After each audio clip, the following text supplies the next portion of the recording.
Hello. Okay. Please come to order.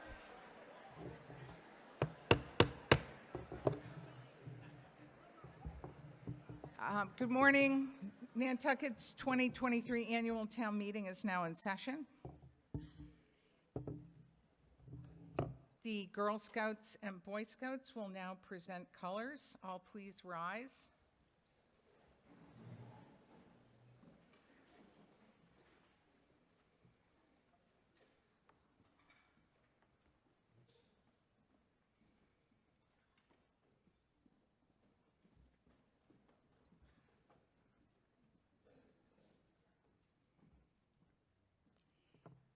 Please remain standing and join me in reciting the Pledge of Allegiance.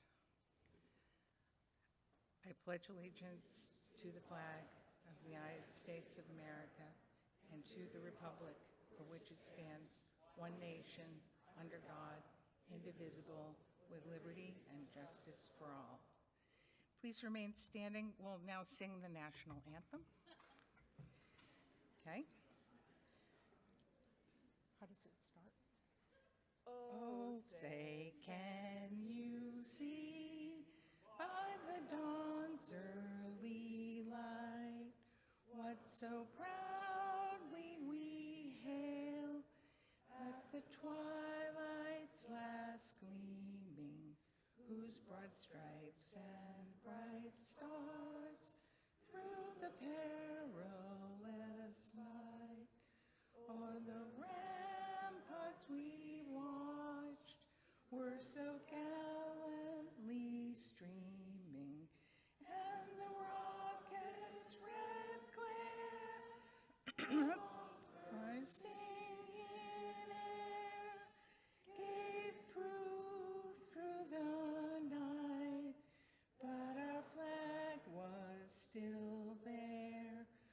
Oh, say does that star-spangled banner yet wave o'er the land of the free and the home of the brave? Thank you. The Boy Scouts and Girl Scouts will now post the colors.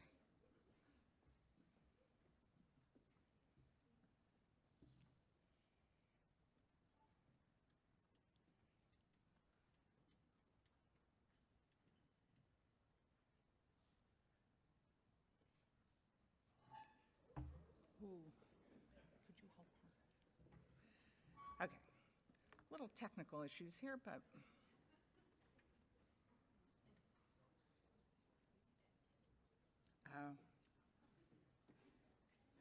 I think there's maybe a problem with the stand, so. Okay. Well, thank you very much. And I think maybe take that. Thank you.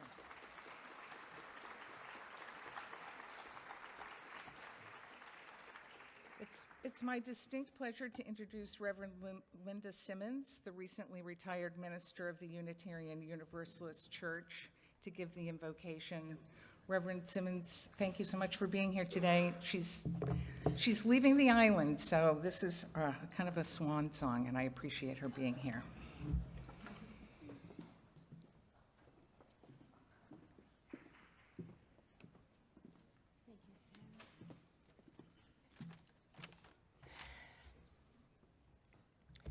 And so we gather again, residents of this island that we call home, this tiny island 30 miles out to sea that we are called to govern with care and attentiveness.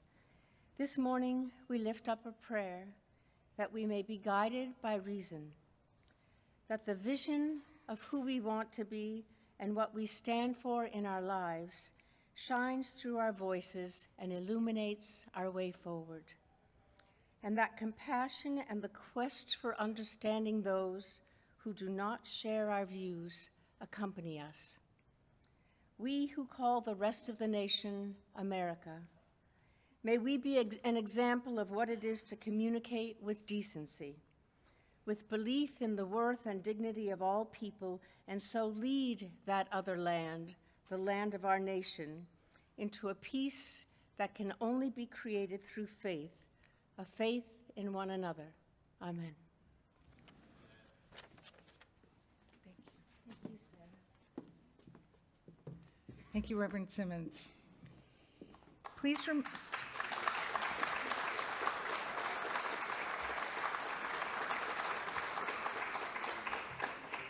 remain standing and join me in observing a moment of silence in memory of those in our community who passed away since our last annual town meeting. Could you dim those lights? Because you're not going to be able to see the in memoriam on the screen. Anyway.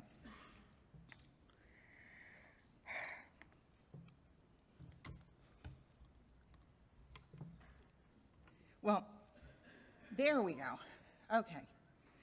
And in particular, those who dedicated their special talents in service to the town. And is the person in the way? Okay, well, so these are the people that we were able to identify, with apologies to any that we missed, people who passed away since the last town meeting who served the town in one capacity or another.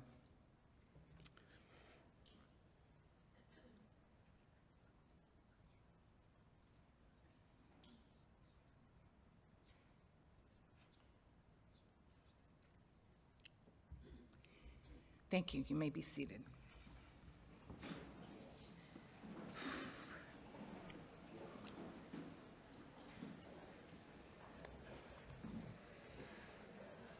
Read the return of the warrant. Hereof fail not, and make due return of this warrant with your doings thereon to the town clerk at the time and place of meeting and election aforesaid, given under our hands this 25th day of January in the year 2023. Jason Bridges, Chair, Don E. Hill Holgate, Vice Chair, Matthew G. Fee, Malcolm McNabb, Brooke Moore. Select Board of Nantucket, Mass.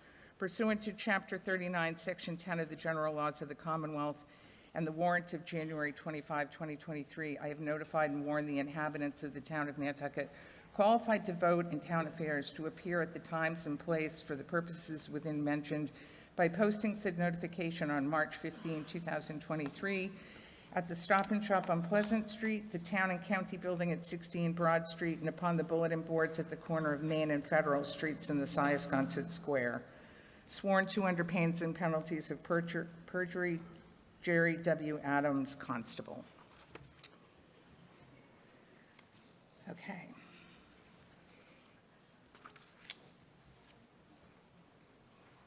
At this time, I'd like to acknowledge and recognize the retirements of 3 town employees and 1 NRTA employee who have served over 25 years and who have either retired this year or are retiring shortly after this meeting.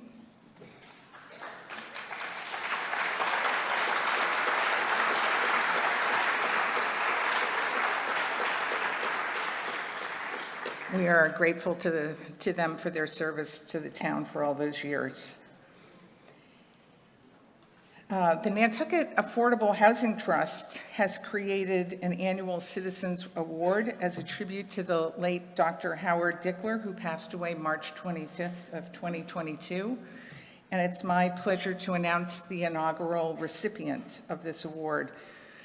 As you probably know, Dr. Dickler was a valuable member of our community whose involvement in housing and economic issues was greatly appreciated by the Affordable Housing Trust and many others through his regular attendance and participation at meetings, as well as his service to the Neighborhood First Advisory Committee.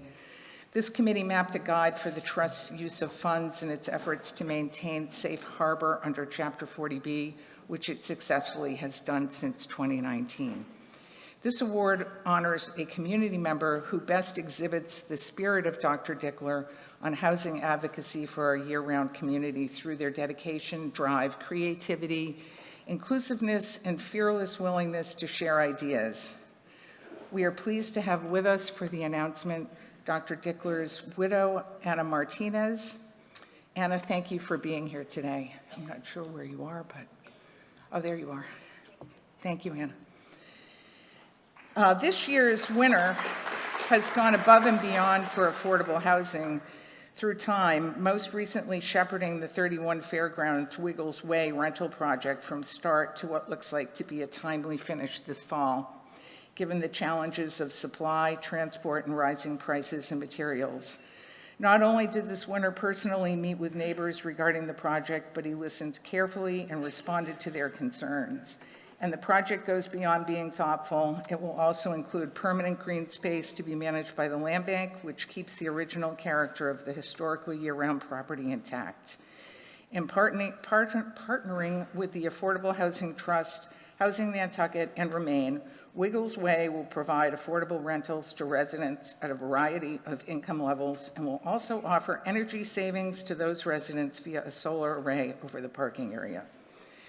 For exhibiting the qualities that define Dr. Dickler's advocacy for affordable housing and the community of Nantucket, fearlessness, tirelessness, dedication, a creative spirit, and the ability to effect collaboration, on behalf of the Nantucket Affordable Housing Trust, I have the honor to announce that the inaugural recipient of the Dr. Howard Dickler Award is Billy Cassidy.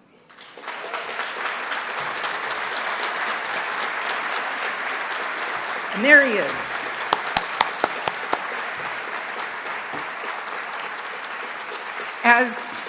As the award recipient, Mr. Cassidy will have the opportunity to direct a small honorarium to the housing nonprofit of his choice.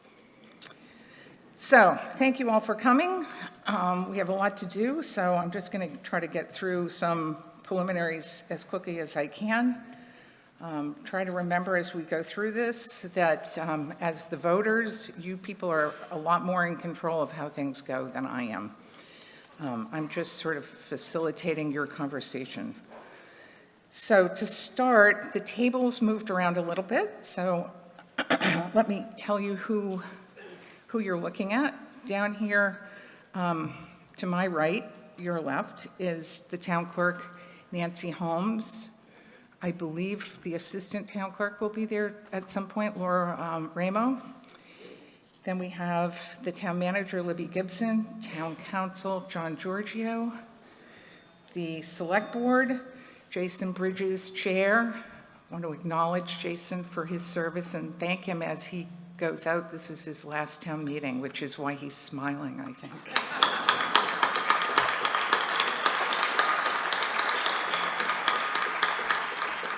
So Brooke Moore, Don Hill Holgate, Malcolm McNabb, Matt Fee. Then we have the Finance Committee, Joe Gross, the chair, Denise Cronow. I think that's all that's going to be at the table, but I'll tell you who the other people are. Jeremy Bloomer, Chris Glowacki, Steve Morey, Pete McEachern, Joanna Roach, Peter Schaefer, and Jill Veith. And then for the Planning Board, Chair John Trudell. The other members are in the audience, Dave Iverson, Nat Lowell, Barry Rector, and Joe Topham. I also want to recognize my assistant moderator who's handling the other room in case we have overflow, and I think there may be non-voters over there at some point, Chantal Blas Murphy, and my moderaties who do all the work behind the curtain, Mary and Al Novissimo, who reminded me today that this is their 25th year doing this, which is pretty amazing.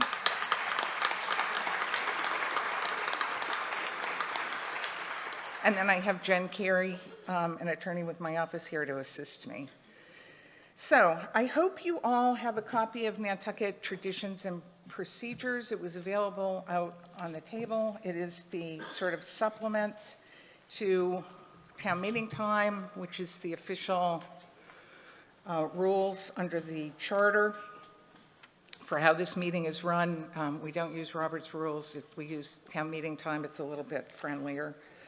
And our town meeting procedures and traditions was written by Mark Arnold. We've updated it over the years. This particular version is the same as last year, and I would like your unanimous consent to adopt that traditions and procedures as a supplemental rules of order. Thank you. You should also have a copy of the warrant with the recommendations of the Finance Committee and Planning Board. Please hang on to them in case, God forbid, we have to come back here. We have very few copies of them, so you'll want to keep it. Very nice cover photo by Rob Ranney. You should also have the town report. Again, for budgetary reasons, please just take one copy for family. It has a beautiful picture of Pulpus Harbor Road taken by Peter Brace, and actually has a lot of really nice pictures scattered throughout with attribution somewhere, I think, on the first couple of pages. So, a couple basic rules. We have a practice of making positive recommendations. So if, for example, you are discussing an article that received a negative recommendation from either the Planning Board or the Finance Committee, and you plan to bring that forward, it is incumbent upon you to also provide a positive motion. If you need assistance in doing that, please see me and Town Council for that. Please wait to be recognized. Identify yourself for the record. Address all questions and remarks through me. We want to avoid having any sort of back and forth conversation between audience members. Any amendments, please give them to me in writing. If at any point you're confused or you think I'm confused, which definitely happens, please rise to a point of order. Limit your remarks to the subject under discussion. Feel free to wear masks or not. That's not required. Obviously, no smoking anywhere on town property. And I would appreciate it if you would not wear hats and you would silence your cell phones. There was a case decided by the SJC earlier this year, the Southborough case. It gives people a very wide latitude in public meetings as to what they can say within the rules of order, as long as they're not disruptive. It's totally unclear if that applies to town meeting. However, I will be giving you some latitude, but I'm going to ask you to please bear in mind that we are a community and that we do have to see each other other places once we leave here. And I don't think you help your cause by attacking another community member, so I do discourage it. But my ability to stop you has been kind of curtailed a little bit. We will take one break. It will be a lunch break. It will be as close to noontime as we can get it. It will be for 45 minutes. If you are going to leave the town property, you have to turn in your electronic voting as you leave, and when you come back, you'll have to recheck in. We're urging as many people as possible to stay on the grounds for lunch. Hopefully you got the memo that you should bring something to eat. And if you do stay on town property, keep your voting thing with you so that you don't have to check back in when you come back into the room. Let's see. There is a representative of the non-voting taxpayers here, Kathy Baird. I don't know if she's here yet, but she is going to have a statement to read for them at some point. I think, isn't Nina Pickering Cook here? Not yet, okay. Well, when she gets here, we can talk about that. We're going to have some things to talk about when we get to 60. Okay. Do you want to do a sample voting? Sure. Okay, so we're going to just try a little sample voting just so we're sure that everyone knows what they're doing and we don't have a lot of problems. If you have a problem with your handset or you think it's not working, we have a help desk over here in the wing, so please address any questions over there.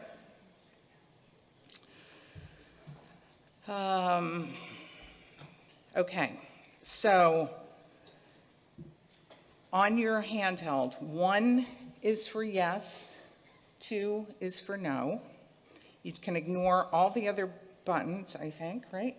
Well, if you could remind them just to first make sure that it's on. The lower right-hand button is just a... Okay, so first, the first thing, of course, is to make sure that your handset is on. So there's an on button in the lower right-hand corner. So if you don't see anything lit up in your little screen, hit the power button and turn your device on. And then it's 1 for yes and 2 for no. And then send when you're ready, or no? You don't need to press send. Okay, you don't need to press send, you just need to either press 1 or 2. And at any point while the voting is open, and we have a light that's lit up while the voting is open, if you press 1 and then you decide, oh, I really meant no, and you want to change, you can. As long as the light is still on, you can change from yes to no, or no to yes, or back and forth a couple of times.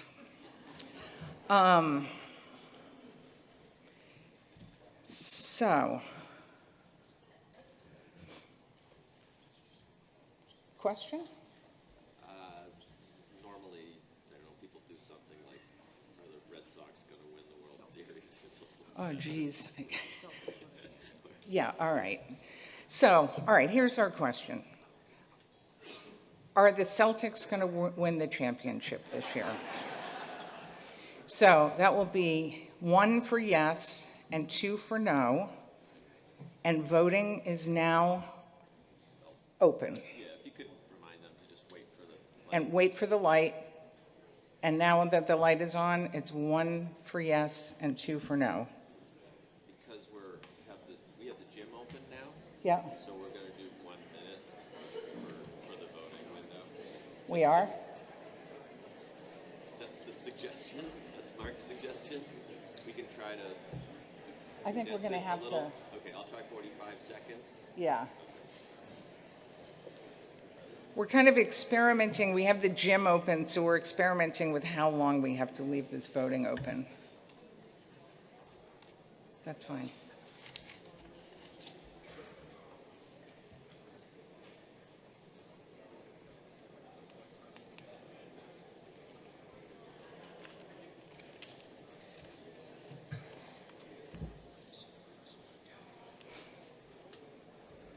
Okay, voting is now closed.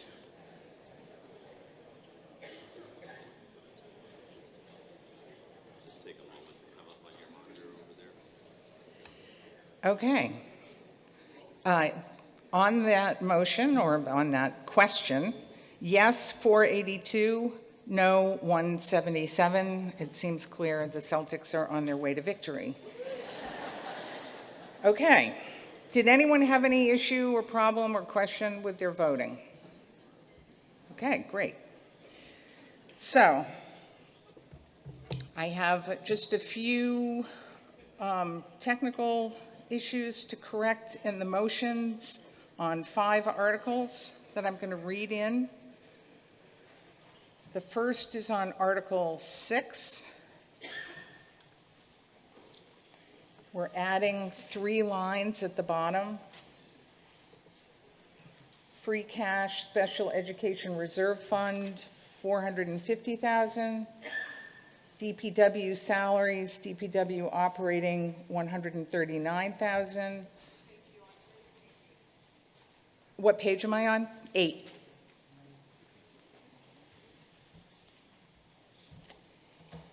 And medical insurance, Finance Committee operating, $5,627,000.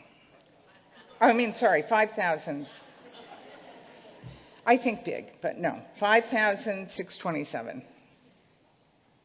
So when we vote on Article 6, the motion that's on the screen is what you will be voting on. Okay? Article 8. So Article 8 starts on page 11. The first change is on page 12. Under Human Services, we're striking the $165,128, changing it to $340,128. The same holds true for the subtotal. And then for the total budget, the number goes from $1,394,941 to $1,569,941. Also on page 12, total of department operating budgets, the $11,488,567 goes to $11,663,567. The total budget goes from $36,624,536 to $36,799,536. The grand total on top of page 13, $17,718,952 changes to $17,893,952.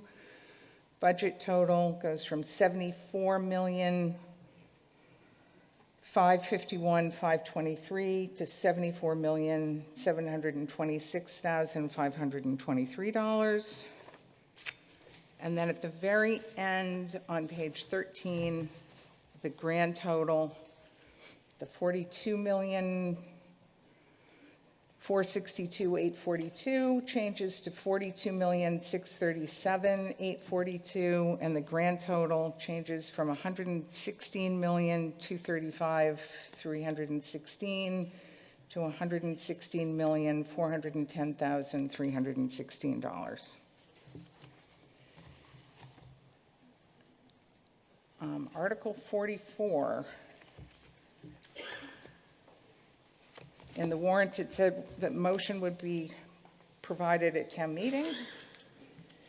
So here is the motion. Move that chapter 139 zoning of the Code of the Town of Nantucket, section 139:18 be amended as follows. Note, new language is shown as highlighted text. Language to be deleted is shown by strikeout. These methods to denote changes are not meant to become part of the final text. And further, that non-substantive changes to the numbering of this bylaw shall be permitted in order that it be in compliance with the numbering format of the Code of the Town of Nantucket.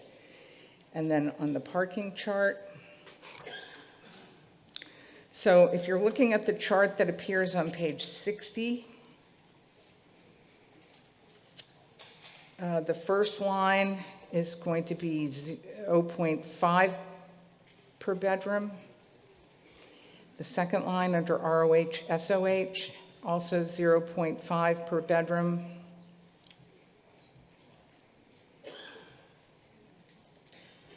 Everything else is one space till you get to RC and RC2. Those are 0.75 and 1.0. And then the others all the way down are 1.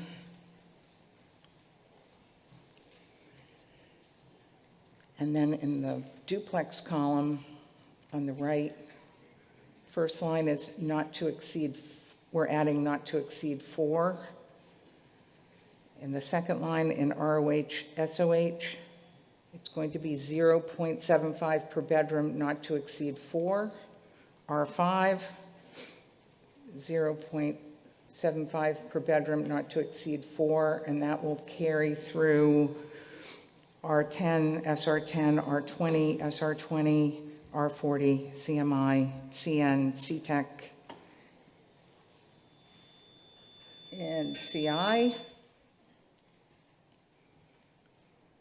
And the rest remains as it is.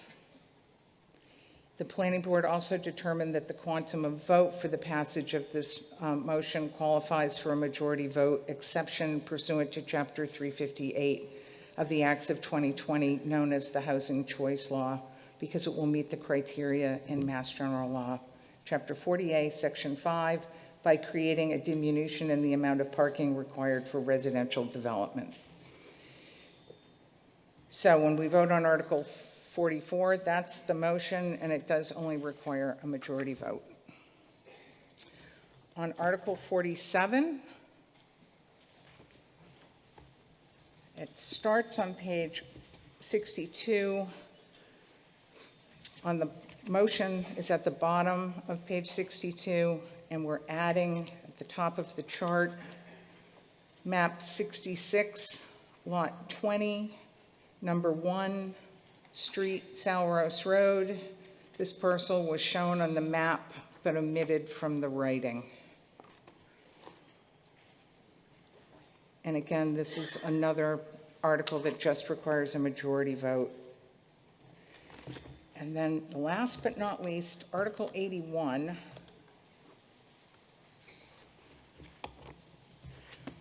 Which starts on page 134. The motion is on page 135. And the change is at the very bottom. We're striking paragraph 4, and we're adding this paragraph. The special committee shall complete its work and submit an article for either an annual or special town meeting, which, if passed, may enable the transition to a town council structure.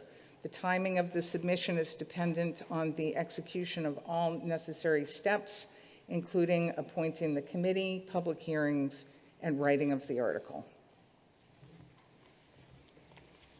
Okay.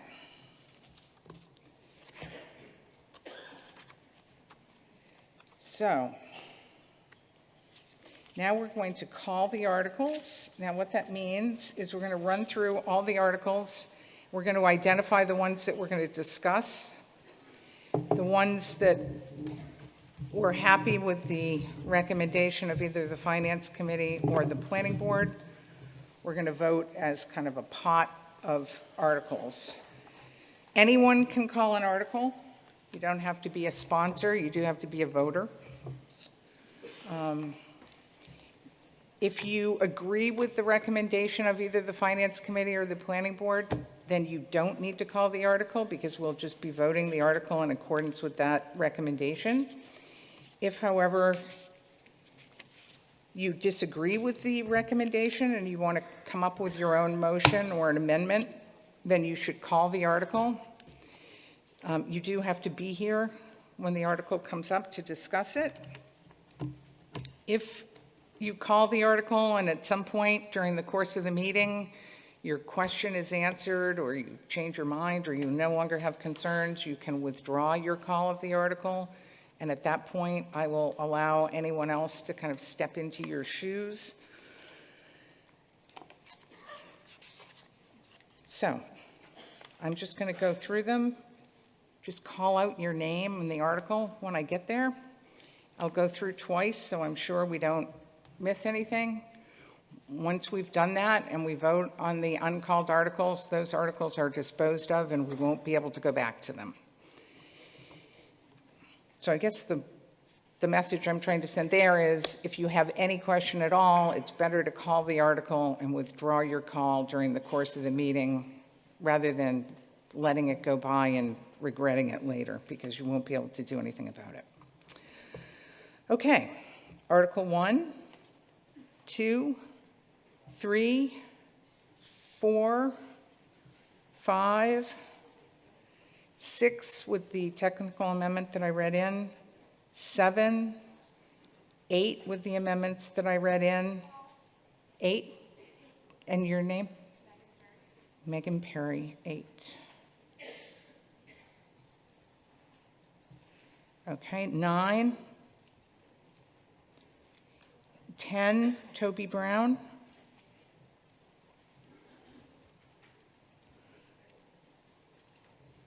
11, 12, 13, 14, Allison Hudson, and that's 14? Okay, thank you.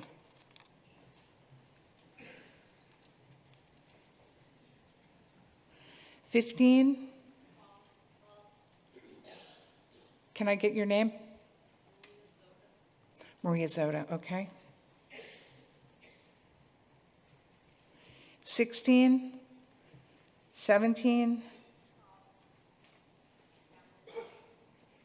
Campbell Sutton, okay.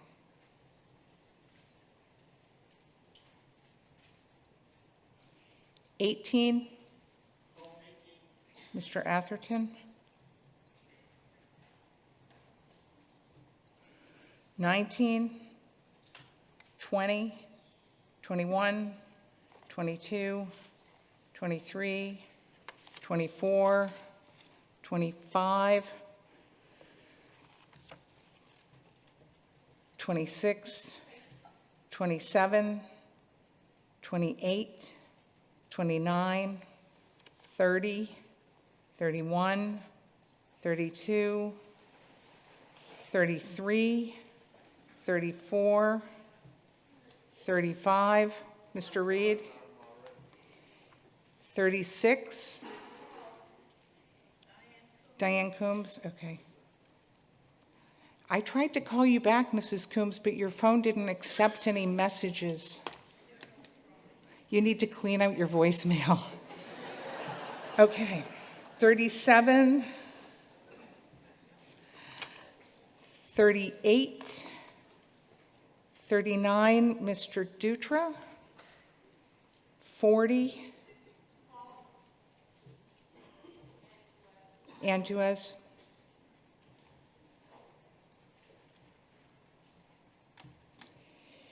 41, 42, 43, 44 with the changes that I just read in, 44? Okay.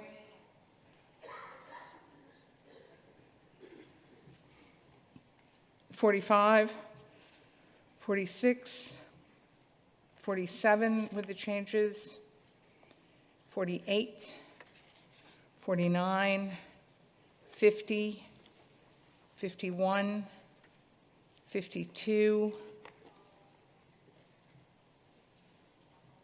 Campbell Sutton on 52.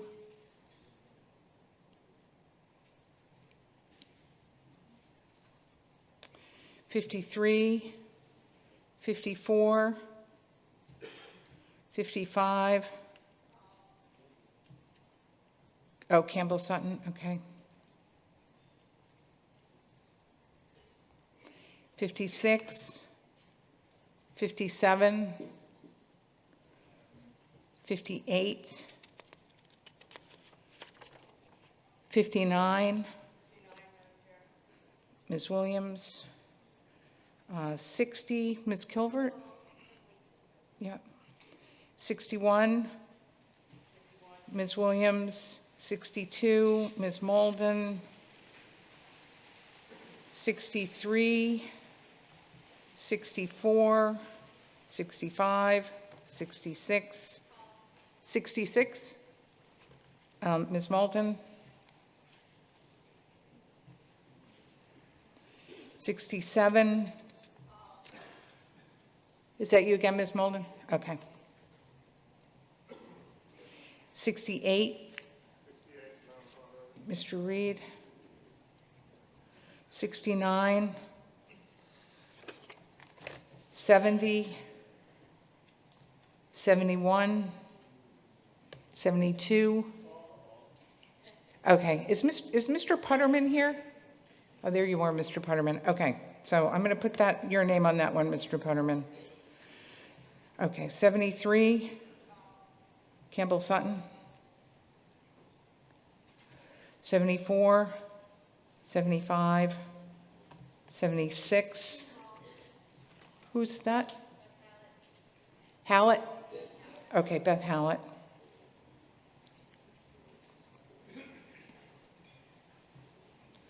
77, 78, 79, 80, 80. Okay, Mr. Allerhand.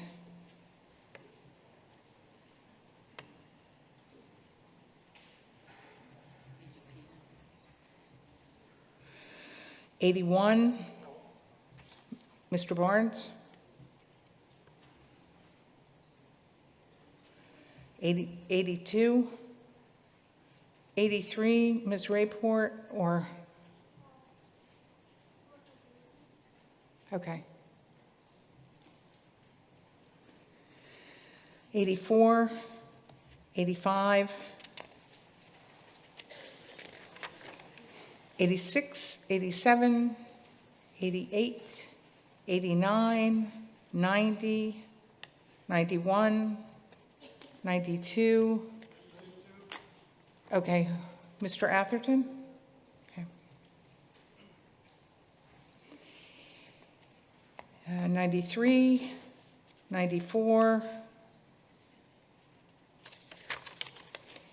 95, 96, 97, 98, 99, 100, 101, 102, Mr. Gullickson, 103.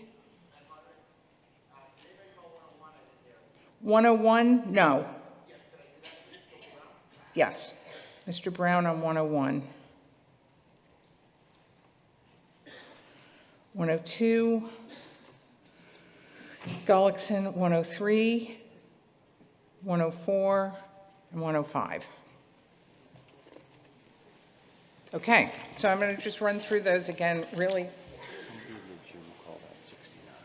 Do you know who it was? Okay.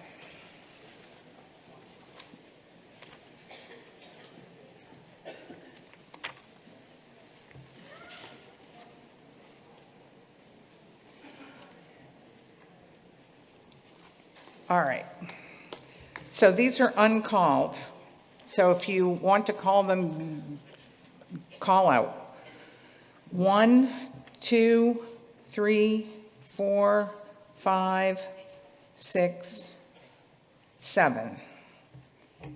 Number 8 is called by Ms. Perry. 9 is not called. 10, Mr. Brown. 11, 12, 13, not called. 14, Allison Hudson. 15, Maria Zoda. 16, not called. 17, Campbell Sutton. 18, Mr. Atherton. 19, not called. 20, not called. 21, 22, 23, 24, not called. 25, 26, 27, 28, 29, 30, 31, 32, 33, 34, not called. 35, called by Mr. Reed. 36 by Ms. Coombs. 37, not called. 38, not called. 39, Mr. Dutra. 40, Ms. Duez. 41, not called. 42, not called. Your name, please? Okay, that's 41? Okay, 41, Ms. Whalen. 42, not called. 43, not called. 44, Ms. Oliver. 45, not called. 46, 47, 48, not called. 49, 50, 51. 51? I'm sorry. Dorothy Hertz on 51, okay.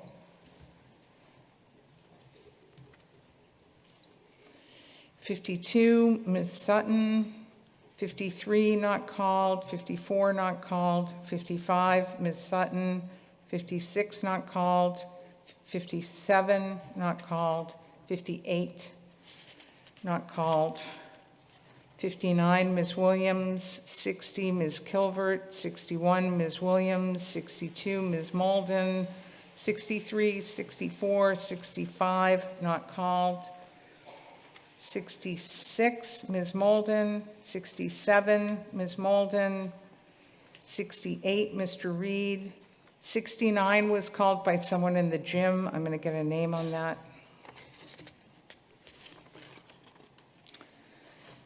70, not called. 71, not called. 72, Mr. Putterman. 73, Ms. Sutton. 74 and 75, not called. 76, Ms. Hallett. 77, not called. 78, not called. 79, not called. 80, Mr. Allerhand. Oh, okay. So 80 is not called unless someone else wants to call it. Okay, Ms. Lepre, 80.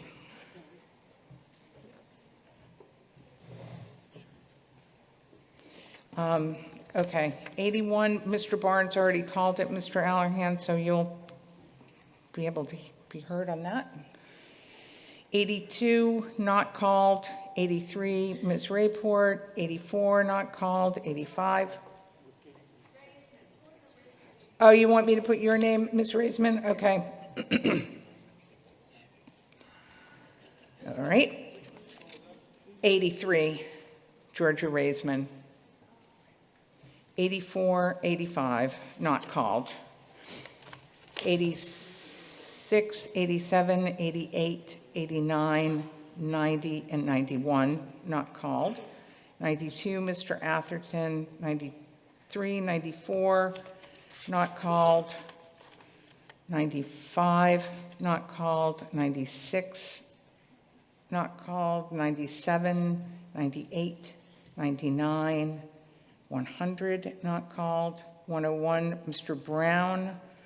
102, Mr. Gullickson. And then 103, 104, 105, not called. What?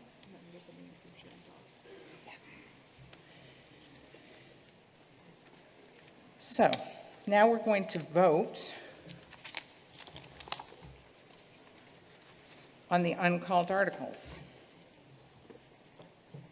And I'm going to read them, so if there's any mistake or anyone has any second thoughts, this would be the time to call it out.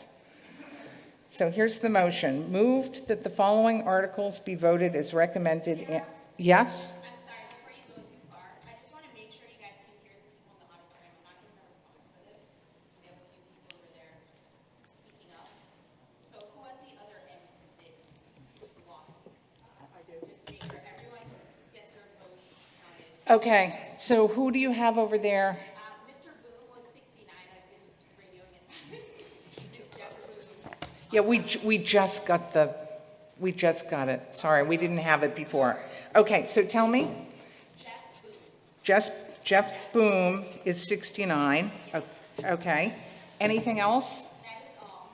And can you guys hear me? Yeah, we can now. Great. Thank you, Shanta.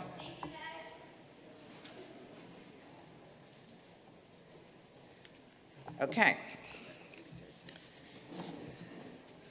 All right. So, move that the following articles be voted as recommended and/or amended by the Finance Committee or as recommended and/or amended by the Planning Board as printed in the Finance Committee report with amendments brought forward during the course of the meeting.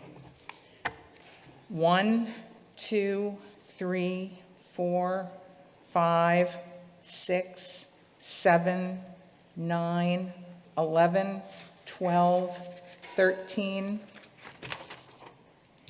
16, 19, 20, 21, 22, 23, 24, 25, 26, 27, 28, 29, 30, 31, 32, 33, 34, 37, 38, 42, 43, 45, 46, 47, 48, 49, 50, 53, 54, 56, 57, 58, 63, 64, 65, 70, 71, 74, 75, 77, 78, 79, 82, 84, 85, 86, 87, 88, 89, 90, 91, 93, 94, 95, 96, 97, 98, 99, 100, 103, 104, and 105. I would recognize the Chair of the Finance Committee, Ms. Cronow, for the purpose of making that motion. Is there a second?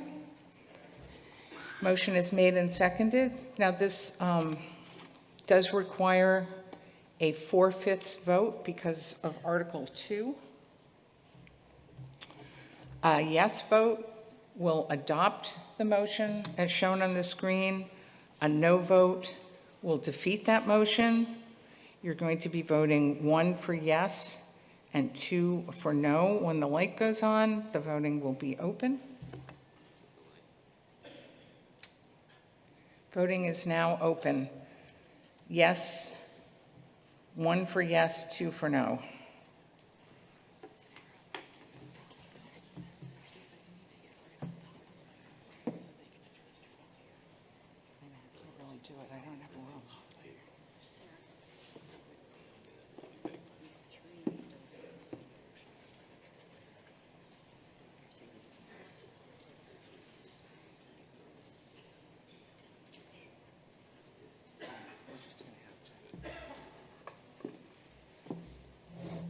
Which one? Tell me which one.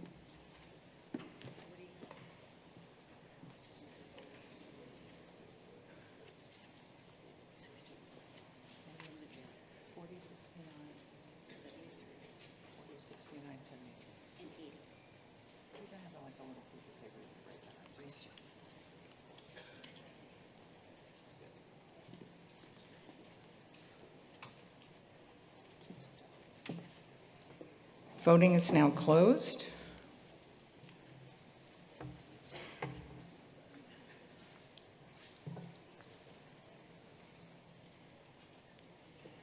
Yes, 706, no 27. That is a 4/5 vote, and that motion is adopted.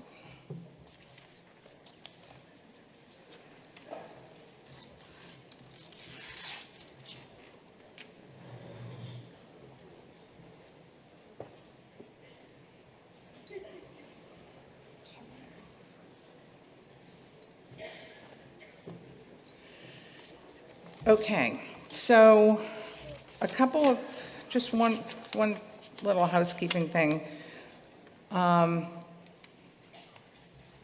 Ms. Duez, Article 40 had a negative recommendation, so if you could, you've called that if you could see Town Council about a positive motion, please.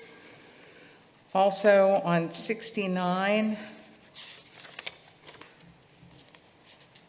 Mr. Booms, that had a negative recommendation, so we need a positive recommendation on that one. Ms. Sutton on 73. And on Article 80, that had a negative recommendation, so we would need a positive motion on that, Ms. Lepre. You're taking it back? Okay. Never mind. Okay, does anyone want to step into Ms. Lepre's shoes on 80? Okay. So 80 had a negative recommendation. I think we can just maybe vote on this one by voice, because I think it will be quicker. It was a motion not to adopt Article 80, pages 133 to 134. I'm going to just recognize you, Ms. Cornell, for the purpose of making a motion not to adopt Article 80. Oh, all right, take no action. Good, make that motion. Okay. So is there a second? Okay, so on Ms. Cornell's motion, to take no action on Article 80. All those in favor, say aye. Any opposed, say no. That is no action is taken on that unanimously. Okay, thank you. Yes. On 41? Okay. So,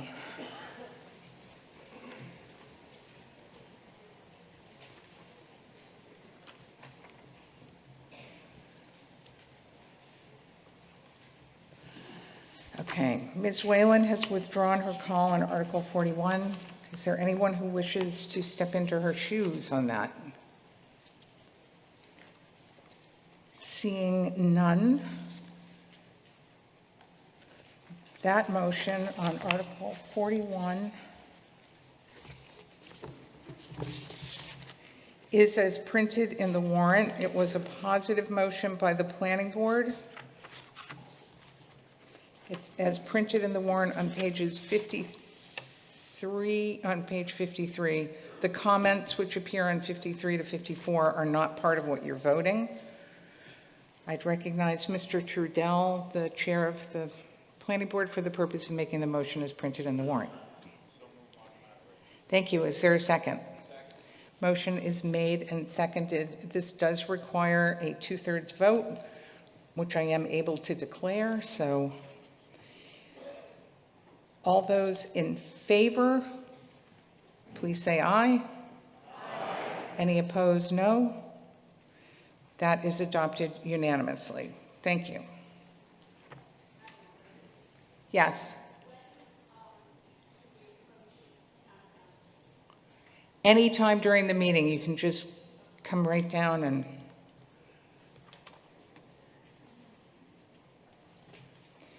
Okay, so now we're going to go to Article 8. Yes? Article 51, let's see. Okay, so Article 51 is on page 68 to 69. It had a positive recommendation from the planning board. It qualifies for a majority vote under the housing choice law.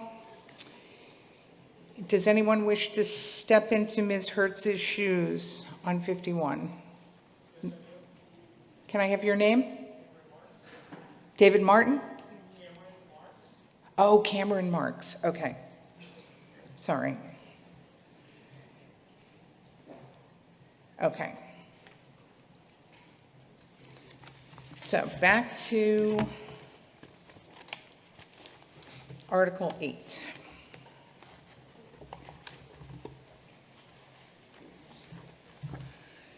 Article 8 starts on page 11, continues to page 12 and 13. The motion is as printed in the warrant with the corrections that were read in at the beginning of the meeting. I recognize Ms. Curnow for the purpose of making that motion. Is there a second? Motion is made and seconded. I think I'll go right to you, Ms. Perry. You just go right up to the microphone.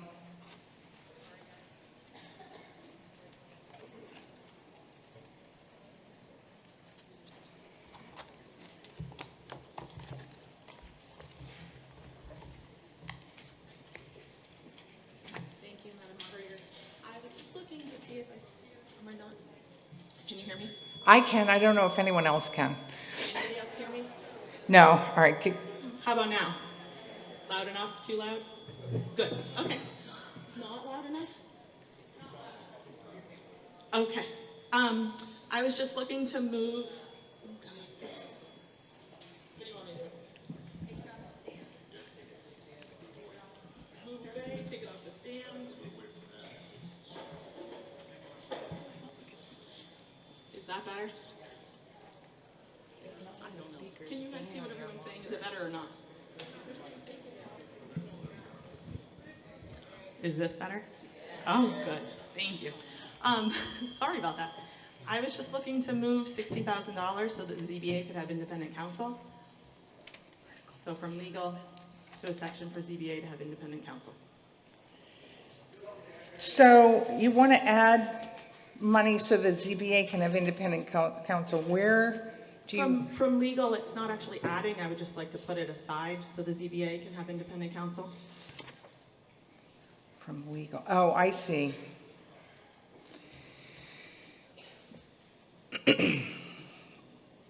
Okay.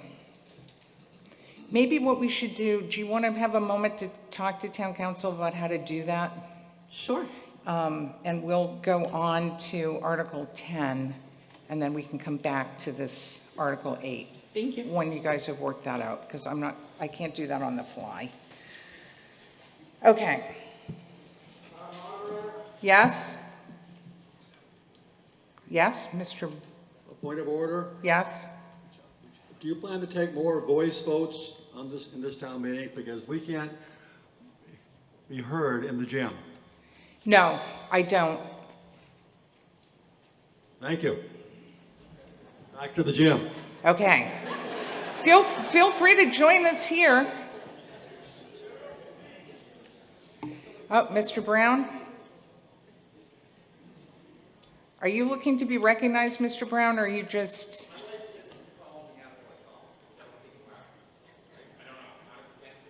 Oh yeah, we're going to Article 10, that's right. Okay.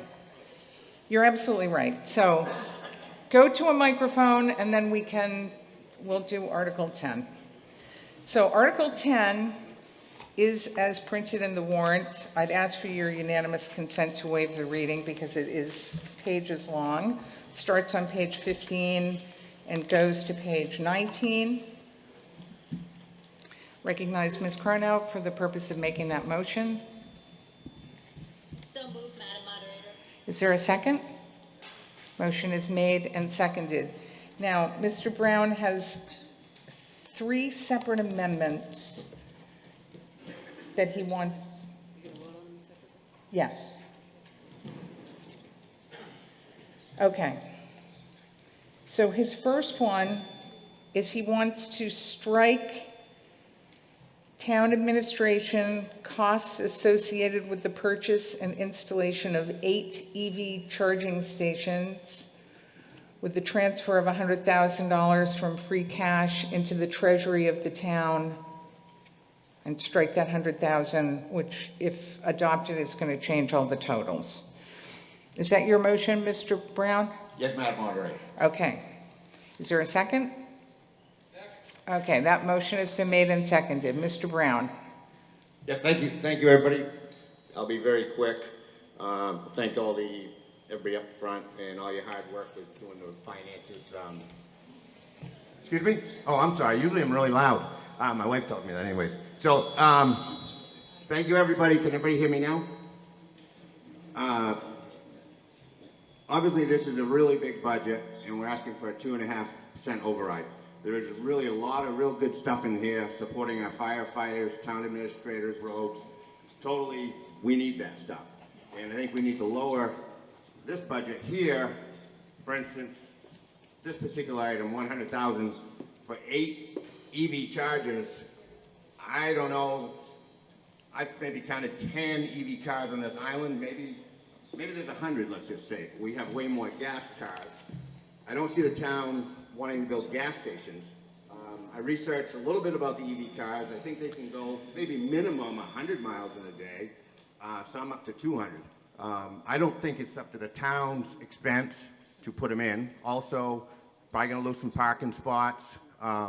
Once again, 100,000 might not sound like a lot with our huge budget we have, but it's real money. We have taxes are going up. We have a great tax system here in Nantucket. Let's keep our taxes low.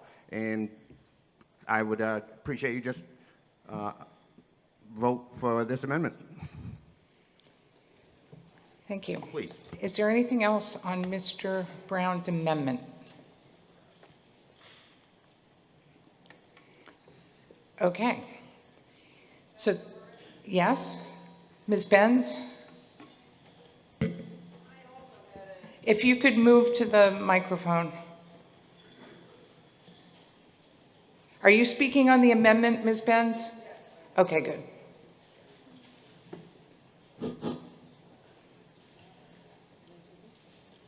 I wonder if somebody could comment on how much one of these stations costs. At this rate, they seem to be quite expensive. How this amount came up.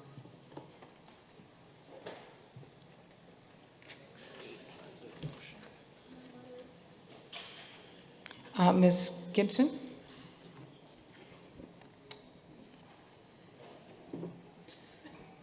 They're approximately $12,500 each. There are 8 proposed. 4 would be for town vehicles. 4 would be at other locations, including 37 Washington Street, Jetties Beach, Surfside Beach, and Waite Drive at the Six Fairgrounds site. We are looking more and more at EV charging stations to reduce our reliance on fossil fuels, and this lines up with the Select Board strategic plan. There is no increase to the tax rate. Thank you. Anything else on Mr. Brown's amendment? Mr. Brown? Thank you again. I realize maybe it doesn't quite increase the tax rate at this point because it's only $100,000, but every little bit goes up. If you have a household budget and it's like, yeah, can you afford a truck? Sure. Can we afford it? Absolutely. But that doesn't mean you have to get it. And also, correct me if I'm wrong, but the more we add to our electrical system with this stuff, we are going to have to do more work on our infrastructure and possibly another cable line. I'm not an expert on that. Maybe somebody who's an electrician might let us know that, but from what I hear, it's quite a bit to our infrastructure. Thank you. Thank you. Okay. Mr. Brown's amendment requires a majority vote. A yes vote will adopt the amendment. A no vote will defeat the amendment. You're going to vote 1 for yes and 2 for no when the light is lit. Voting is now open.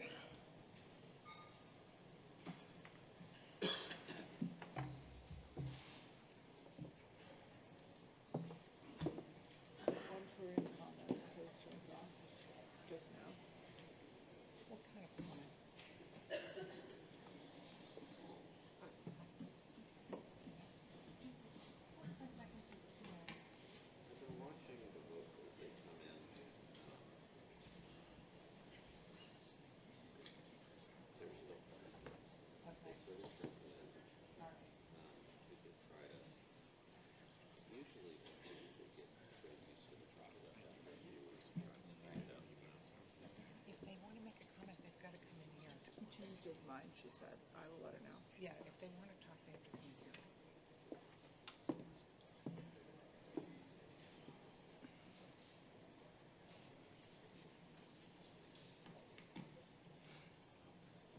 Voting is now closed.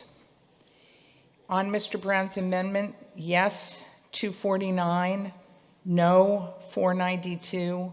That amendment is not adopted. Mr. Brown has a second amendment to Article 10.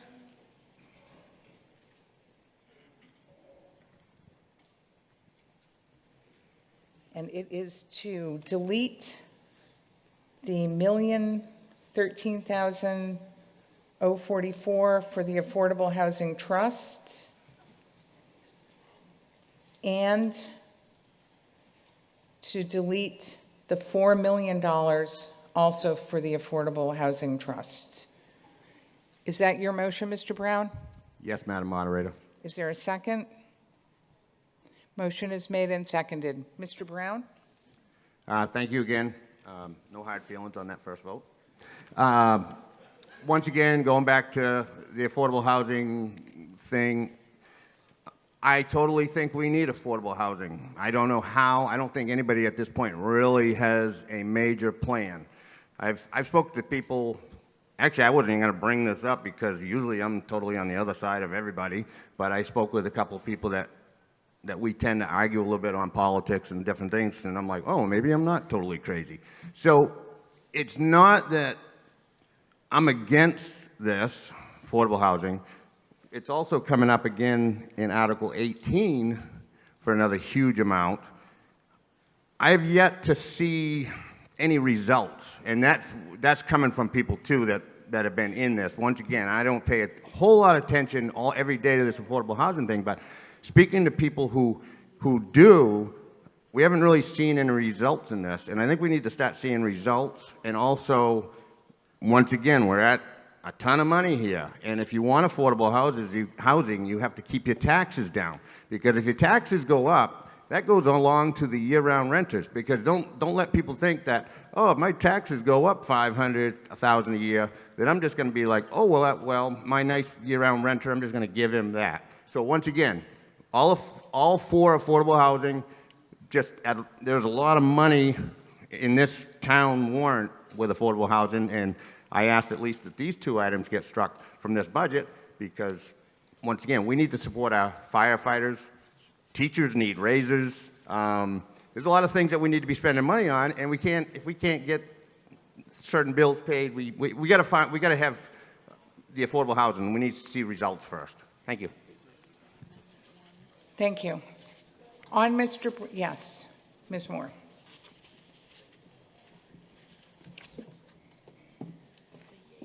Let me count the ways. 135, 137 Orange Street. 31 Fairgrounds Road, 22 units going to be occupied in September. Deed restriction buy-downs at Richmond, dozens of families already housed. Purchase of 12 and 12R Bartlett Road, subject to development. Purchase of Vesper Lane, subject to development. There are results. The money that you have generously allocated to the Affordable Housing Trust has been spent wisely, is housed a number of families already, and is slated to house dozens more in the coming years. The challenge of Chapter 40B is it has to be done incrementally. If we had taken $67 million and built all the units that could be built, we would have fallen out of safe harbor the day after they were built. So this is a stepwise process under Chapter 40B. The Affordable Housing Trust has been working diligently since Neighborhood First in 2019 to keep this town in safe harbor and to put people in homes. Your continued support at this town meeting is critical. These amendments propose to eliminate the municipal housing office and all the work that's being done. Tucker Holland won't have a job.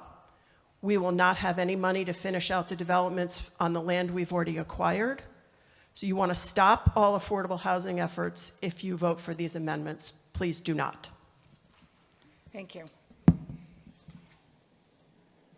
Is there anyone other than Mr. Brown who wants to be heard? Let me go to you first, and then I'll come back to you, Mr. Brown. And if you could identify yourself, please. Yes, my name's Brian Sullivan. I am the chairman of the Affordable Housing Trust. Thank you, Brooke Moore, for noting some of the achievements that the trust has made since 2019. We continue to work diligently, and I invite everyone in this room to attend any and all of our meetings. The work has been very successful since this community has supported us.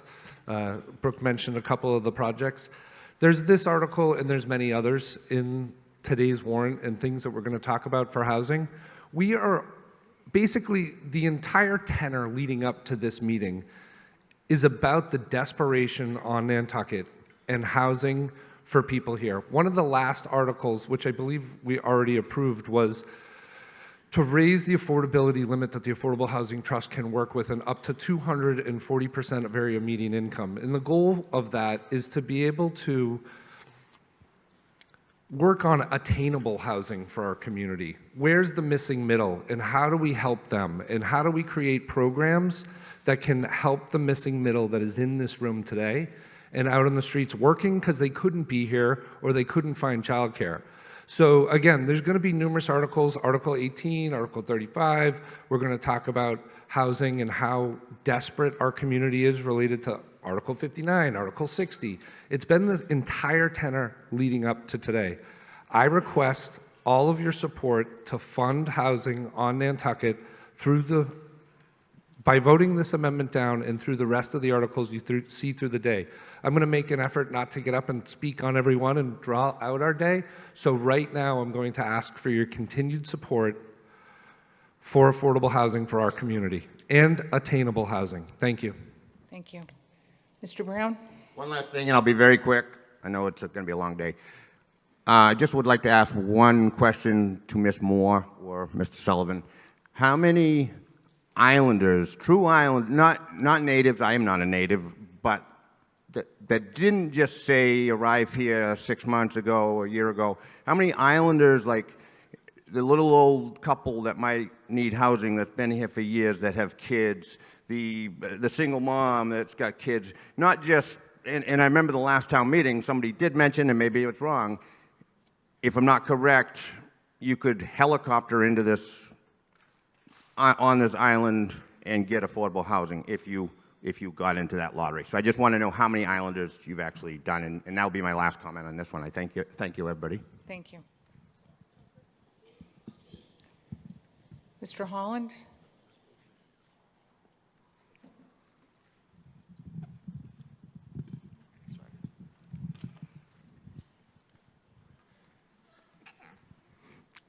Thank you, Madam Moderator. I'm not really quite sure how exactly to answer that question.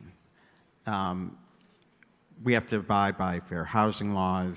The developers who do projects that we support have to abide by those laws.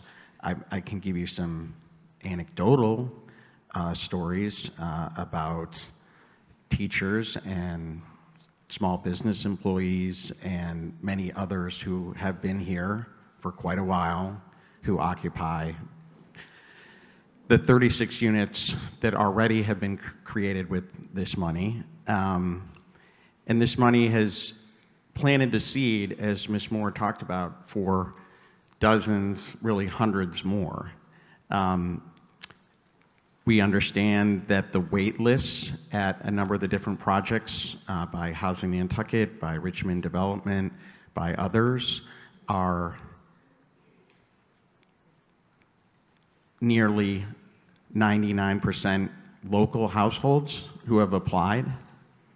So I'm really not sure what I can add beyond that.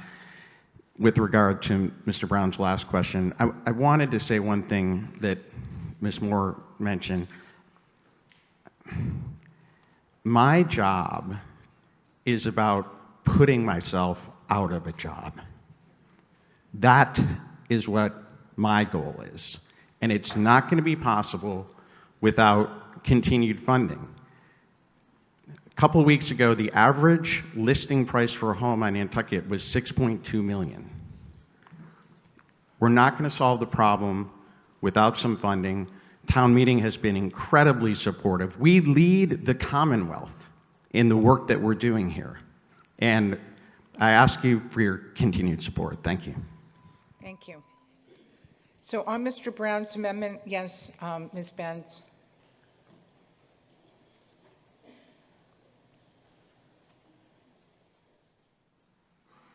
I just want to comment on Mr. Brown's issue about taxation. I don't think anybody is opposed philosophically to increasing our inventory of affordable housing. This morning I looked at a spreadsheet that I keep of the tax increase on my property since 2019. It's gone up 17.1%. If we pass all the overrides that we've been requested to do, it'll go up another 7.7%. So I think there's an issue here in addition to the noble issue of affordable housing. Thank you. Ms. Moore?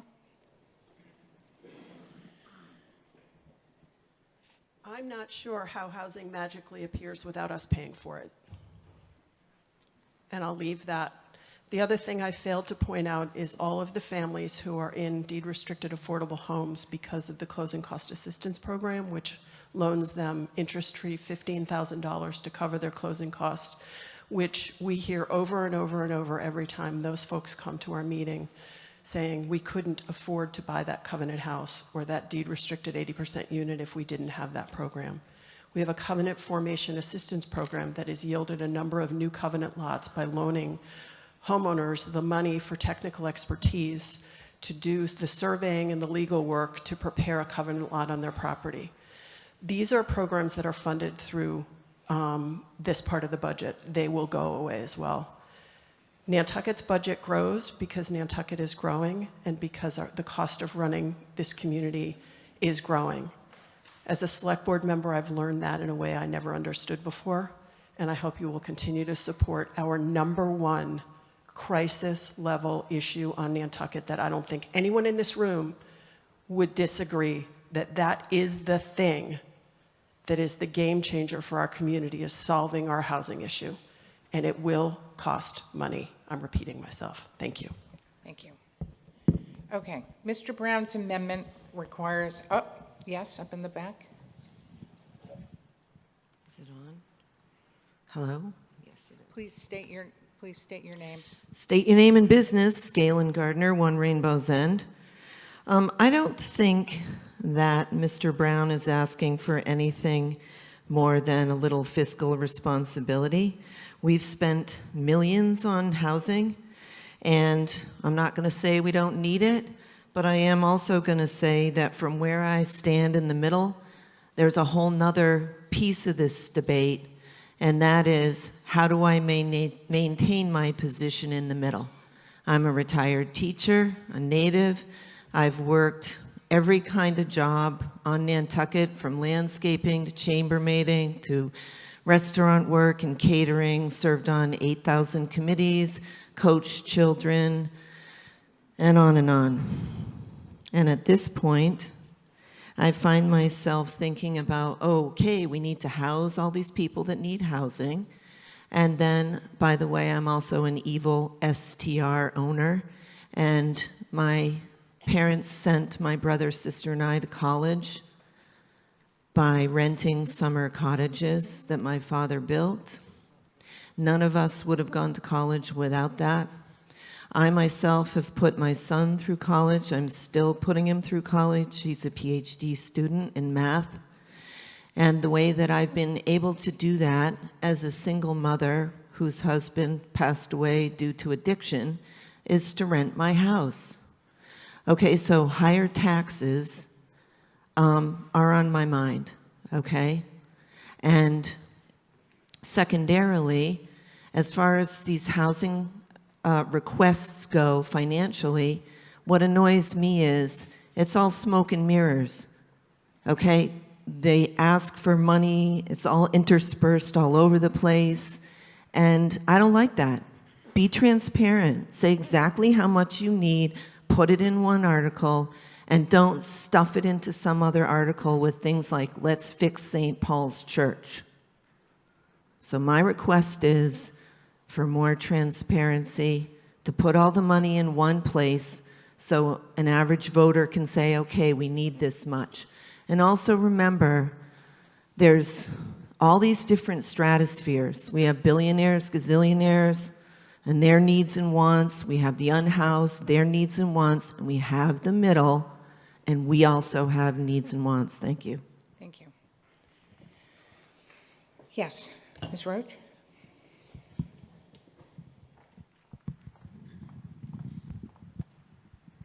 Good morning. I'm Joanna Roach. I'm on the Finance Committee. I want to say that over the 6 or 7, maybe 8 years that I've been on the Finance Committee, there is probably no greater amount of time that we have spent than on this article. Our committee has put in a lot of hours holding Tucker's feet to the fire, working with Brian, working with Brooke, working with the Select Board to make sure that we're making solid fiscal decisions for the town of Nantucket. This is absolutely needed money. It is critical to the survival of our community and the people who work and live here. It will help you succeed, and it will find places for people to live that we need to have employed in our community. It is a critical issue. We need to vote to continue to allow this money in this budget. Thank you. Thank you. Okay, I just have one little announcement to make. If the person who's driving the white Subaru Outback, mass plates 2DRZ30, could please move their car. It's blocking the athletic director from getting equipment that he needs for a game that's going to be played. Okay, thank you. Thank you. All right. Is there anything else on Mr. Brown's amendment? Yes. Okay, I think we're ready just to vote. On Mr. Brown's amendment, it does take a majority vote. A yes vote will adopt Mr. Brown's amendment. A no vote will defeat his amendment. You're going to vote 1 for yes, 2 for no when the light goes on. Voting is now open.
Okay, voting is closed on Mr. Brown's amendment. Yes, 269, no, 626. That amendment is not adopted. And Mr. Brown, you have one more amendment on Article 10, and that is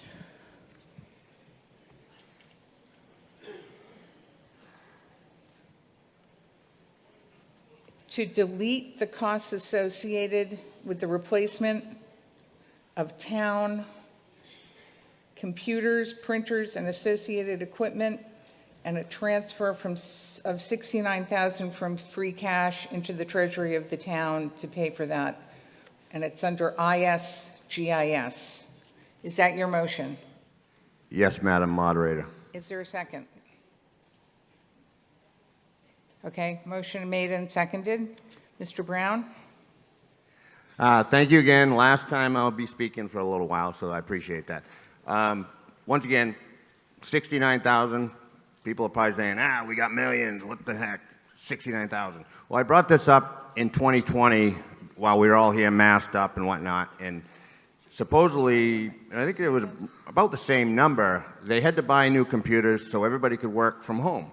So I asked this question, why do we need them? And one of the finance people, I can't remember who, and I might have maybe misthinking, said, we buy them every year. Well, if that is correct, we're buying every year. I don't know why that is, but even if we're buying them every few years, just got a question, like, I know many of us have computers, and many people I know use their computers not just for whatever, everyday work, and I don't know if they buy a computer every year, even a couple of years. So just a question. I mean, maybe there's a reason, and if there is a reason, great. If not, then let's not spend $70,000 on new computers. Thank you. Thank you. On Mr. Brown's amendment, Ms. McGonigal.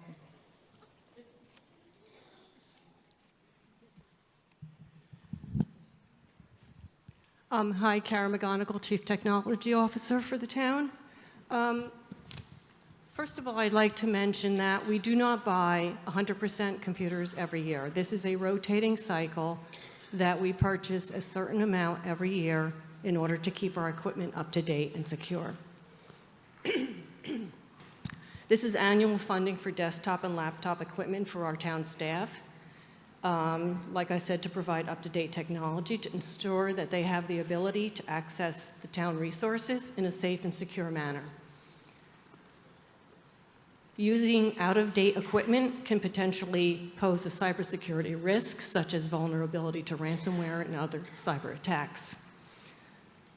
This funding allows us to protect our critical town assets and provide access to services such as financial, payroll, HR, permitting, documents, and other resources that are business critical to the town. Without this funding, IT cannot acquire the adequate equipment for town employees to do their jobs. Thank you.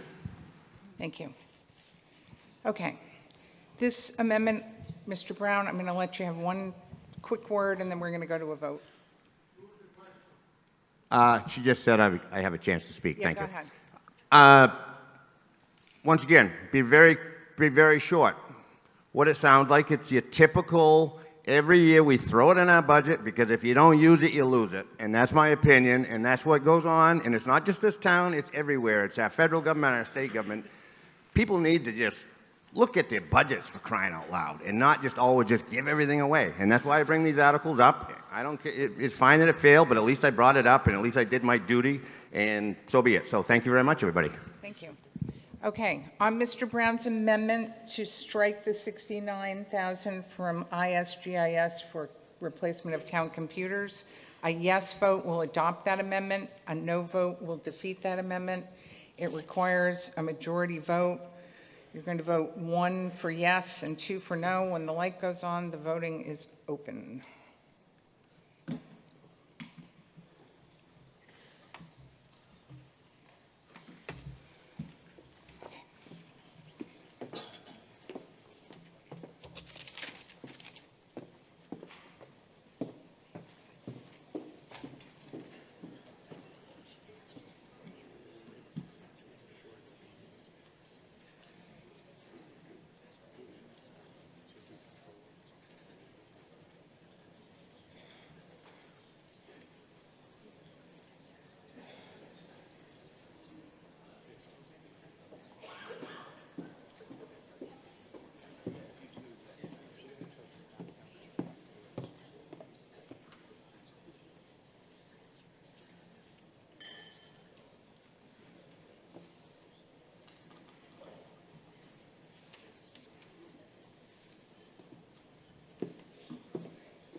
Okay.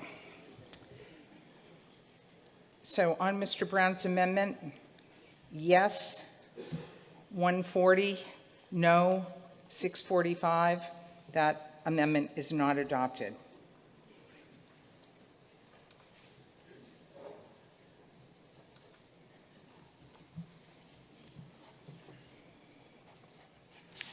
And I have to correct my reading of the vote on his second amendment.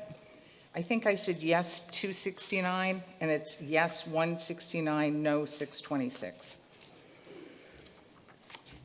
It still did not get adopted.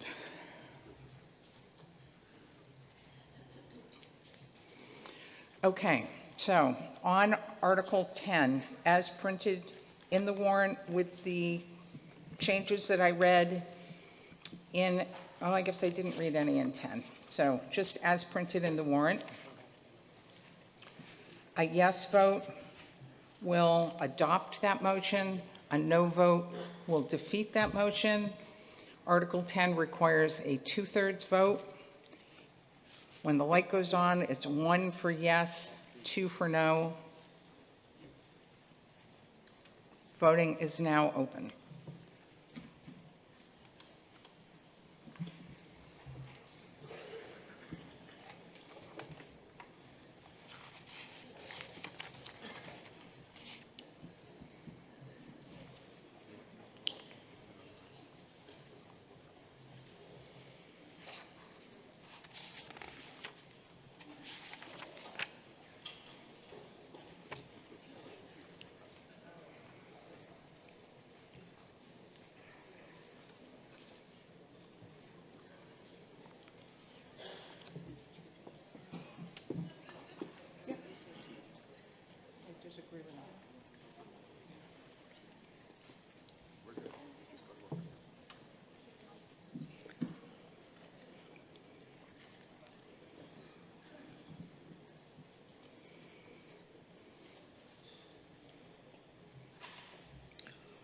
Okay, on Article 10,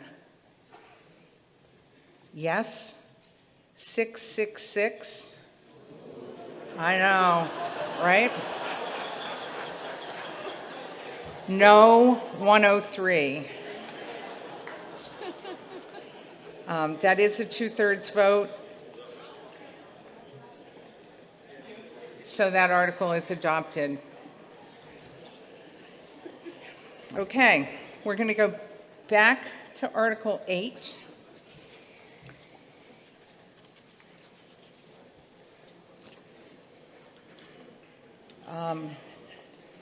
We've already made a motion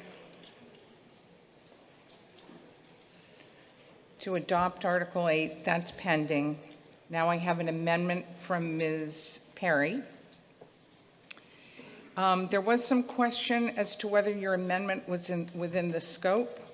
I think we're right on the edge, but I'm going to say that it is within the scope. But I'm also going to tell you that if we do your amendment, the select board still, that money will be set aside, but the select board still has to approve its spending. So that's under the charter. So Ms. Perry's motion is to amend Article 8 to reserve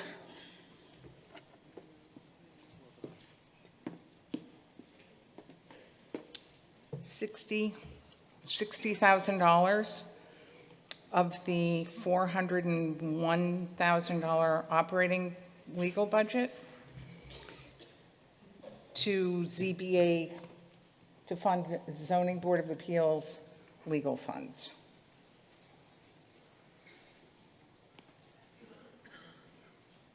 Is that your motion? Okay. Is there a second? Second. Okay. Ms. Perry, do you want to discuss it?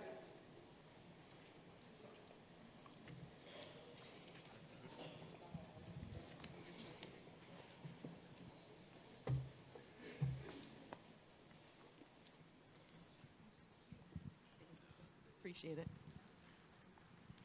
Thank you. I just wanted to put aside funds for the ZBA to have independent counsel should they need it or require it when they are potentially differing in opinion from the select board. It doesn't increase any of the budget for us. It literally just puts the funds aside so that it is available.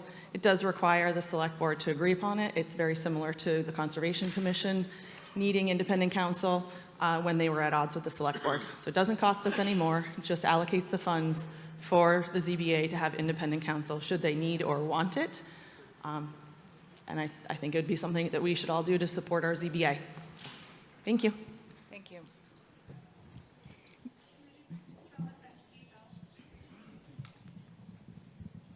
Oh, council, S-E-L, not C-I-L. Thank you. Sorry, just one more. Okay, Ms. Perry.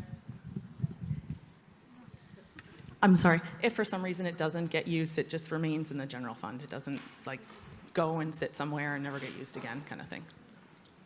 Yes, Mr. Giorgio.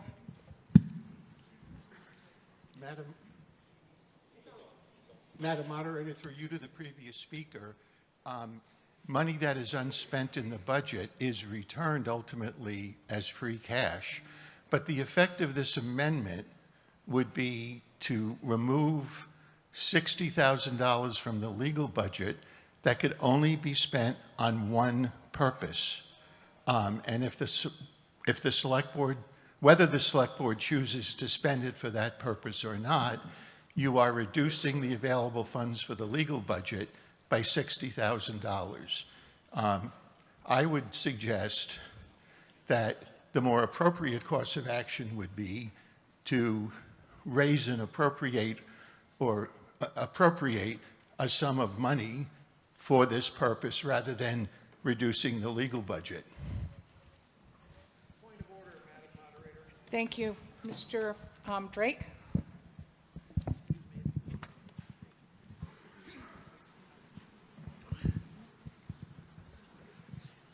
I submit to you that town council has a conflict on this matter because the money would probably otherwise go to his firm.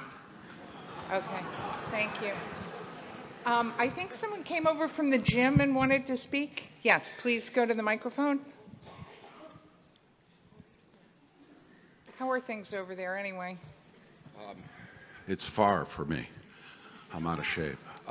Jim Mondani, 9 Appleton, member of the ZBA. And I echo this gentleman's comments. I think you need to realize that our town council has a conflict because money would be transferred out of their budget for special counsel.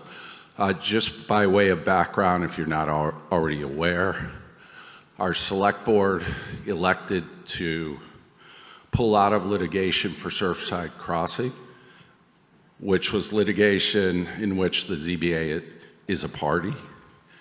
And there's some question about whether another board can end litigation.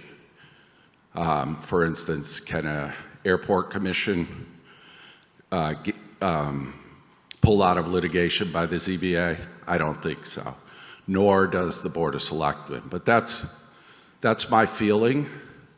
But the board has been put in a position where we can't even meet, we can't discuss this, and the playbook is very similar to what happened with Concom. So all we're asking, and we haven't made the decision to pursue anything, but we want this ability because we've seen the town use this as a way to thwart any other board's objection to a lawsuit.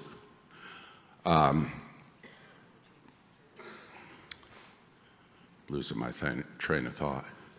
If you vote for this amendment, and again, it's not increasing any amount on the budget, it's just allocating if it's unused, you're also, in effect, supporting you're supporting the ZBA in its belief that the lawsuit against Surfside Crossing can proceed. And again, we don't know what the outcome with that lawsuit is, but it's coming up and we want a fair shake. And we don't believe that another board could usurp the ZBA in making this decision. So by voting for this, you're at least helping us in removing an impediment that could be used against us to obtain special counsel. Thank you. Thank you. Okay. Ms. Molden? Thank you, Madam Moderator. Emily Molden for the Nantucket Land Council. I just wanted to speak in support of this amendment, which I think brings up a really important issue and concern that we've seen appear a couple of times over the last year or so. And that is when you have instances where there are two town boards that are in disagreement. In this particular interest, if town council is representing the select board and conflicted from representing another one of our permitting or regulatory boards, such as the zoning board, it's important to not leave that board high and dry without their own counsel. These board members have been appointed or elected in order to implement our local regulations to help protect and serve the community, and they certainly deserve counsel and representation. I support this amendment. I think that in the future, it absolutely makes sense to appropriate separate funding in the budget for other boards to have independent counsel if the need were to arise, and understand that ultimately the select board needs to vote on how that's appropriated or distributed. But I certainly support this amendment, and I think that it's something that needs to continue to be addressed in the future. Thank you. Thank you. Mr. Cohen? Well, Stephen Cohen, I wish we had dozens and dozens of public meetings to discuss the budget before town meeting. Oh, wait, we do. I'd ask you to vote against this for two reasons. One, as Ms. Perry already stated, there is a provision in the town bylaw that allows for town boards to have independent counsel should the need arise, which is exactly what happened in the Concom situation. So there already is a provision for doing this. And secondly, the way this is set up, the select board would have to approve the use of the money, so it doesn't actually effectuate getting around them. All you're doing is creating most likely the situation where money is not available for legal services for other departments, and $60,000 is sitting there that goes into free cash later. This doesn't help the ZBA with anything. It just screws up the budget when the town needs it for something else. So I would encourage people to attend finance committee meetings and make their case for budgets that way, and to have a little more respect for all of our time at town meetings so we can move on and not do the nitty-gritty of budgeting at town meeting. Thank you. Thank you. Mr. Reed?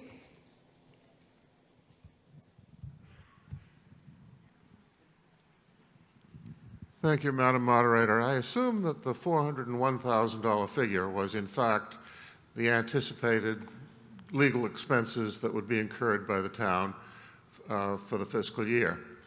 And if this article were to pass, that would, or if this amendment were to pass, that would take away $60,000 from the funding that would otherwise be available to the town for the legal services that the town obviously very much needs for many purposes, not just related to the case that is concerned with the ZBA.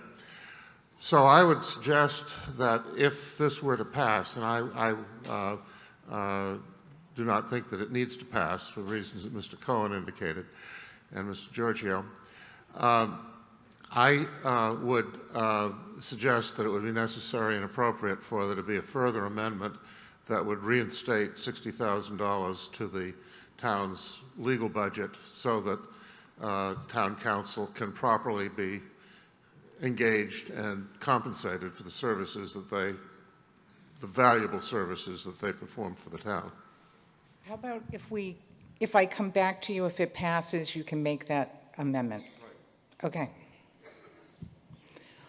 All right, yes, the woman in the back, if you could get a microphone. Go to a microphone, I guess.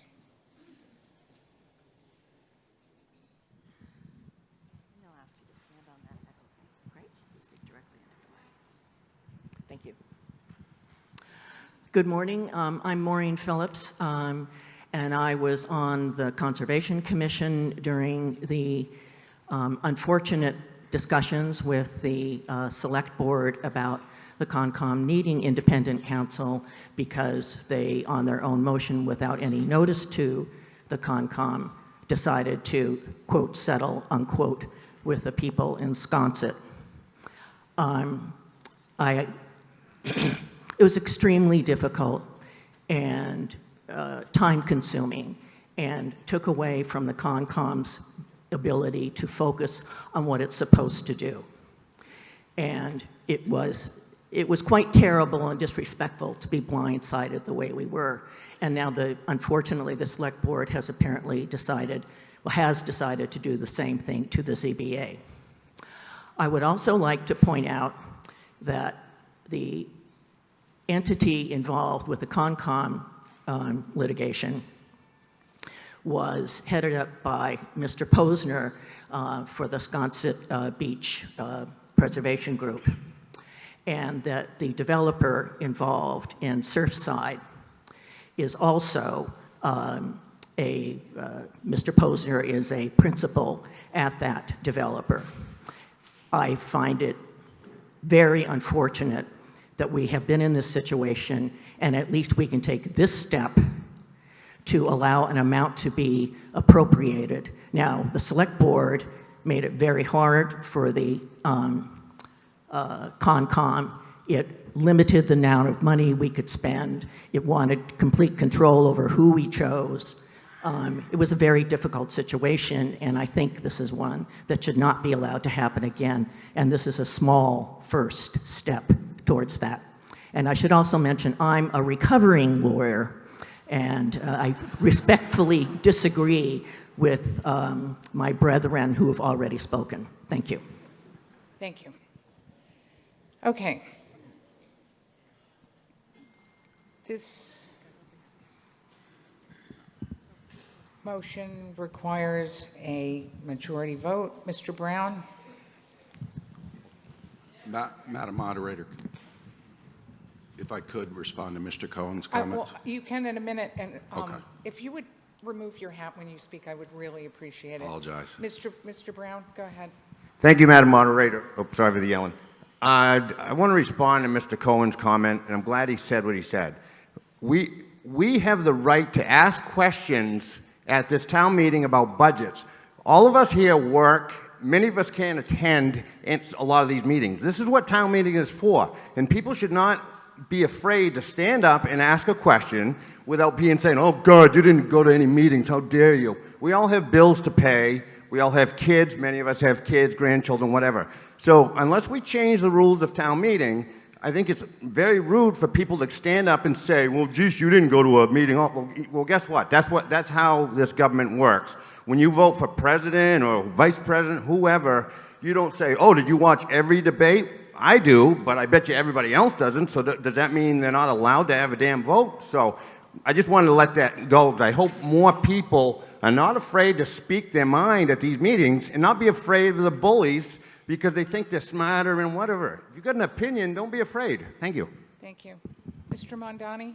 Yeah, I just want to respond to Mr. Please don't clap. Mr. Cohen's comments. I don't think he's a bully, but we did not plan to gum up this meeting on budgetary items. The timing of this just made it so that we had to do it this way.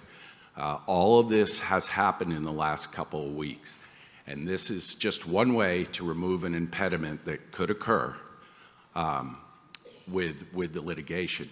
There's no question that our legal counsel is in a pickle on this.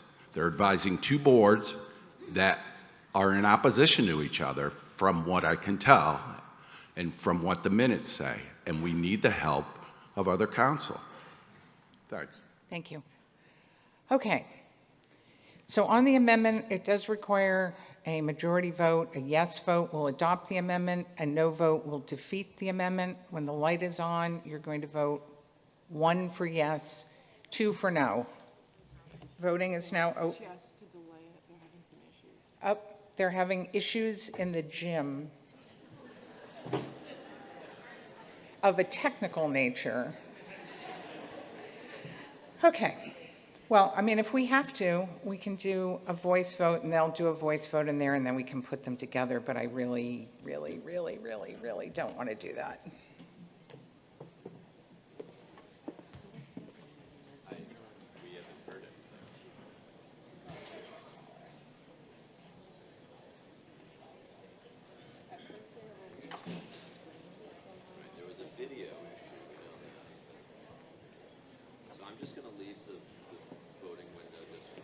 Should I tell people to go ahead and vote? Have them try. Okay. We've got over. They're good now. Okay, it's all good, so you can go ahead and vote. Voting is open. We're voting on Mr. Brown, Ms. Perry's amendment to Article 8. 1 for yes, 2 for no.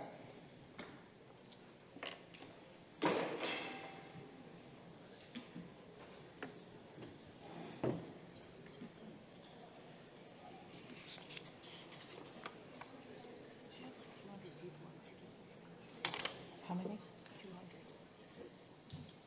Sure.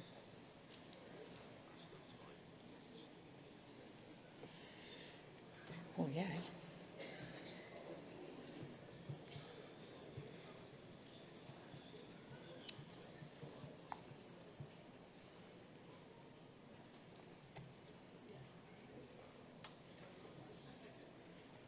Voting is closed.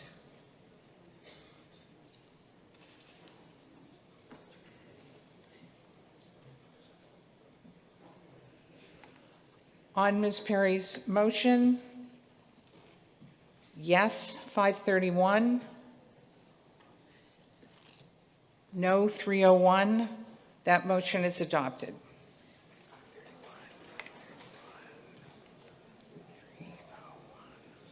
Okay, so now on the main motion as amended by Ms. Perry.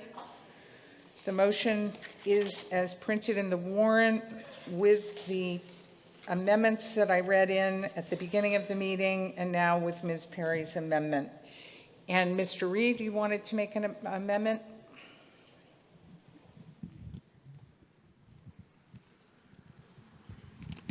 Yes, thank you, Madam Moderator. I move that the line item legal be increased in each column from 341,000 to 401,000 as originally printed in the warrant.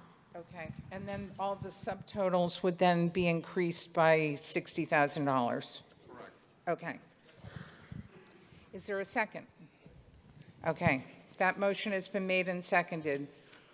On Mr. Reed's amendment, any discussion? That does require a majority vote. A yes vote will adopt the amendment. A no vote will defeat the amendment. When the light goes on, it's 1 for yes and 2 for no.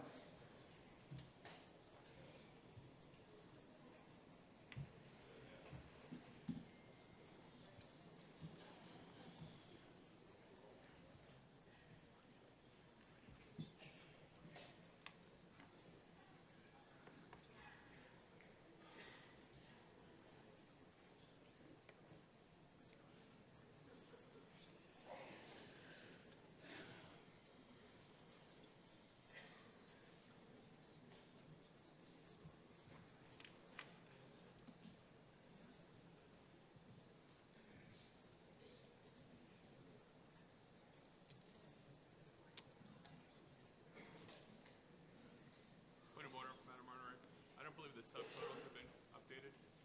No, they haven't been. We're just going to note that. We're not going to try to do the math. It would be too frightening. Okay.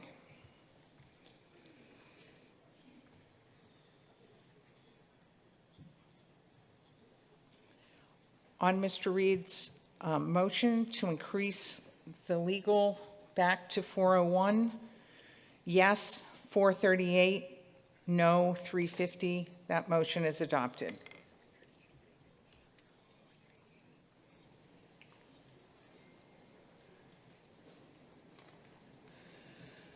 Okay, now we're on Article 8 with the motion as printed in the warrant, as changed by the changes that I read in at the beginning of the meeting, as amended by Ms. Perry to allocate $60,000 of the legal to the Zoning Board of Appeals Independent Counsel, and as amended by Mr. Reed to increase the legal line item back to $401,000 with a commensurate $60,000 change and all of the subtotals and ultimately the grand total of operating budget. This requires a majority vote. A yes vote will adopt that motion. Up.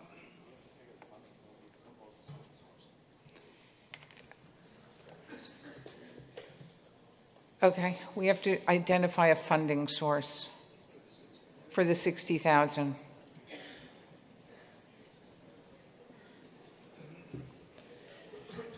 Okay.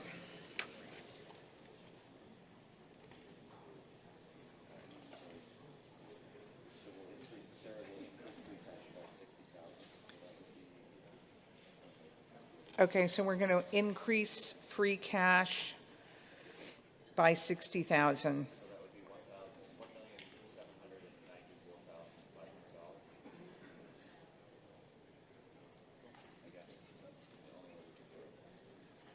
Okay, so that is, free cash is going to now be $1,794,500.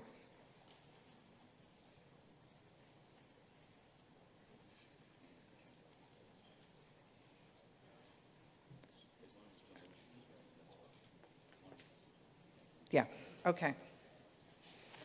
All right, so just to be clear, as mud, I guess, Article 8, it's as printed in the warrant with the changes that I read in at the beginning, with Ms. Perry's amendment to allocate $60,000 for independent legal counsel to the zoning board, with Mr. Reed's amendment to increase the legal line item back to $401,000, to change the subtotals and totals by the $60,000, and to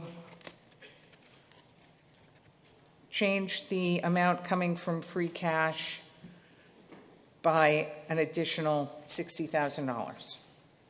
It requires a majority vote. A yes vote will adopt the motion. A no vote will defeat the motion. When the light goes on, 1 for yes, 2 for no.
Okay, on Article 8, yes, 661, no, 110.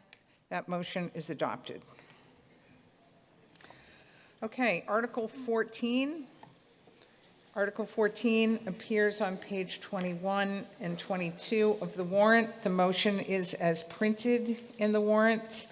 Recognize Ms. Curnow for the purpose of making that motion and ask that you unanimously consent to my not reading it. So moved, Madam Moderator. Thank you. Is there a second? Second. Motion is made and seconded. No sound in the gym. No.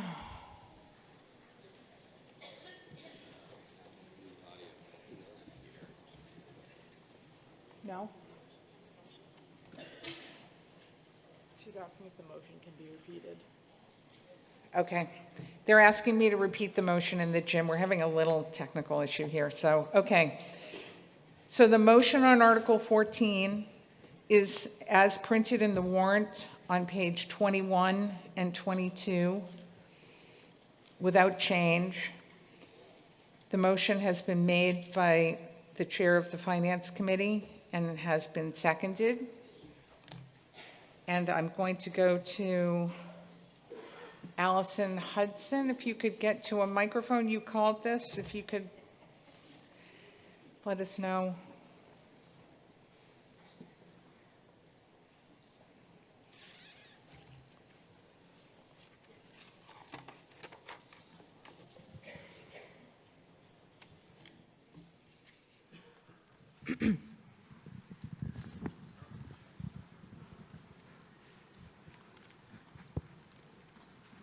Should I start or wait? Yes, It seems like. Absolutely. Okay. Hi, everyone. My name is Allison Hudson. I live in the heart of the Wauwinet Village. The shared use path is well intentioned. However, I am opposed and will vote no for the following reasons. 1, all encompassing. There is not enough space and there are no amenities for the existing visiting traffic in the village. Visitors can be disrespectful. Visitors in motorized vehicles can easily access the federal land that lies miles beyond, but those on foot or a bike are significantly less likely to do so. I have witnessed bikers and walkers turn around after walking a short distance on the sandy portion of the road many times. Having a front row view to peak season visitors going to Great Point or just exploring, I state these points as fact. The overflow of cars around the gatehouse is unmanageable. I have had to install no parking signs on my property, as have other neighbors, and a neighboring household frequently cannot enter or exit their own driveway for the line of cars at the end of Wauwinet Road. While the majority of visitors understand that they are supposed to use the gatehouse area, there is simply not enough space on busy days. There is definitely not space for an influx of bikes or bike parking. I have witnessed cars pulled over just past the inn with visitors urinating in the bushes. I have also witnessed visitors urinating in the bushes while waiting for the air pumps upon exiting the area. It does not seem to matter that there is a porta potty at the gatehouse or that this is a residential area. I have had one person ask me for water from my home, and I have had several ask if they can get a drink anywhere. I have also come across evidence of disrespectful behavior at the land bank property adjacent to Chaos Corner. There are often cigarette butts littered all around the bench there, as well as wrappers and cans. I mention these scenarios not to complain personally, but to illustrate that the area is already overwhelmed. Adding construction and an influx of people would create an inflection point which would degrade the very nature of the area, which is the draw in the first place. 2, safety. The path is not the solution, it seems. While there are ghost bikes marking a killed cyclist in a few places on the existing bike path, there has never been an accident on Wauwinet Road. Accessing the path from Pulpus Road would create an unsafe scenario for an influx of inexperienced cyclists, e.g. the majority of visitors who rent bikes, local children, and motorists. The corners on Pulpus Road on either side of Wauwinet Road make crossing Pulpus in that area particularly dangerous. Cars pass at well over 40 miles per hour, and there is little time for a novice cyclist to plan a crossing due to the blind curves on both sides. Bikers would need to cross Pulpus Road in order to access the short path, where soon enough they would just have to turn around and do it again. Having observed this crossing many, many times, it is a matter of when, not if, an auto accident and/or another ghost bike would occur based on an influx of novice bikers. I'm almost done. On Wauwinet Road itself, this simple addition of speed bumps would create a safer environment for all visitors. 3, and final, conservation. The path will cause permanent loss of a special habitat which will be gone forever to benefit a relatively small number of people. At what point do we stop justifying taking just a little more, degrading the very core of what we hold dear? This loss is heartbreaking. A study of the existing bike path furthers this feeling. It is not well maintained, and what maintenance is done exists in a haphazard fashion. I have 9 pages of images proving this for anyone to study in my hand. To imagine this permanent loss of habitat for a short path that will likely fall into disrepair is very upsetting. Proper maintenance of Wauwinet Road would also help answer the call of creating a better transportation and access plan. It is regularly in disrepair leading up to and past the gatehouse, plus is crumbling on the side in sections. Why spend on new construction rather than address what already exists, which cannot be relocated and desperately needs maintenance? The few people in the Wauwinet area currently in favor of this path have expressed a desire to use the path to go towards town, not for federal land access, the original intention and budget seed for the path. A few have complained that cars go too fast for biking. Again, enforcing posted speed limit would help. This path will serve a very select few for just a few months while leaving visiting tourists stranded, local residents overwhelmed, and natural resources increasingly exhausted. The majority of Wauwinet property owners have already expressed opposition to the mixed-use path through various letters for the reasons stated above and more. Thank you for listening and considering. Thank you. Ms. Cross? Can you hear me? Yes. That better? Yes. My name's Amanda Cross. I'm speaking as a Pulpus Association board member, as well as a Wauwinet Road resident, both full and part-time since 1975. The Pulpus Association neighborhood includes the western section of the Wauwinet Road, a good chunk of the road with a large number of property owners. We recently polled our association regarding their interest in the bike path. They overwhelmingly supported the bike path. Out of 72 replies, 86% were in favor, 4% against, and 10% just hadn't quite made up their mind yet. Safety was the primary concern for bicycles, for pedestrians, for cars. There are virtually no shoulders on the winding road with blind corners, especially along the first half. This bike path was part of the original 1977 Nantucket Bicycle Master Plan, and as I understand it, is one of the few major paths that has not been approved and built. And the traffic has increased significantly since that time. It's a critical public safety issue. It's time to get this path built. The Finance Committee recommends, please vote yes to build this path. Thank you. Okay. Hello? Mr. Young? Can you hear me? Yeah, my name is Robert Young. I live on Walwinet Road, and I think it's a little disingenuous to say there have never been any accidents on Walwinet Road. I have personally taken a neighbor home who has been run off the road.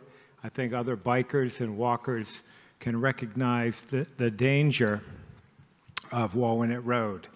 It's virtually impossible to walk, bike, and yet everybody does it because we live in the neighborhood. We want to walk to the different conservation areas nearby or walk to Pocomo Beach. The people at Pocomo cannot get to a bicycle path at Pulpus Road, which accesses the entire island, without navigating a little over a mile of the most incredibly dangerous road on the island.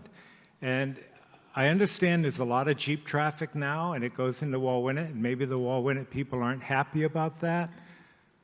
But those Jeeps are driven by renters who drive that road at 40 miles an hour or more, and you walk out of your driveway, you better be prepared to look in both directions because traffic, jitney buses, purveyor trucks for the Walwinet, and all the Jeeps going to Great Point.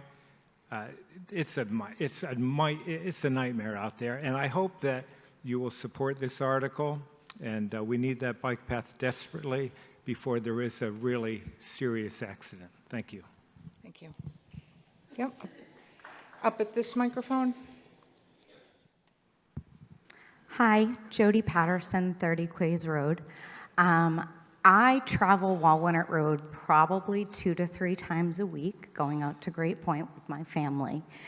And I am floored that someone who lives on that road and drives it every day would not see the danger that it poses to bikers and to walkers. It's not a safe path. My daughter used to sail out of Pulpus Harbor, and I would go 2 times a day.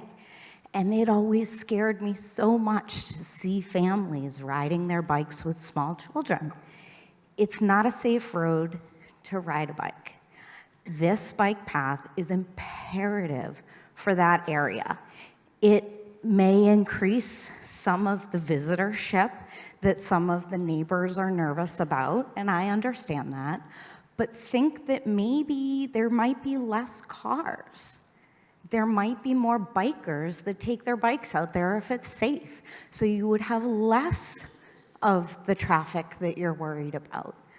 This is a necessary piece of infrastructure for that area of the island, and I strongly request that you support it. Yes. Yes, the gentleman at the microphone. Haziel Jackson. When I was young, I used to cycle there, younger. I used to cycle there all the time, mostly in the summer. In the winter, if you go out there, there's no traffic. I believe that I know that we just spent over an hour debating small issue costs such as the computer upgrading for $60,000, $100,000, something like that. My main concern is that this is $4,600,000. There might be other things that we have to think about a little more carefully. The reason there's a bike path to Surfside Road, Jetties Beach, Nantucket is because there's a lot of traffic. In the summer, there may be traffic to Wawinit, but it's not that extensive. I know that from going there. And maybe someone suggested speed limit signs, and maybe people could be more careful when they drive there. I'm afraid that if we do this one, then we'll need another one to Pocomo Point. We'll need another bike path to other places that are less populated and maybe only populated in the summer. So it's just one place where we might think of cutting our costs. Maybe there are other better ones later on, but I'm just suggesting that we might think about that. Mr. Lowell? Thank you. Welcome to the happy place. About 5 years ago, when Mike Burns was the transportation planner before he left, and now he's back, sitting right here next to me, said that we may be able to get federal funding for a Wawinit bike path. I kind of couldn't believe I heard it. I said, "Are you sure, Mike? Really?" And he said, "Yes." So that part of this is in the handout. There's over $2 million in federal funding that would be spent before the 4.6. So the 4.6 may not be spent. Okay, so just keep that in mind. In my opinion, and I do about 75 miles of driving a day in Nantucket, waving at people I don't know. Wawinit Road, Quidnet Road, and New Lane are the three most dangerous roads on the island to ride a bike, in my opinion. Now, I don't ride a bike anymore, but I see the bikes. We've traditionally, unfortunately in some cases, we've supported narrow roads. Now, every once in a while you might see me out with a tape measure measuring the width of a road.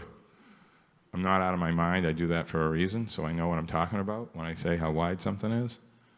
Wawinit Road is a hair under 20 feet. It's pretty narrow, okay, with the shoulders broken away, things like that. It takes time to get these roads repaved. It doesn't just happen overnight. We've worked for 30 years or so to get bike paths the way you see it today. Wawinit Road and Tom Nevers Road are the two sort of the last, I guess I would say, the most vigorous pushed to bike paths that haven't happened yet. I urge this audience to vote in favor of this article. It's a no-brainer. Thank you. Thank you. I'm going to go to Mr. DaCosta, and then I'm going to go up to the back. We have. I'm not going to take that, Mr. DaCosta, because I had someone who came from the gym who I have to acknowledge. Thank you. Mike Herlihy, 6 Salty Way off the Quidnet Road. We have 5 grandchildren that are very interested in community sailing, and there are hundreds of kids down there using the Pulpus access off the Wawinit Road. We heartily endorse anything we can do to get more safety for those 5 grandchildren. Thank you. Thank you. I think you're ready to vote on this. This does require a 2/3 vote. The motion is as printed in the warrant. A yes vote will adopt the motion. A no vote will defeat the motion. Voting is open when the light goes on. It's 1 for yes and 2 for no.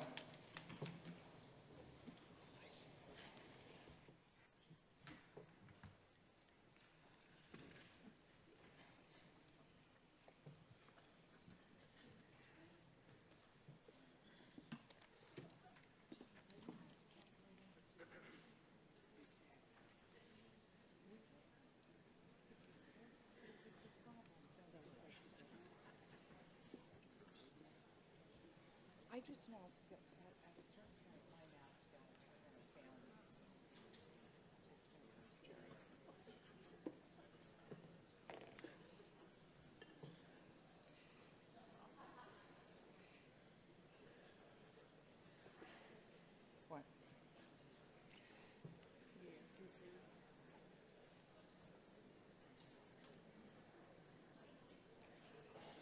Okay.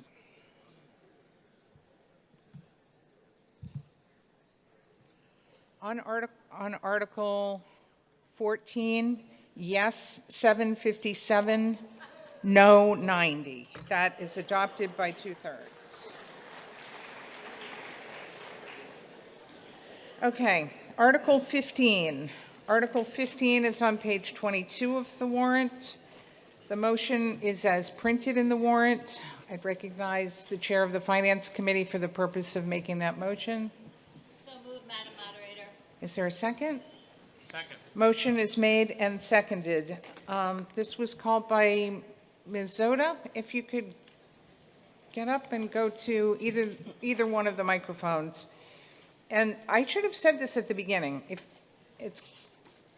If you would like to speak, what would be easiest is if you went to one of the 4 mics positioned in the room, and I'll kind of try to go around to those mics. It makes it a ton easier for me to see you, and it will make it quicker, I think. Yes? Thank you, Madam Moderator. Loud enough? Hold on just a second. We don't have anyone to bring microphones around.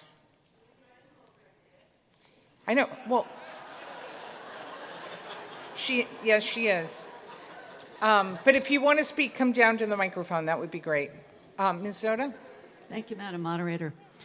I have grave reservations about supporting Article 15 as it's stated in the warrant, and I wanted to give voters some background information so that they may make an informed decision.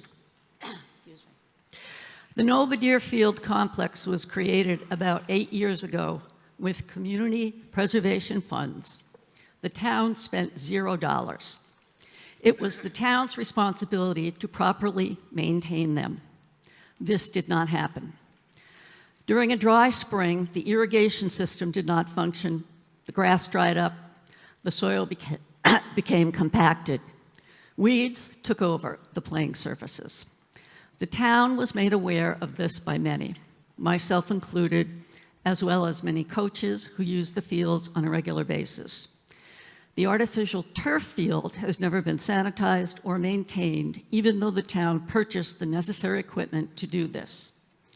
2, the third field being asked for would qualify for CPC funds.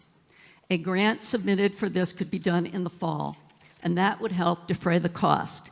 And I thank my fellow citizens for talking about fiscal responsibility and town accountability. Third, my concern is proper maintenance for the complex. Who will guarantee this so that we are not faced with the same unavoidable problem a few years down the road? Our recreational facilities need attention and funding if they are to remain safe at a safe level for students. I have little faith in the town's commitment, given the history and the mistakes regarding this complex. And lastly, please consider that the field house has yet to be opened for our students. Again, they lack bathrooms and a safe shelter when they take the field. And thank you for thinking about this when you vote on this. It's a lot of money, and it's money that shouldn't be asked for at this point in time. Thank you. Okay. Anyone else on this article? All right, then this requires yes,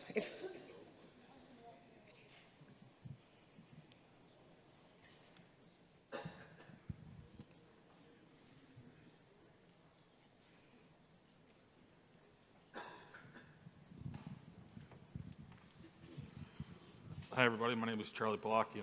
Wait a minute. I don't even know where you are.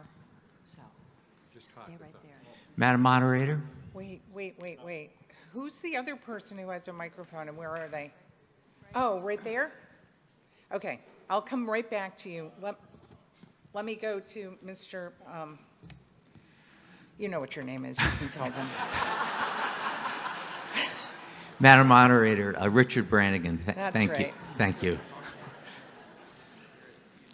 I too have reservations about expanding this property at this juncture. This complex has been in the development over 10 years, and you've heard me speak about this on other occasions. The field house, surprisingly, sadly, is yet to be opened. Another season, another soccer season, another lacrosse season for our teams and visitors alike has been lost. Maybe it's going to be completed in June. There's some final points to be made on the interior of the field house for painting, touch-up, and maybe a CO will be granted in June so that it could be opened and utilized. Regarding the grass fields have had a number of issues over the last 10 years. Progress has been made. The irrigation system a couple of years ago was broken down. There was no substitute pump, and the fields really suffered. They are now coming together a little bit stronger. Regarding the turf field that's been there for 10 years, it's never been serviced. Turf fields have a life expectancy of maybe like 10 to 12 years. Equipment was purchased to service the turf field. It's in the shed or the trailer at the back of the parking lot, never been pulled out, probably doesn't know how to be used, and the filaments have never been rotated. In addition, it's never been sanitized. So there's no detergent, no wash to take care of any potential bacteria. So in 10 years, it's never been serviced. So at this juncture, I see a need for tender loving care for what we got. And my feeling is, let's maintain what we got before we expand to a fourth field. I would suggest an amendment on this where we put aside the $3 million maybe and move that into the master plan for the school and what the school needs for their structures, and hold back $800,000 for the maintenance and the repair and the tender loving care that this complex so desperately needs and requires. Thank you. Thank you. That proposed amendment isn't within the scope, so I can't take that amendment, but I take your comments. Thank you. Up in the back?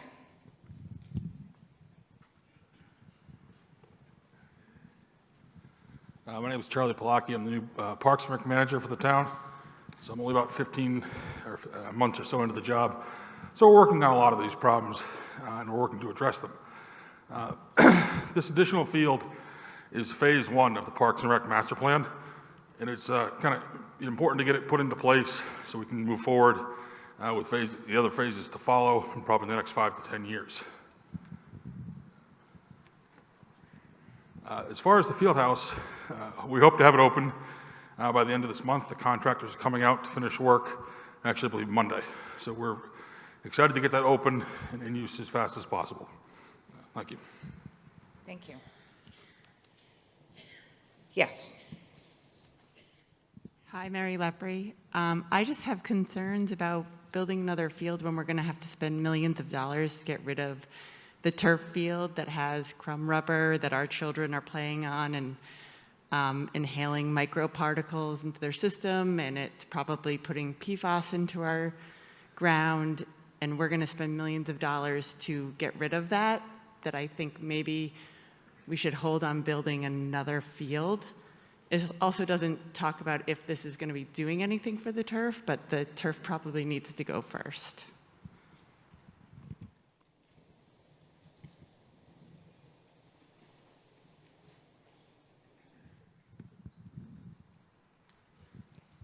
Yes, please go ahead. There are no current plans to remove the turf field.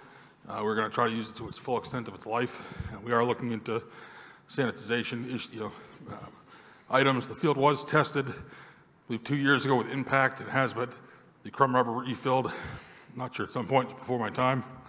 But we need to keep that field as long as we can and build this fourth field to supplement if we do have to ever get rid of that.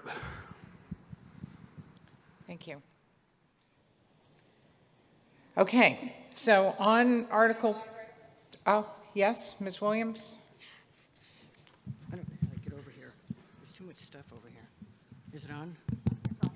Yep. I'm on the CPC. I'm the vice chair. I've been on it for 17 years. And this is my project.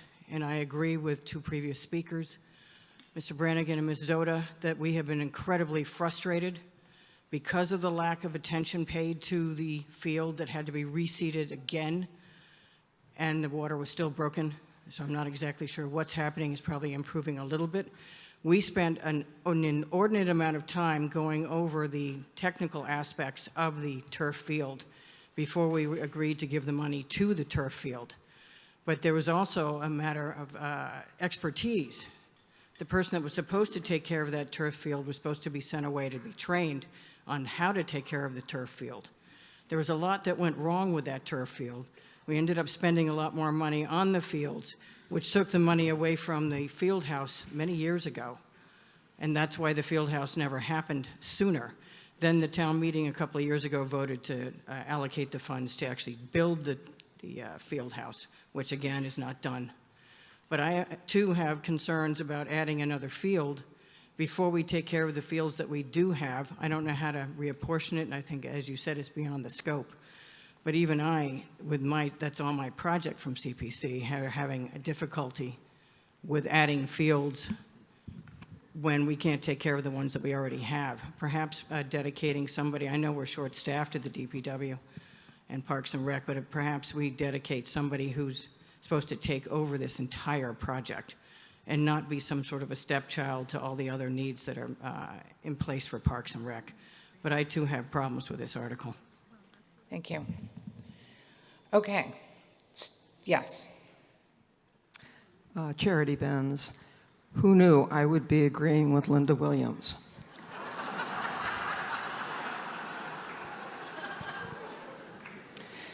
But not only on this, but on what's coming up on Article 18.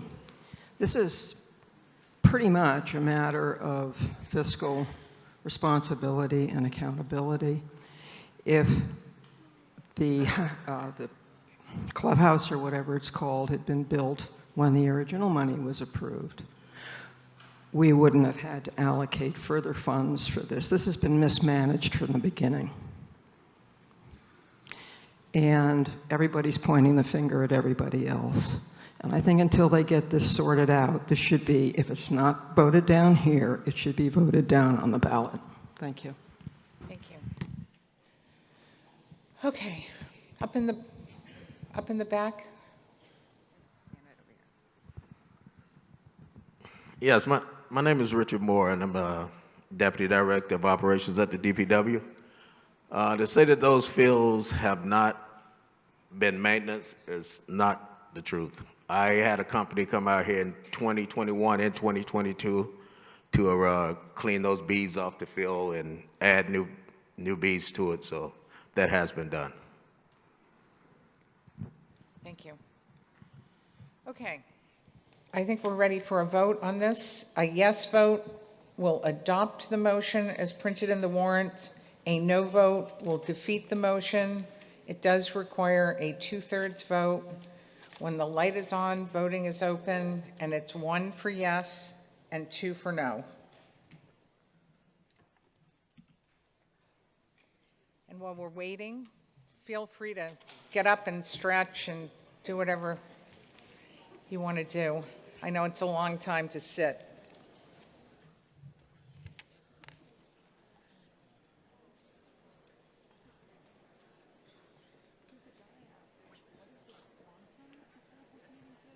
There isn't one. Yeah. Someone's asking from the gym.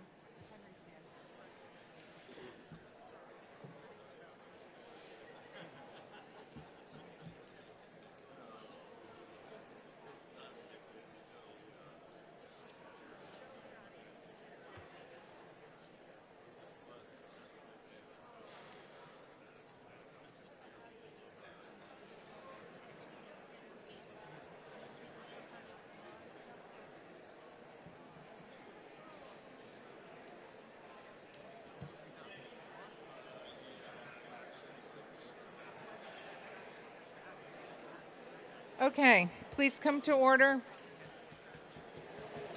On Article 15, yes, 265, no, 570. Article 15 is not adopted.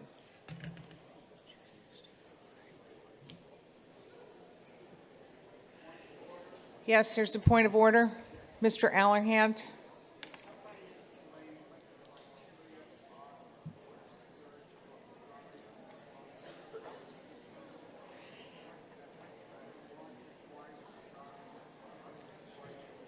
Okay, so a question's been asked, how do we determine what requires a 2/3 vote and what requires a majority vote and what requires another quantum of vote? So some of them are set by statute. For example, Article 2, which is the prior year's bills, that requires a 4/5 vote. For the most part, zoning articles require a 2/3 vote. The exception to that is if the planning board makes a determination that the article falls within the fair, am I gonna get the name of this thing correct? The Housing Choice Act. If they make that determination, then those articles require a majority vote. Motions that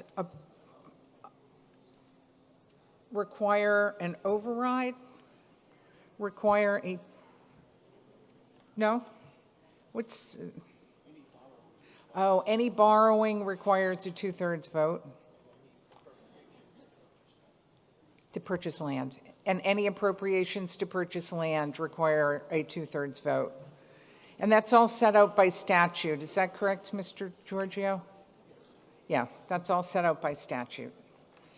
The other question that I think came from the gym was someone asked, what's the quorum for this meeting? And the answer to that is that for an annual meeting, there is no quorum. So it could be me and Tucker Holland, or it could be me and 2,000 people. So anything works in terms of a quorum for an annual meeting. For a special meeting, there are certain articles, if they come up at a special meeting, they require a quorum. I don't have that available right at this minute, but it is available. I think it's chapter 44 of the town code. Okay. Article 17. The motion appears on page 23. It says printed in the warrant. I'm going to ask for you to waive the reading. I'm going to recognize Ms. Crono for the purpose of making that motion. So moved, Madam Moderator. Is there a second? Motion is made and seconded. This was called by Ms. Sutton, and she's up at the microphone. Go ahead, Ms. Sutton. Hold on to this. Can you hear me? Yes? Okay, I'm speaking right into it. So this was mainly just a question because I read it and I looked at the map and I didn't quite understand what was going on. I'm not really a sewer expert, but it looked like potentially could that be a road, or is, you know, that would become a secondary access to Milestone Road, or that's why I wasn't really clear, and I was hoping someone could answer that for me. Thank you. Ms. Gibson? What's shown on the map there is the proposed potential site for a DPW facility. That little longer leg there would be an access road for DPW operations only. And the purpose of the article is simply, there's no appropriation here, it's simply to add the location of this potential site to the existing location that is under review at 188 Nantucket Road. Since the original appropriation for design of a new DPW facility at 188 Nantucket Road, the Coastal Resiliency Plan has come out, which shows some flood inundation projections on Nantucket Road. The Select Board asked Town Administration to look at alternative sites, and that's what this is. We are currently undergoing an alternatives analysis of 188 and this location. Thank you, Mr. Barnes. Thank you, Madam Moderator. As a water commissioner, I am concerned about the potential for a DPW facility which may be in our aquifer. So I want to be very careful about citing something that might impact the aquifer in the future. Thank you. Okay, this article requires a 2/3 vote. A yes vote will adopt the motion as printed in the warrant on page 23. A no vote will defeat that motion. When the light goes on, voting is open. It's 1 for yes and 2 for no.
Okay. On Article 17, yes, 507, no, 210. That motion is adopted.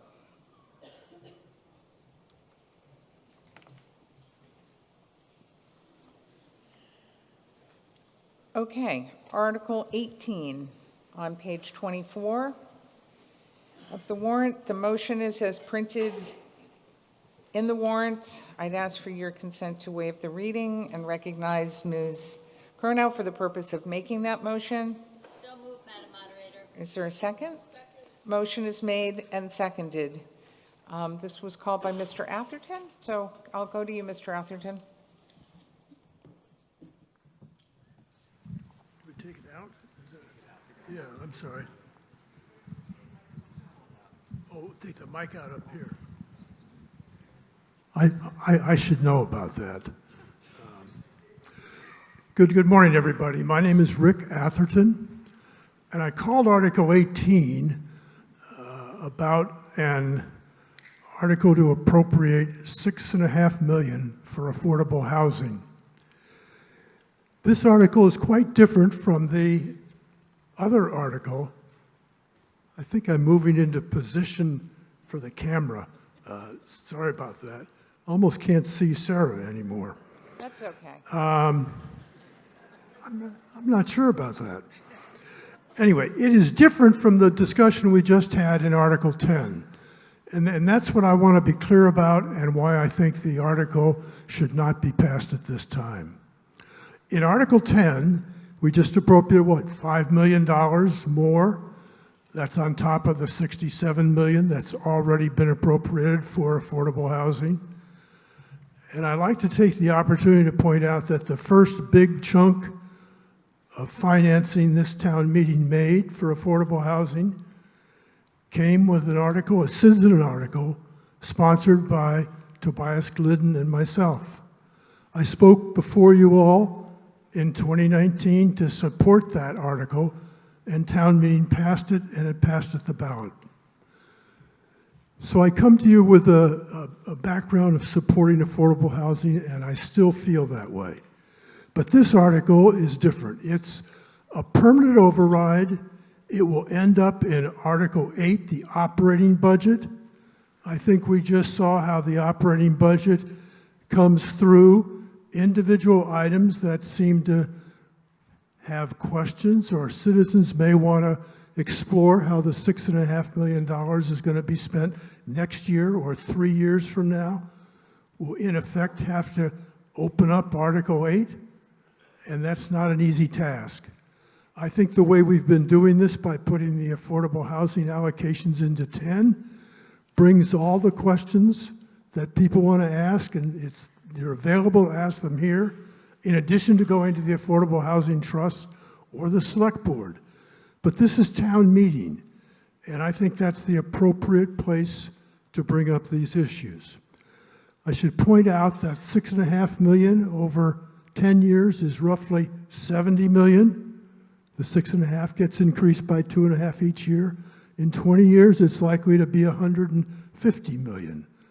So this is not an insubstantial request. I think one of the other things that, to me, in the recent past, the questions that came up about how the Select Board dealt with the ZBA and the Surfside Crossing litigation matter, I think you need to think about letting this get back into an appropriation cycle without the town being able to comment through town meeting.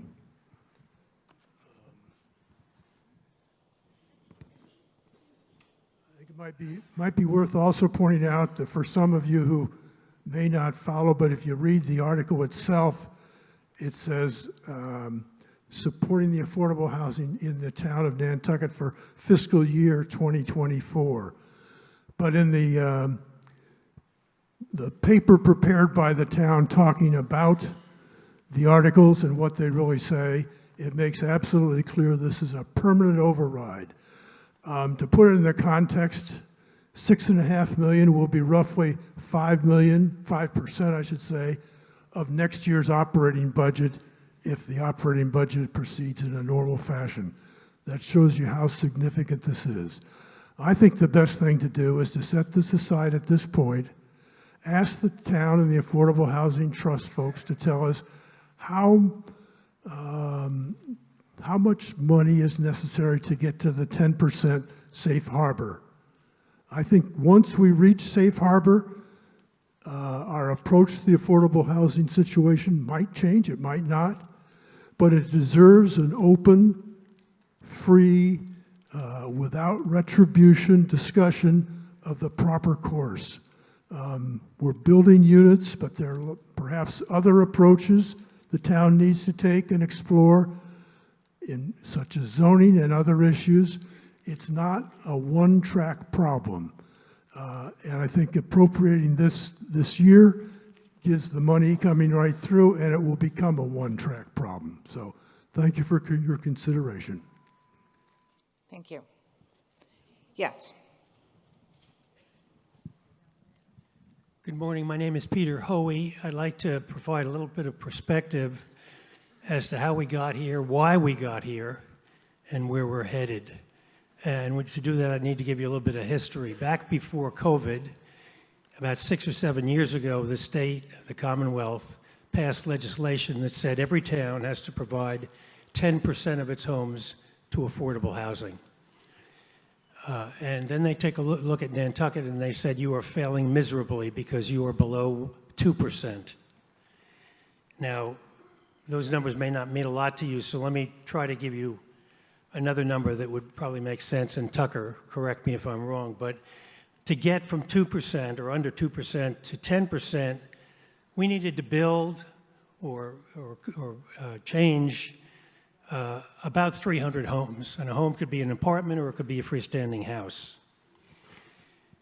So they said, you're failing miserably, and if you don't fix it, we're going to fix it. And how do they fix it? With 40B development from, in many cases, off-island developers. So we went to work.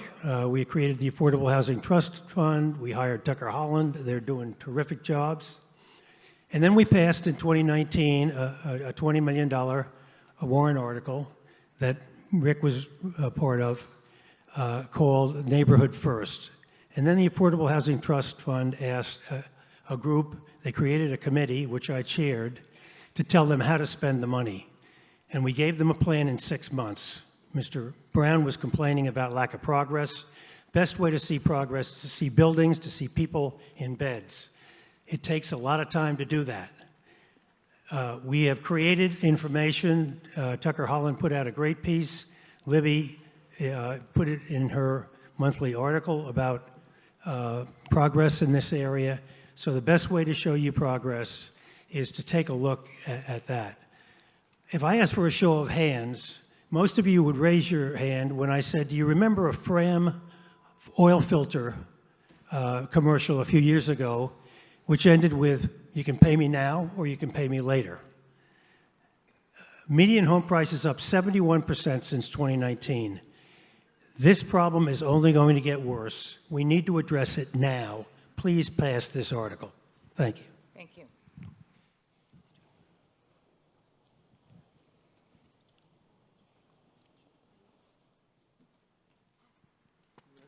Madam Moderator, Ms. Williams? I'm on both sides of this issue. I've been on the... You It's got to not get on? closer to the microphone. It's on. Me, you can't hear? Good luck with that. You can hear me. You can hear me 5 towns over. I'm on both sides of this issue. I've been on the Nantucket Housing Authority for a long time. I was one of the people that started the Affordable Housing Trust Fund many years ago, kept it going. I'm concerned about this as a homeowner. If they were going to do this to our tax base, through you, Madam Moderator, can Brian Turbett tell us exactly what the impact is on our tax base, what I'm going to be paying? Because if this is going on forever and ever, I was told the other day that it was going to be an average of about $200 a year increase. Well, you take that over a period of time, and I can't afford that. With the overrides and everything else we're paying for, our taxes are going up anyway, but I just don't know what the impact of this is going to be. If they were going to do this in perpetuity, which I don't think they should, they probably should have increased the year-round homeowners exemption, or asked for less, or put a time limit on it, which I understand is beyond the scope of the article this year, is to put it for 10 years, or 5 years, or 4 years. But it should have been less. It should have been for a specific amount of time, and it should have been concomitant with a increase in the year-round homeowners exemption to offset the impact of the taxes increasing every single year ad nauseum. So can I get an answer through you, Madam Moderator, from the town treasurer on the impact on the taxes from this? The finance director? Finance director. Yeah, not town treasurer, finance director. Thank you. So to answer the speaker's question, as we had put out in the estimated tax rate, we do estimate that the increase is $211 annually for the life of the override. The question about the residential exemption, as most people are aware, we do have the ability to go up to 35%. We're currently at 25%, and that is reviewed and discussed at the tax rate setting hearing, which is normally in December, and it would most likely be a discussion that we would have when we were setting the fiscal 24 tax rate. Thank you. That takes me back to $211 a year forever. In 10 years, I'm going to be paying, what, another $2,000 on my taxes? Even I can't support that. I support a lot of it. The CPC at the moment is carrying a bond for Satcham's Path that we took out, and we're carrying another bond that we have to take money out of our appropriation every year to pay off the $5 million that we gave the Affordable Housing Trust a couple of years ago. I can't take any more on my taxes. I don't know about the rest of you, but I can't take an ad nauseum $211 a year. I would vote against this, make them come back with something that's more palatable, with an actual dedicated increase in the year-round homeowners exemption, and for less money, and for a set amount of time. Mr. Bamber? Where do you go right Hello, it's Ron Bamber. I just wanted to give my point of view. I've been here 53 years, 85 years old. When I came here, I got my first job, and when I got hired, I got out to Nantucket. My wife said, "Did you get the job?" I said, "I did." She said, "Well, how much do you make working on Nantucket?" I said, "I forgot to ask him." That was in those days because you had to get a job and you were just happy to get one. What's happened on Nantucket now, they're destroying this beautiful historic island. When whaling stopped 200 years ago, then it got onto the tourists and it was a beautiful place to come to. But there's so many people that are coming here and you're doing this affordable housing. It's better if you let them, there'll be better people if they go out and work and get the property on their own, believe me. Nantucket is getting destroyed now with the water in the sewer. It's so bad, the smell the other day from the dump with all the sewer and water that gets, all the sewer and garbage that gets mixed together. It stunk so bad over at my house when I was working on my beach putting up a snow fence. And I've smelled it all the way down to the Caton Circle.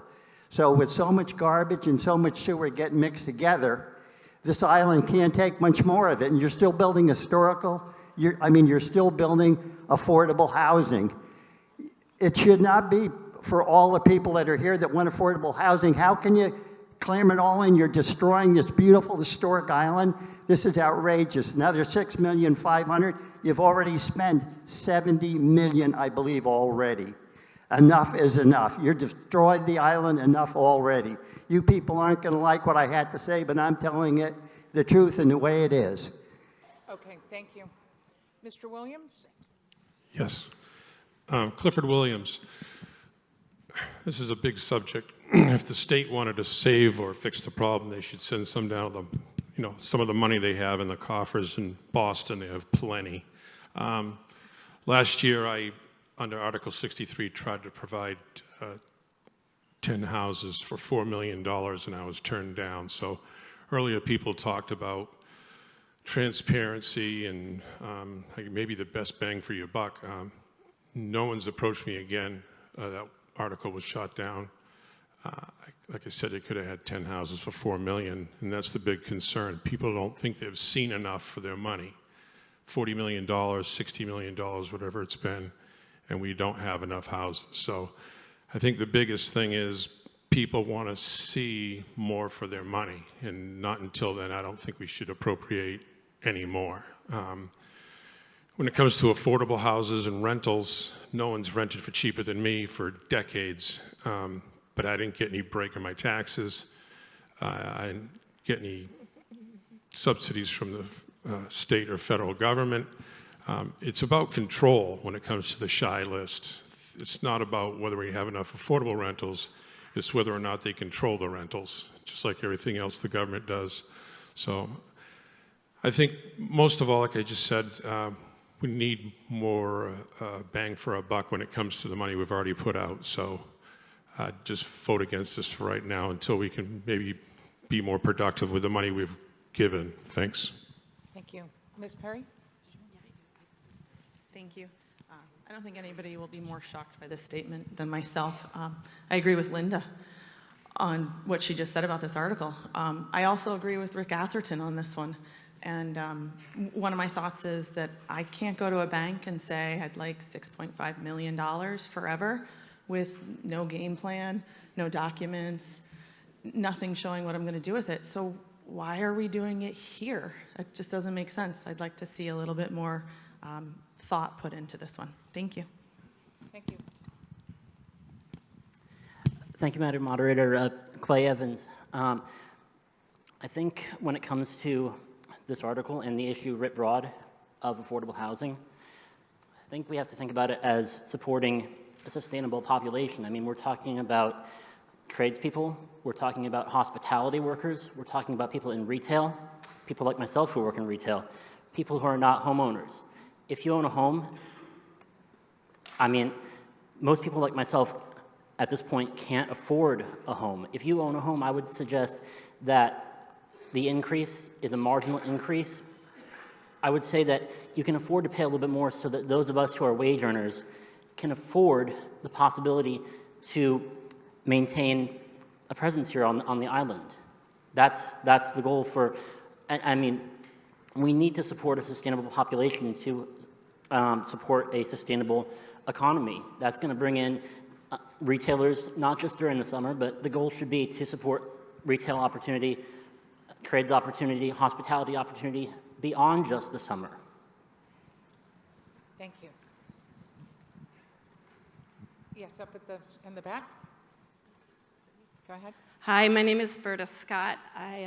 We were chosen 18 years ago to purchase an affordable home through Habitat for Humanity. We've been here 16 years. We were trying to get out of here then. It's not because we didn't work hard and have 3 jobs.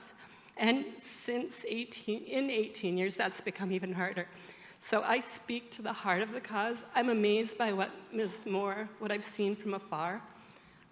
What she described today is so many things. I would like to know more of what is being done as well.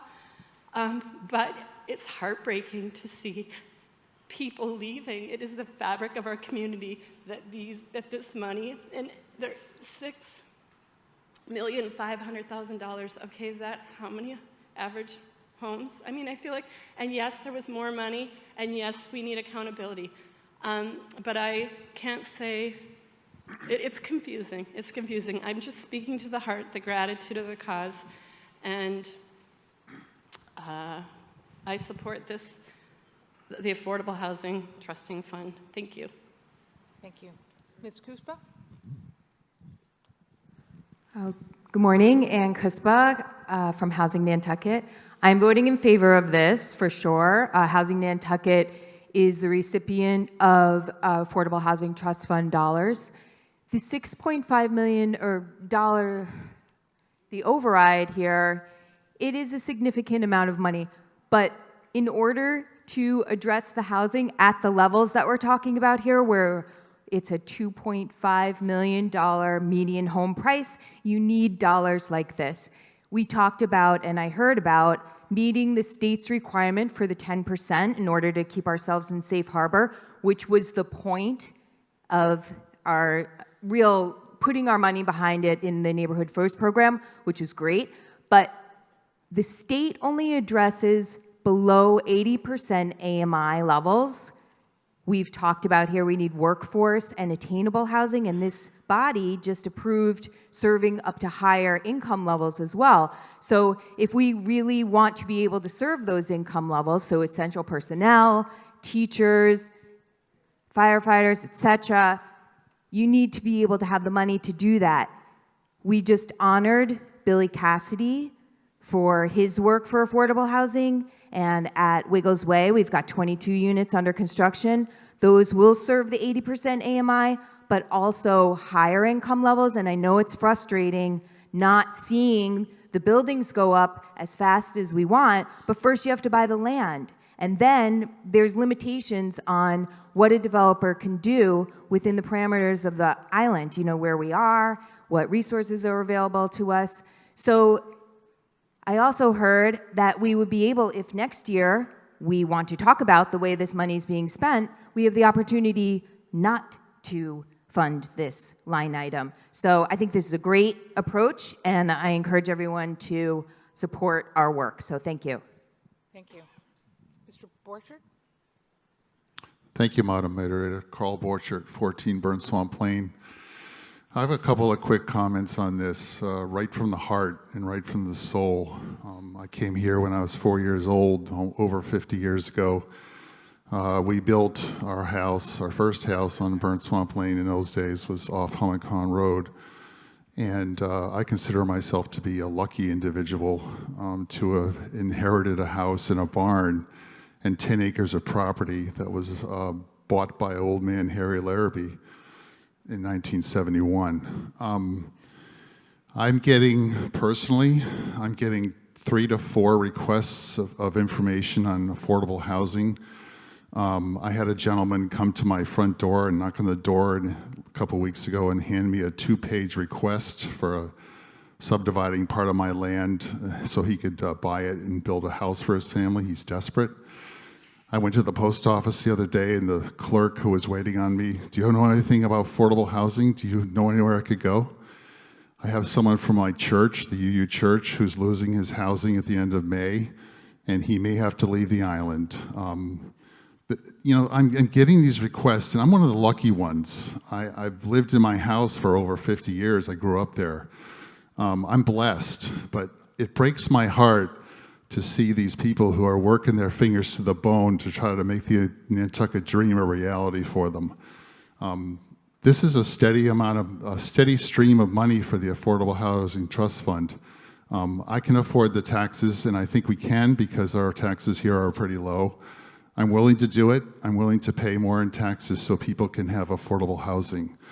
I know it's controversial. I know we have a lot of money appropriated. I'm hearing Mr. Brown. I'm hearing Ms. Gardner.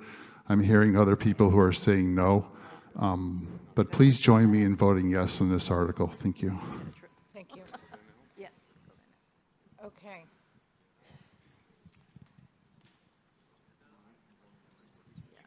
Go ahead. Go ahead. Stephen Cohen. We've been talking about affordable housing since I was in first grade. You know, this is only ever going to get addressed if we spend money on it and we make zoning changes to address it. The town has only been doing that for maybe 5 to 10 years. It certainly has not been working on it for the 40 years we've been talking about it. And I think we should be proud of the progress we're making. But the only way it's really going to ever happen is if there's a steady funding source, which is what this does. In the same way that the land bank is remarkably successful because it has a steady annual budget, it's time for affordable housing to have a steady annual budget so that it can also have that success. Trying to do it one-off is not going to get us where we need to be for our community. And frankly, if we can't afford $6.5 million for affordable housing, what are we doing? That's about, you know, we should be spending a lot more than that, not worrying about whether we can come up with a very small amount compared to the issue. But the other thing is, if we decide we want to stop spending it, town meeting can change it any year. This is not perpetual. It gets voted on every year. So anytime somebody wants to say, hey, we don't want to spend this money anymore, just come back and change the budget as we've already done. So I would say let's give the Affordable Housing Trust Fund a steady source of funding. Let them do all the projects that they have already planned out and ambitiously in their arsenal, and let's see if we can really attack this problem for our community. Thank you. Thank you. There's a gentleman up in the back. Hello? Yes. David Bernard, Hummock Pond Road. What's that? Oh, I'm not exactly sure what affordable housing is on Nantucket. We've been trying affordable housing for 40, 50 years out here. We subsidize people to get homes, which is wonderful. We don't have enough housing for town employees. We get people homes. We subsidize those homes. What happens when those homes are sold? If an employee gets a subsidized home and is here for 10, 15 years, and now they leave, who gets that money? Does the town ever get its money back on a subsidized housing? If we're going to give money away, shouldn't we get that back when that person leaves? Or does that money just go to the person who sold the home and leaves the island?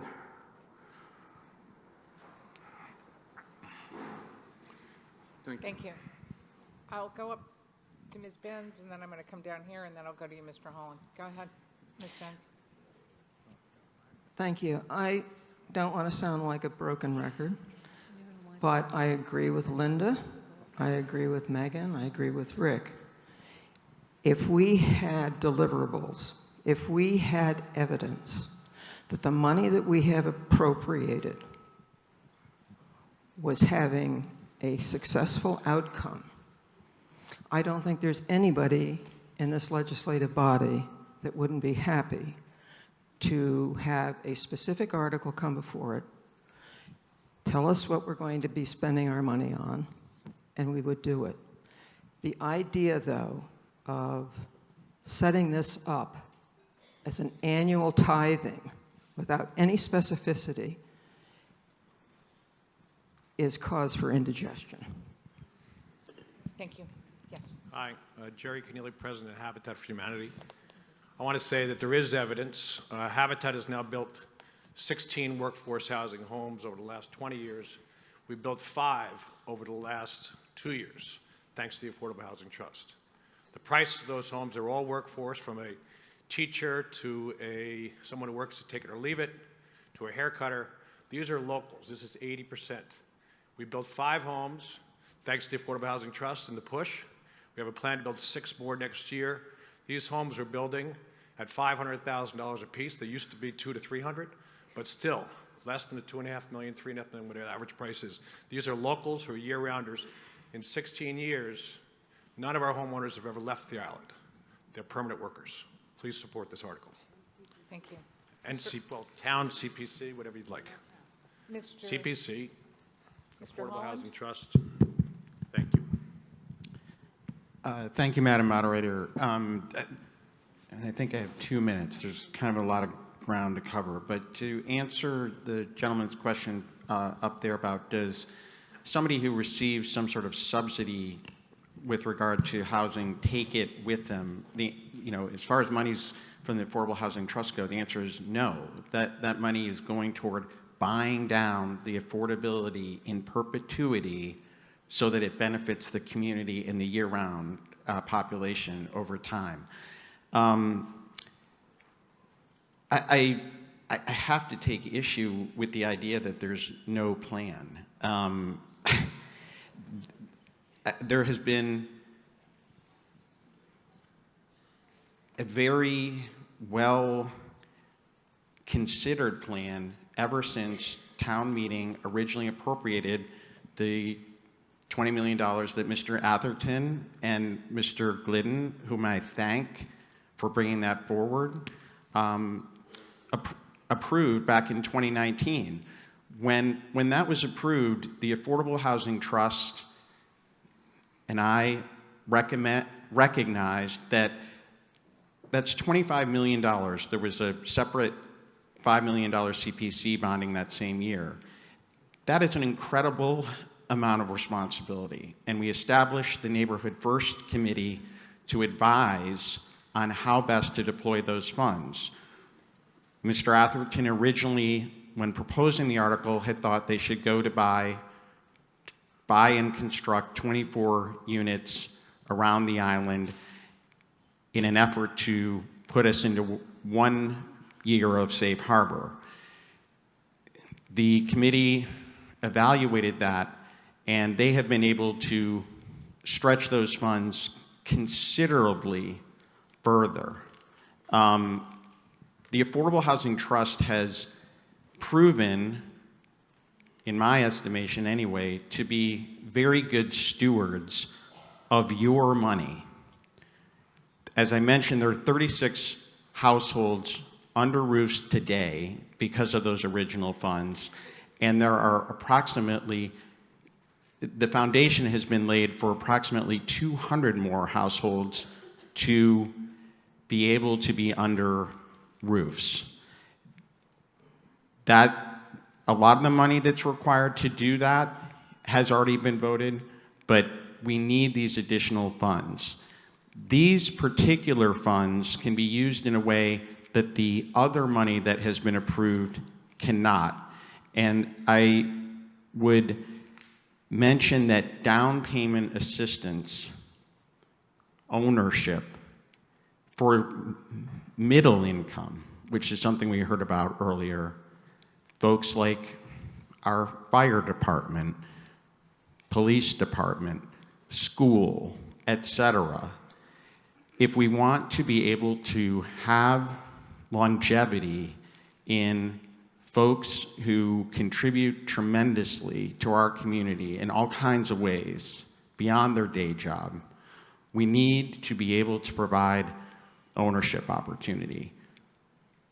Bond Counsel has advised, as I understand, that bonded funds may not be able to be used for that kind of program. So having this type of funding available is critical to be able to provide that. Thank you. I'll leave it there for now. Okay. The gentleman up Hello? My name is Neville Richard, and I wasn't going to say too much, but someone already said it. I support the Affordable Housing Trust Fund. I'm glad someone mentioned the CPC. Prior to all of it, with the Habitat for Humanity and Housing Nantucket came to CPC. Now, the money that we have for housing goes to the Affordable Housing Trust Fund. But a young lady was speaking here a little while ago, and she said something, which is my concern, my little tick in the matter. If I were able to see, like the Wiggles property, people in there, living there, and enjoying that housing, I would feel much better about all of this. The housing that they speak of, if they were to tell me, where are these houses? I'm not talking about the Habitat for Humanity housing. I'm not talking about Sachem's Path. I'm not talking about affordable Nantucket housing. I'm talking about the Affordable Housing Trust Fund. The monies that we have put into that. I want to see the houses built and people living in it. Then I would have no problem with anything, with all of this funding that they are seeking. Thank you. Thank you. Yes, go ahead. Galen Gardner, One Rainbow's End. So forgive my unscriptedness, but again, I am not against affordable housing in any way, shape, or form, but I think the lack of transparency is what my main concern is. Okay? So I feel like my experience with affordable housing was that was the source of the vilification of STRs. And again, as you all know, my family has rented STRs for 55 years. We've never had a bad experience. We've never had crazy tenants. And I'm looking at my business being limited to 12 clients per year, 12 weeks per year, while every landscaper can have as many clients as they want, and any construction company can have as many clients as they want, and so on. Okay? I have my foot in many housing pots. So my son has 2 houses, and those are rented to year-round people. I have people living in my basement. I do STR in the summer. This summer I'm hosting 3 J1 visa students. Okay? So I do a lot to house a lot of people. And I manage my sons for him because he's in school.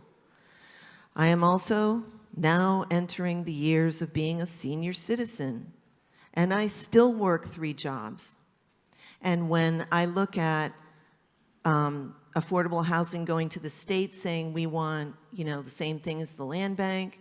So, we get that, then we get $6.5 million every year, and then interspersed in all of these other articles is more and more and more requests for money. Okay?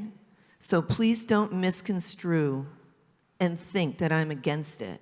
What I want to see is fairness and accountability and transparency. Thank you. Thank you. Yes? Hi, I'm Esmeralda Martinez. I'm in support of the Affordable Trust Fund. I will also speak on behalf of the Latino community. Why don't you take the microphone out and, yeah. Hi, I'm Esmeralda Martinez. I'm in support of the Affordable Trust Fund.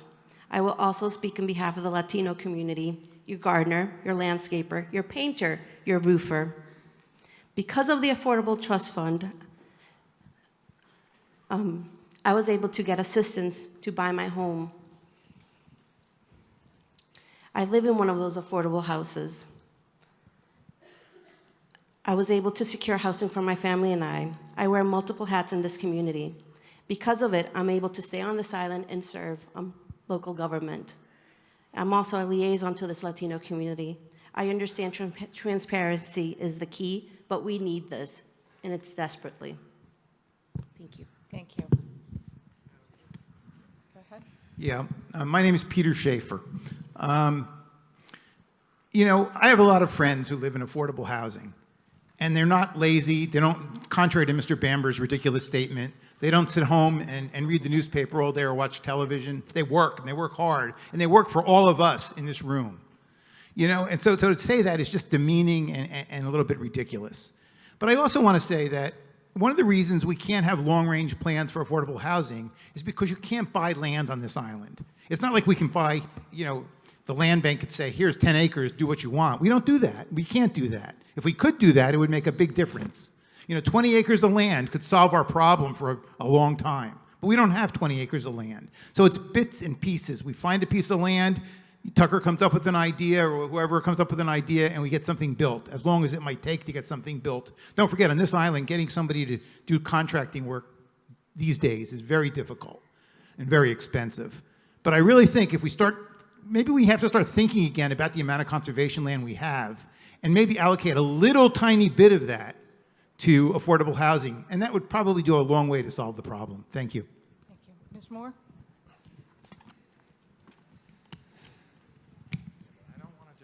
So here's a little statistic. A couple of years ago, I did an analysis. A couple of years ago, I did an analysis of the change in area median income, what the median income of a family was on Nantucket versus what happened with housing prices. And over 20 years, our area median income went up 171%. Pretty good, right? Our housing costs went up 800%. So for those of you who acquired your homes 20, 30 years ago, that's not even possible for our workforce now. The opportunity y'all had back then is gone. The door is closed. The only way for us to ensure that we have a workforce for the town of Nantucket, for our private businesses, that we have a successful economy and a healthy, sustainable community is for us to invest in affordable and attainable housing as infrastructure. I like to say it is no individual homeowner's responsibility to solve our housing crisis. It's not my responsibility to rent affordably. It's not my responsibility to sell to someone for less than my house is worth. It is our responsibility jointly as a community to solve a market that does not work for people who work here. And that is our job, all of us together. I'm a homeowner. I'm willing to pay more in taxes to make sure that this works. Long-term planning for the Affordable Housing Trust cannot be done without a regular stream of revenue. We have been barking up the tree of the State House in Boston for more than a decade. We've gotten nowhere. We need to do this as a community together and make it work for all the people who you know, and you know, everyone knows someone who's desperate for housing. It's either your friends, your loved ones, your family members, your employees. The town of Nantucket had 30% turnover in staff last year. That costs all of you a lot of money. So let's invest in housing and make sure we have a sustainable community. Thank you. Okay, up at that microphone. Hi, Hillary Hedges, Rayport.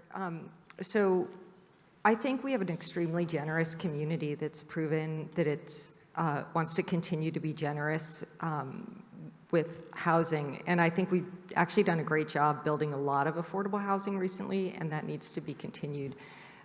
This particular article is about a continued, ongoing appropriation, which admittedly can be stopped at any time, but we are, committing over multiple years with this article. And I think, I think it's in this community, we're blessed to have it be easier to ask people for money, ask everybody for money to spread it across everyone, than to ask for some other things. I did read the the housing production plan. It was produced a couple years ago, and it has a lot of ideas in addition to funding. Comprehensive zoning review, reducing required parking so that you have more room to build houses, changes on modular homes. There's just a lot of ideas that have to do with things other than just money, and they're really good ideas, and I'd like to see us really work on those as well. Thank you. Yep, go ahead. Hi, my name is Lorna Dollery. I don't usually get up to speak like this, but I kind of feel I'm not seeing a lot of representation for the workforce or people who are kind of my peer group. I wish I'd known before today that all I had to do was get up and get a job. I've been here for 14 years. I've had multiple jobs. I'm a small business owner. You know, I'm really, really grateful for people like Brooke Moore, Ann Cuspa, Tucker Holland, Brian Sullivan, and all of those who are doing so much work for the workforce of this community. You know, people are asking for proof. I think the proof is there, and the work that the trust is doing is publicly available if anybody is interested enough to look. You know, I know multiple people who have been housed by this type of work, and for me, the work that they're doing is the first time that I feel hopeful that I might be able to buy a house here one day. This is my home. I've been here for 14 years. I'm an immigrant. This is my community. Somebody mentioned attainable housing. I think that was a really important point. You know, nobody's looking for handouts. I'm sure none of you want, you know, freebies. I understand it's a tax issue. It's difficult for everybody. Cost of living is rising. Bills are higher everywhere. But, you know, a $200 increase in taxes versus a lot of people that we need having to leave this island, for me, it's a no-brainer. I don't know. Thank you. Thank you. Mr. Law? I think it's on. Hi. Wow. I can't believe I'm speaking on this, but the stuff that's been said needs to have someone that's been here a while to respond a little bit. I'm not even sure what I was even going to vote for this at the beginning. Anybody, and I want to commend what Tucker said, what Brooke said, and what Ann said. Anyone that's been here for 20 years, bought before 2000, you're a millionaire. Did you know that? Maybe double. Nobody saw this coming. It's very, very complicated when you talk about just saying the word affordable housing, the term. It's bigger than that. The covenant program, we just approved a double covenant on R10 and R20 oversized lots. No one called the article. Thank you very much. That was my idea. Thank you. Last year, we approved double covenants on 1 acre and up lots. No one called the article. Thank you very much for not calling it. That was also my idea. I don't want any credit for that. The credit needs to be the people that are trying desperately to find a way to make $1 million house, which is free now. Think about that. $1 million house is free. That's what it costs to build a house here. That's not including the dirt. My father's rolling over in his grave. He sold 40 Center Street for $370,000 in 1977 because he never gonna get no more money than that. Mr. Bamber knows all about free dirt. Back in the day, we all had it. Nantucket, 1965, front page of the Inquiring Mirror, 1 acre lots in Tom Nevers, $5,000. Nobody was coming here. Just the squareback Willies and the Woody station wagons and those funky fish and pole racks on the front bumper. Please support this article. Thank you. Mr. Reed? My name is Arthur Reed, and I strongly support this article. Just to clarify one response that Mr. Holland gave to a gentleman who was asking earlier about whether there'll be the possibility of a windfall when someone sells a house that they've had some assistance in getting. That's not the case, because when something comes under the Nantucket Housing Needs Program, the property is permanently restricted so that any sale, the price of the sale is limited, and the buyer has to be a qualified household.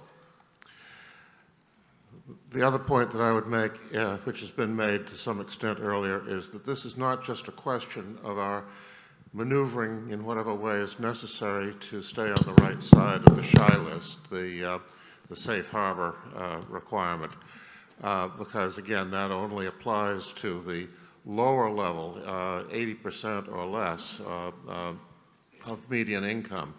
Whereas, in fact, the needs that we have in Nantucket, as has been very much shown over recent years, is not just for that level, but for higher levels of medium income people who are essential to the functioning of our community. And because of the land prices, where they'd be able to buy houses in any other town in Massachusetts, they need help of one sort or another in order to be able to live in Nantucket and perform the necessary services to the Nantucket community. So, all of that can be done and needs to be done through the Affordable Housing Trust Fund, and this article provides a solid means of funding it. Thank you. Thank you. Just continuing around the room. Hello, everybody. My name is Kate Darris. I am a proud recipient of a Habitat for Humanity house. I've lived in it since 2009, 2010. And first point, I can't get back any more money if I sell it than what I put into it, into my mortgage. I am a single mother with 3 kids. I've lived here year-round since 1987. I was almost born here in 1967. Yes, I'm 55 and proud of every year. I am blessed to live on this island. I knew from when I was a kid I wanted to live here. That's been threatened a couple times. I've gone through 2 divorces. I've had family take me in. I've had other people take me in and help me until I got into the Nantucket Housing Authority. I had to leave that because I got married and I made too much money, and then I got divorced, and then more family took me in until I could get this Habitat house. I was living in a basement apartment, putting my rent on a credit card, eating hot dogs, bread, butter, peanut butter with 3 kids. Working, I had a business, I had a full-time job, I was going to school full-time, and I even babysat at Krav Maga, Nantucket, so my kids could take Krav Maga lessons. I traded. I still trade stuff to get things. I proudly work at Nantucket Cottage Hospital for 21 years.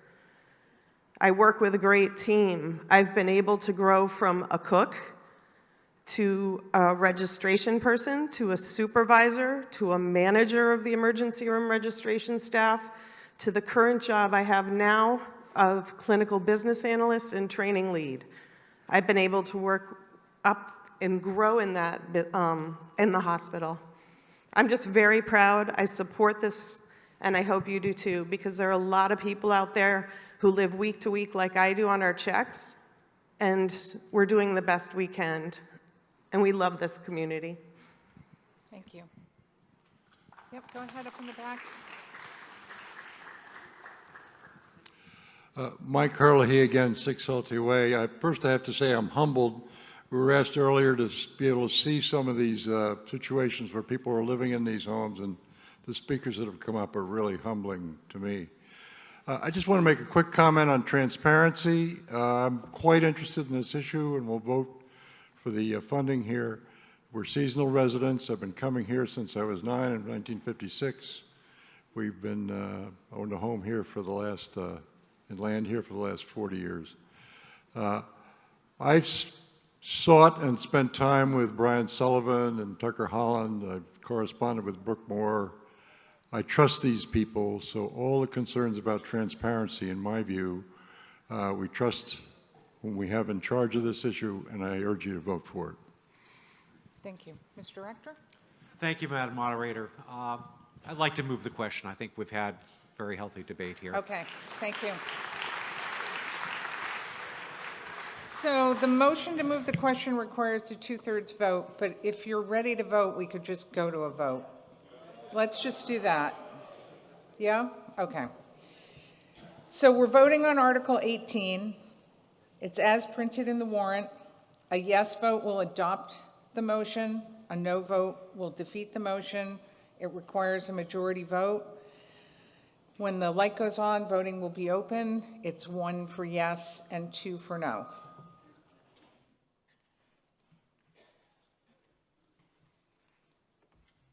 When we're done with the voting on this article, we'll take a 45-minute lunch break.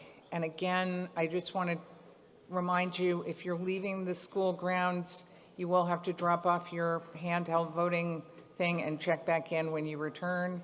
If you stay on the school grounds, you just retain your voting thing so you don't have to recheck in. Oh, I also want to tell you that there are a lot of cars apparently illegally parked on Vesper Lane. The police are getting complaints. They're giving you a brief grace period, and after that, they're going to start ticketing. So if you're parked in an illegal spot on Vesper Lane, please move your car.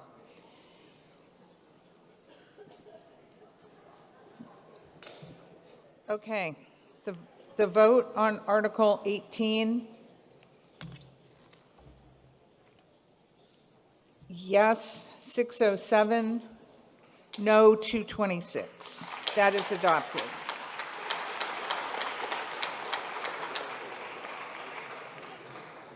Thank you, and see you at 5 of 1.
don't think it is on. Now it's on. Hello, please come to order. We're back in session.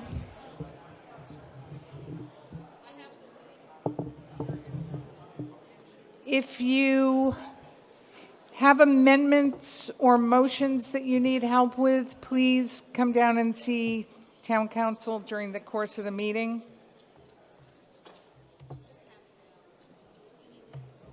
And we are going to take back up, but the first thing we're going to do is Article 52 was called by Campbell Sutton. It's a map and town and county overlay district change, 69 Hummock Pond Road. She's withdrawing her call. Is there anyone else who wants to talk about Article 52? Okay. Then, Article 52 requires a 2/3 vote.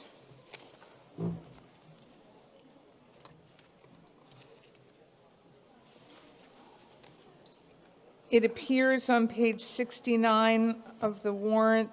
The motion continues to page 70, asking your unanimous consent to waive the reading of the motion. And I will recognize Mr. Trudell, the chair of the planning board, for the purpose of making that motion on Article 52.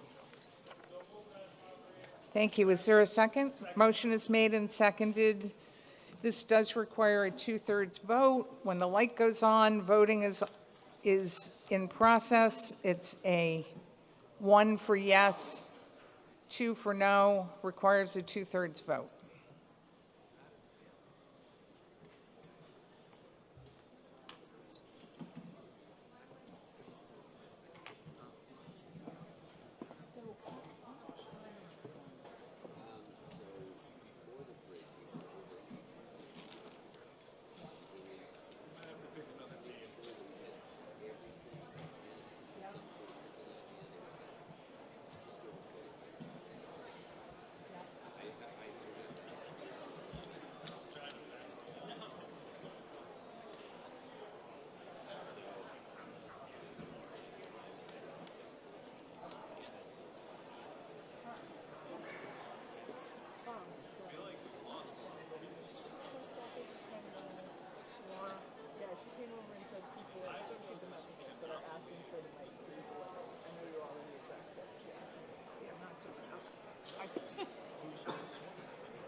It works much better this way. It's much more streamlined. Just get to any microphone. You have time, raise your hand, no one's gonna go. We don't. Who is this? It might be the guy with the headset. Okay. It's a microphone, it's picking up a conversation. I think it's them.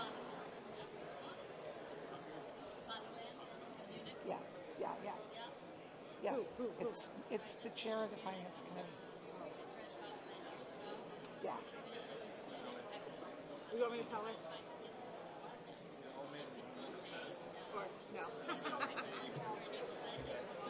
Sarah, John's looking for you.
Okay, on Article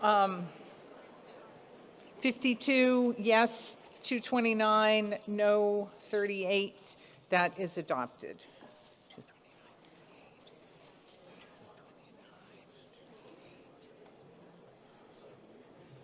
By a 2/3 majority, by the way.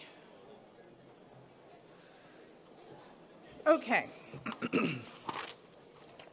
So now we're going to go back to Article 35. Article 35 was called by Mr. Reed. It appears on page 45 of the warrant. It had a move not to adopt recommendation from the Finance Committee. Mr. Reed has provided the following motion, which I think essentially follows what's printed. It does, right? Yeah. It follows what's printed in the warrant. So I'm not going to read it because it's what's printed in the warrant. And I would ask, is that your motion, Mr. Reed?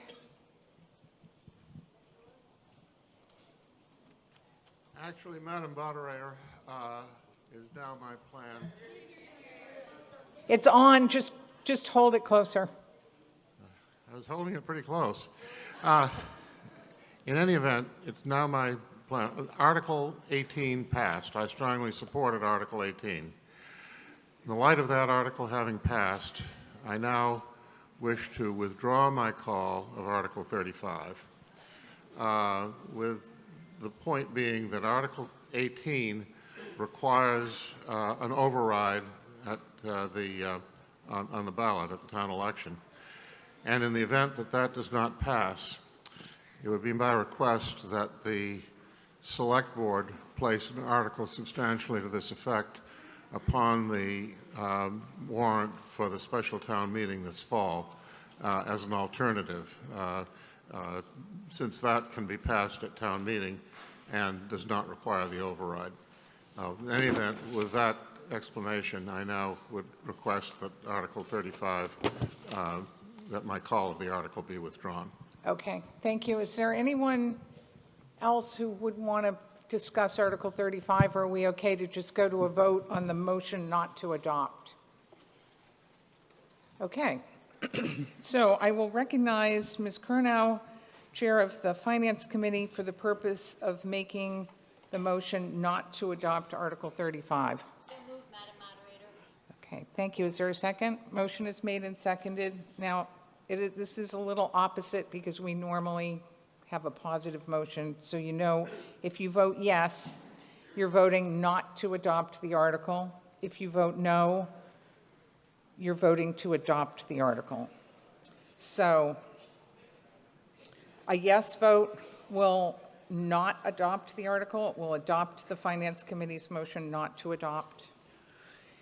When the light goes on, the voting's open. It's 1 for yes and 2 for no.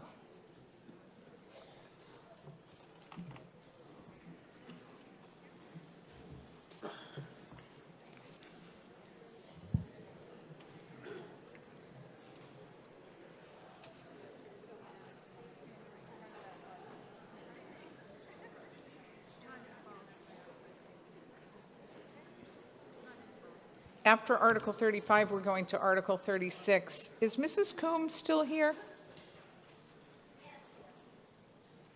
Okay, there you are. All right, we're going to bring you a microphone so that you're ready to go.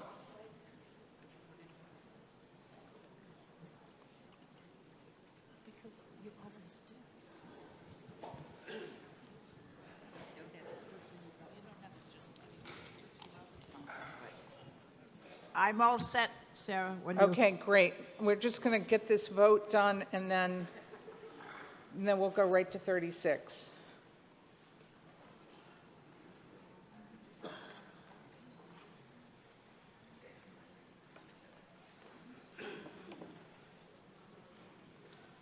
Did they give you a napkin? Okay. On Article 35, yes, 381, no, 87.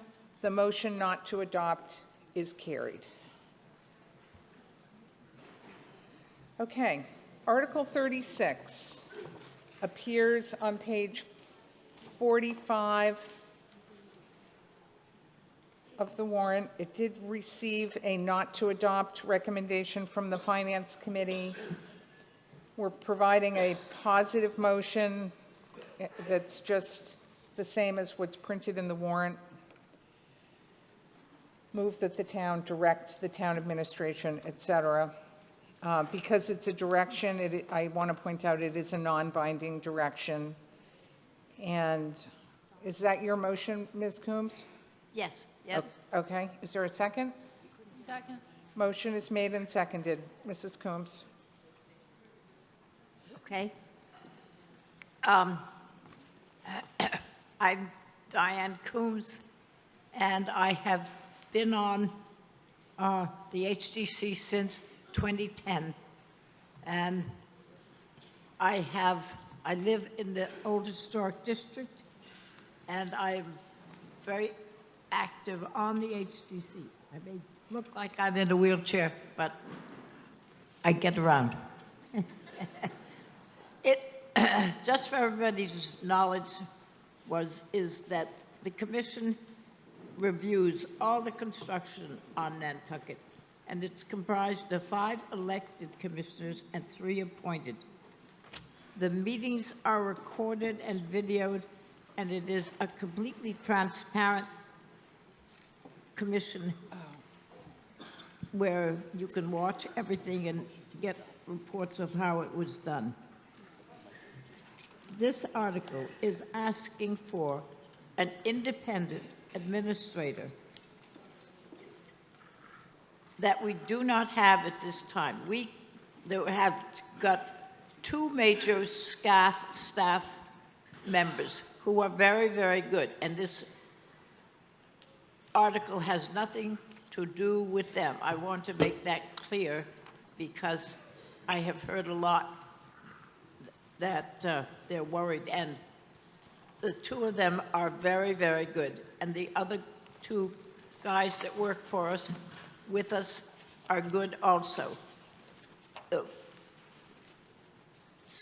the only thing is that they are split through many jobs, and there's a lot of building, as you know, going on in Nantucket, and we need somebody who is dedicated to be an HDC administrator, and this position would require specific education, management skills, and experiences. There's so much to do. We're trying to get down so we are not holding people up for 2 or 3 years, and it's been working very well. If we had an independent administrator who would sort of lead the staff group, he would or she would say what has to be done, would check it out, so that applications that come over the front desk, which are not brought in by an HDC person, they would have to give them to the HDC person, because there are lots of little things that if the app gets to our meeting, it's not able to be approved because it hasn't been totally filled out, and so it gets delayed again. They just need more help, and it would be very good, as it was before 2016, that the HDC was managed by the HDC. We're not causing any problems. We stay with Plus, so we're not asking for another place or anything else.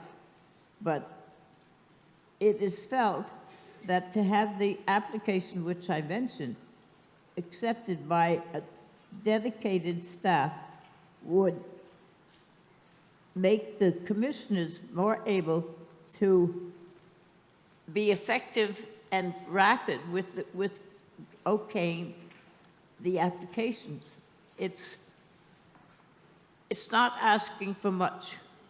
It's asking to have our things, which are the HCC, only done by the HCC. We do a better job and a faster job. It's not going to cost more money or anything else. So the HCC is so important now because of all the building that's going on. It is so important that the HCC and its staff works as a team that can rely on each other.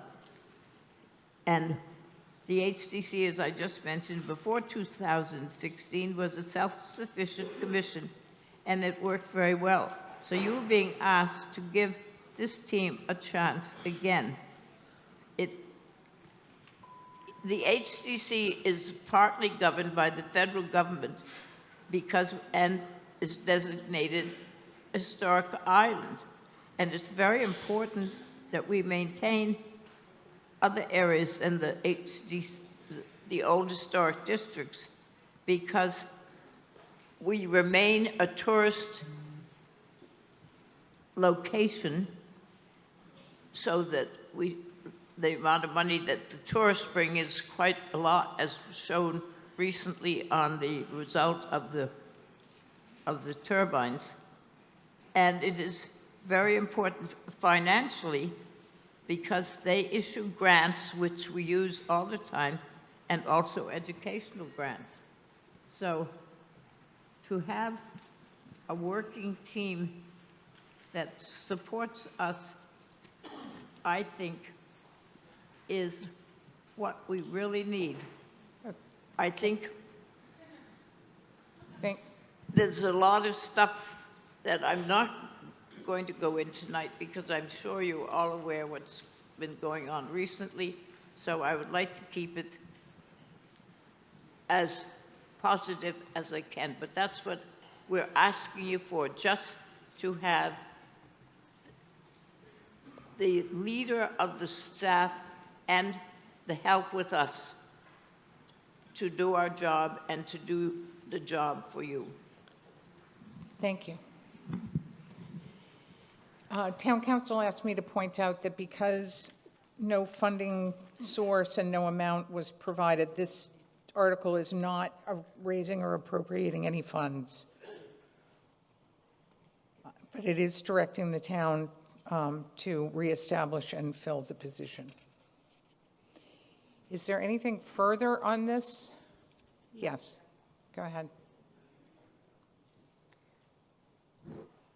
Hi, my name is Brenda Johnson, and for the last 3 years, I've had the privilege of working in the HDC Building Committee plus world.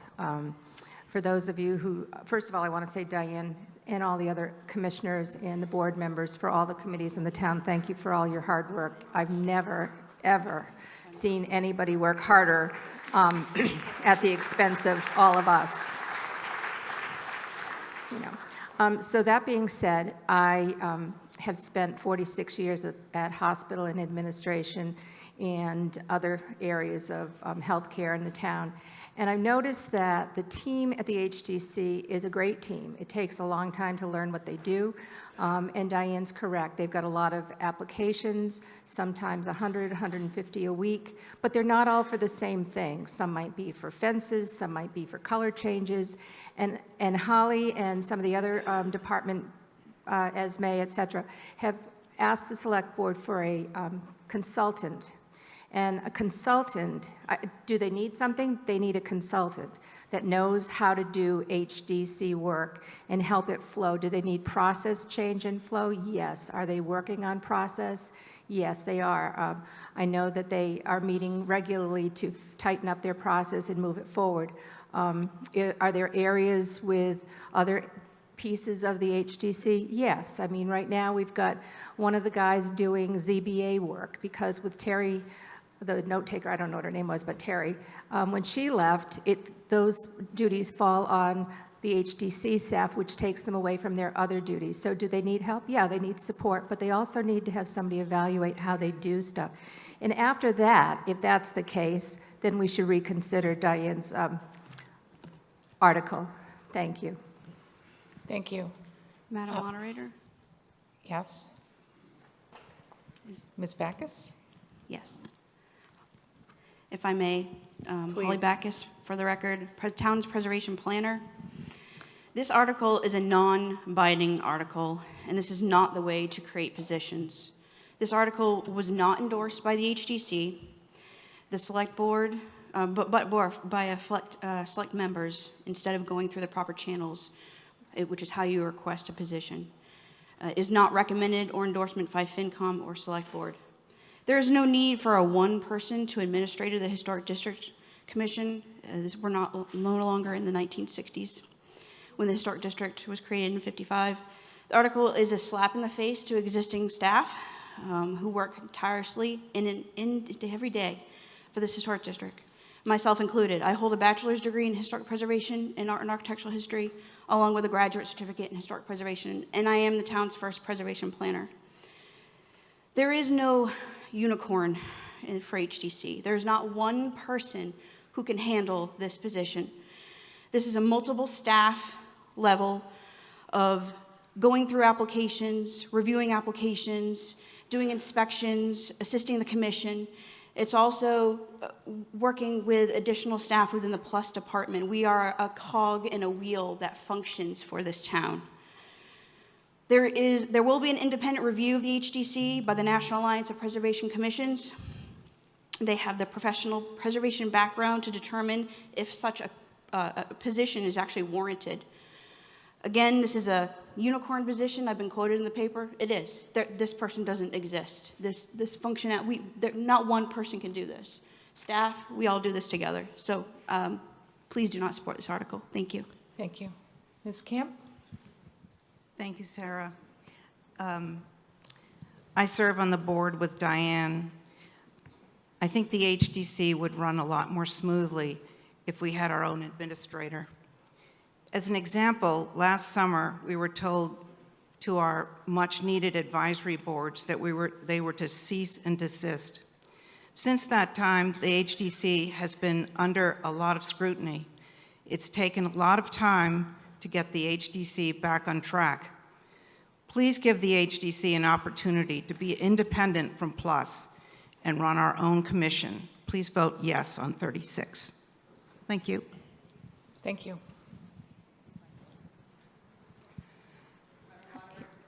Hillary Hedges report.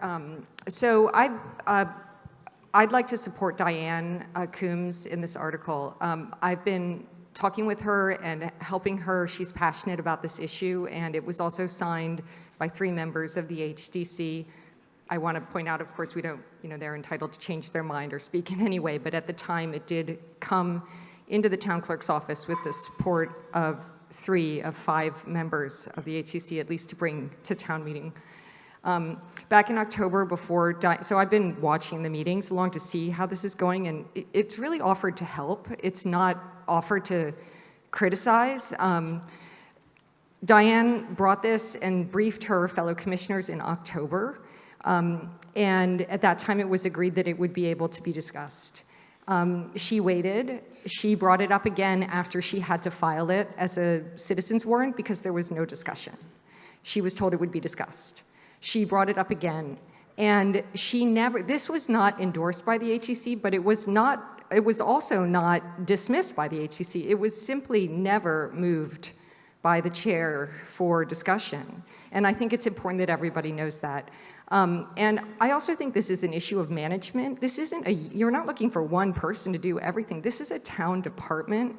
Every town department has a designated manager who's accountable for the performance and works directly with his or her manager to make sure that they're on track and having continuous improvement. And in the case of the HDC, 5 volunteer commissioners seem to be responsible for their own individual continuous improvement. Now, this is non-binding. We have a consultant. I think Holly has chosen the right people. They're going to do a great job. But this opportunity is for town meeting to say, yes, departments should have managers. There is currently no HDC administrator. There's a team, and we'd like to have a manager. And that can be moved on after the consultant, whether, has a chance to agree or disagree. But this is the chance for town meeting to weigh in. Thank you. Thank you. Ms. Williams? I was on the HDC and the chairman. I was on the HDC for almost 20 years. I appear before the HDC almost every single week now as a private consultant. I've seen the good and the bad and the ugly over the years.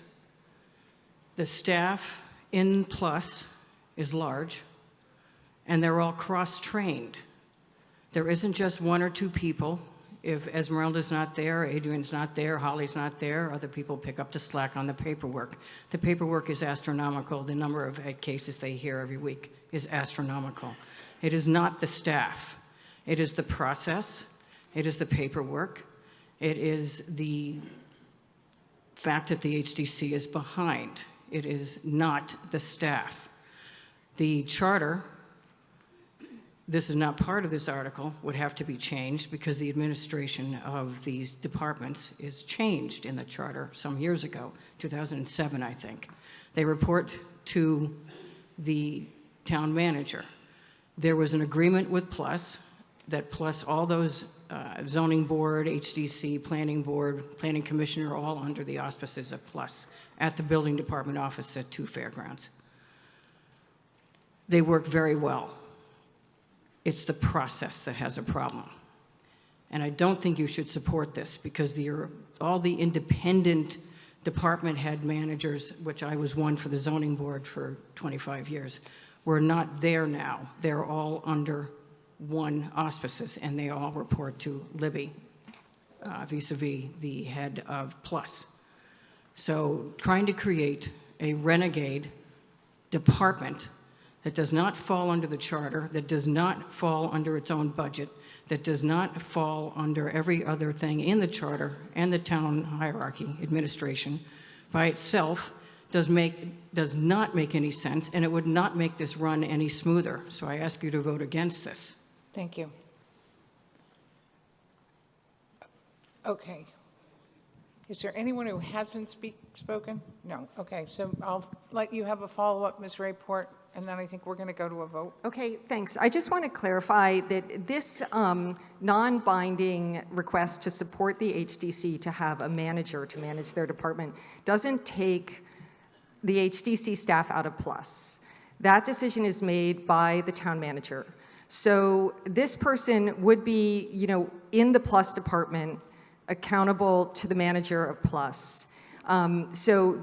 You're not being asked to opine on whether or not the HDC should be independent, but only that they should have a designated HDC administrator to manage and oversee their department, accountable in the chain of command that is decided by the leaders of the town, who are ultimately our town manager. Thank you. Thank you. Okay. Is that you, Mrs. Coombs? Okay, someone's going to bring you a microphone. Oh, just a quick thing. I started off my thing this afternoon to say that we greatly appreciated our staff. So I hear continually this incident saying it's a slap in the face.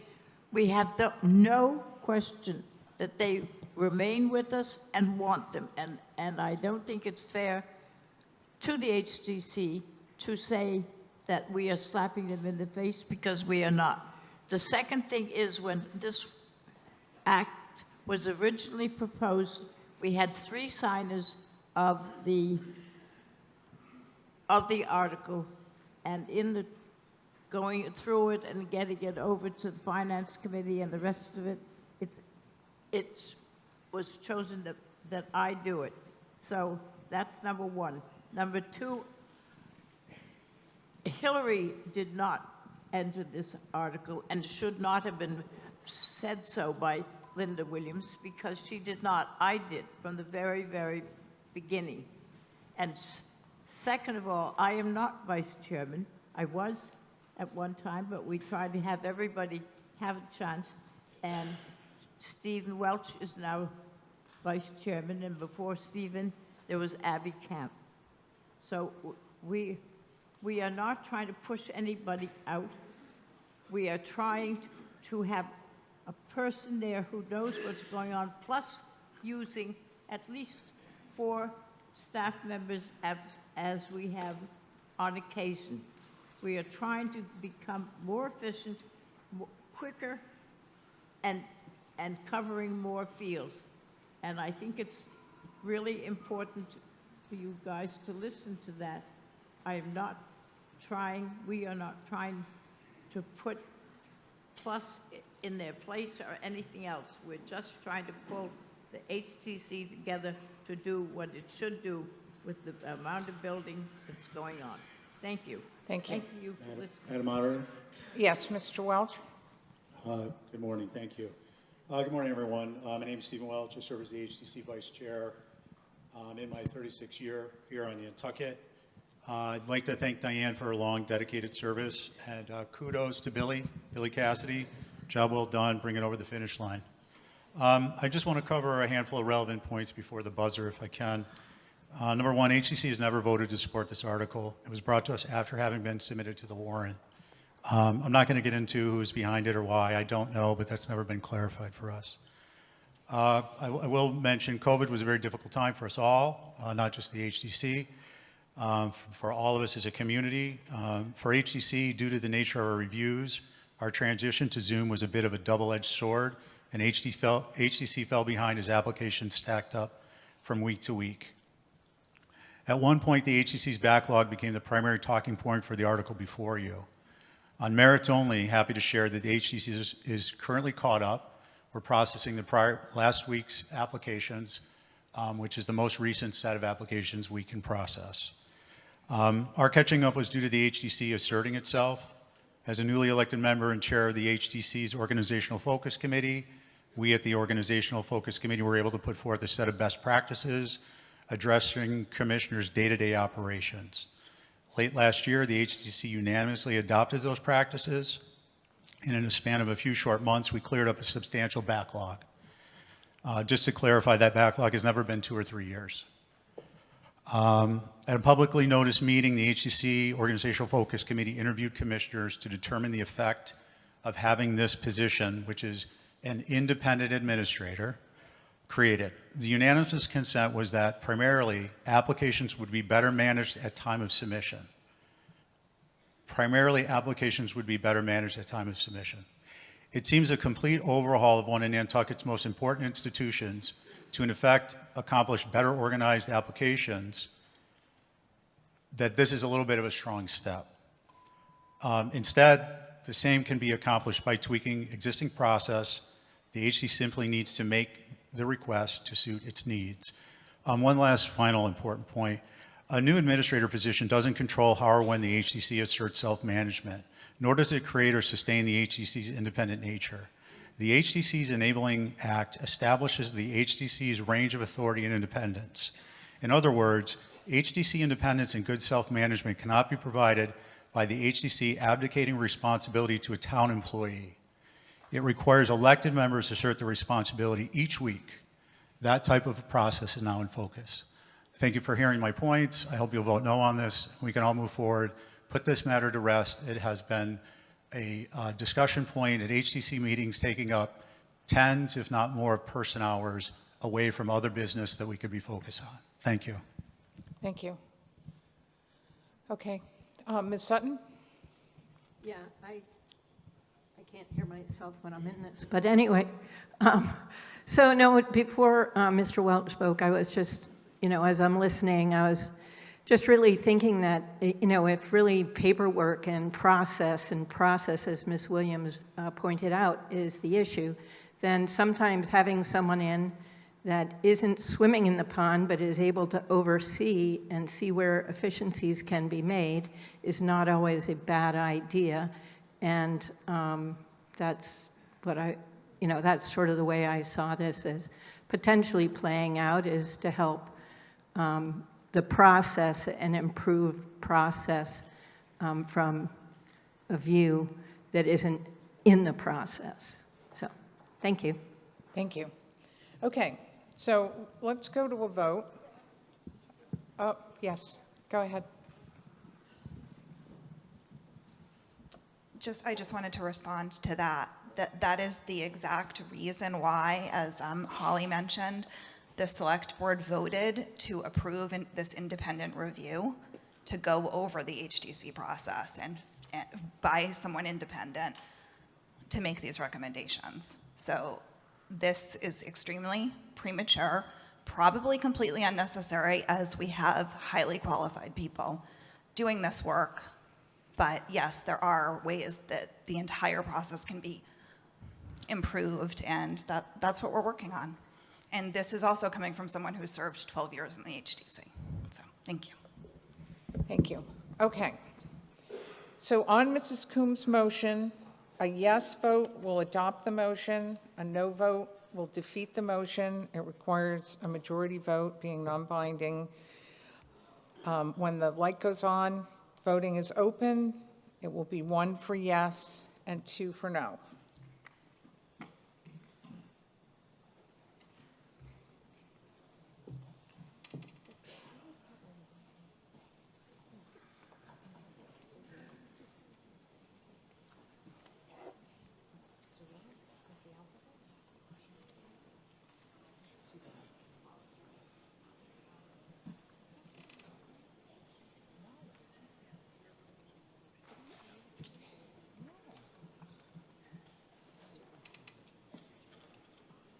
I think it has a Y in it. I don't think it is an H. I think it's a Y. Okay.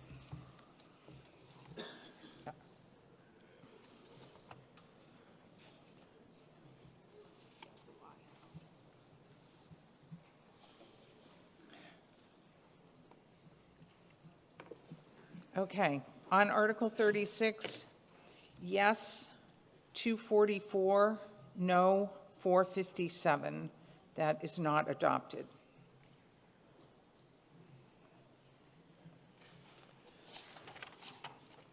Article 39. Welcome to zoning. So Article 39 appears on page 48, 49. The motion starts on page 50, continues to page 51.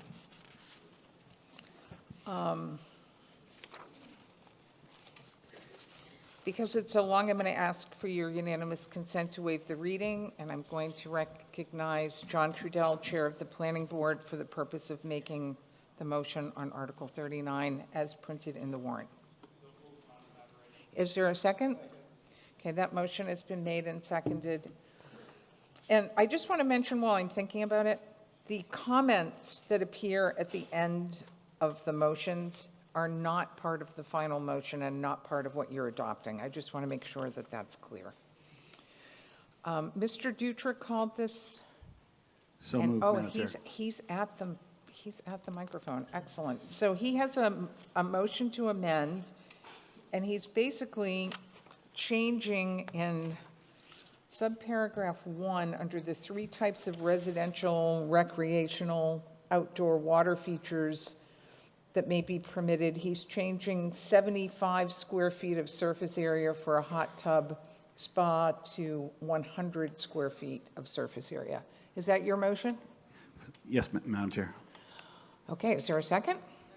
Motion is made and seconded. Mr. Dutra. Yes, I'll just make this quick. I am for the article. A 75 square foot spa is small to medium at best, and a 100 square foot spa is considered a large spa. And if we're going to define a spa, I think that it should encompass all spas.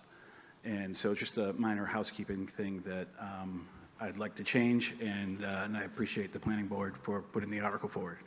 Thank you. Thank you. Yes. Is it on? Yes, Perfect. it is. Bob DaCosta. I would like to speak in favor of this amendment. I have a hot tub in my backyard. I bought it on Wayfair, and I love it. But it falls in between that 75 and 100. So technically, I wouldn't be able to just order one and put it in the backyard if it was 75 feet.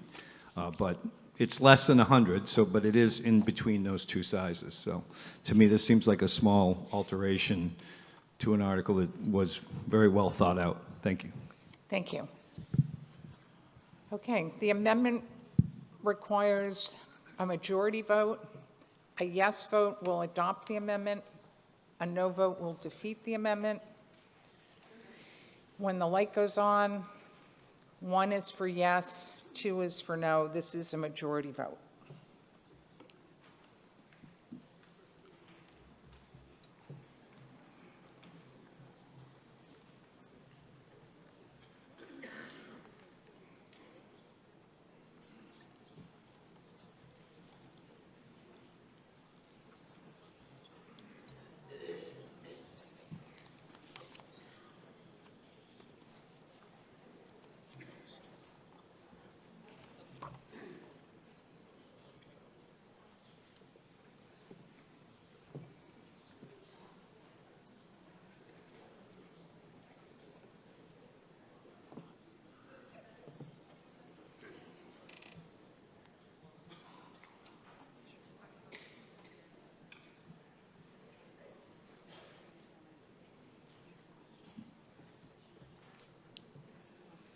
Okay, on the amendment,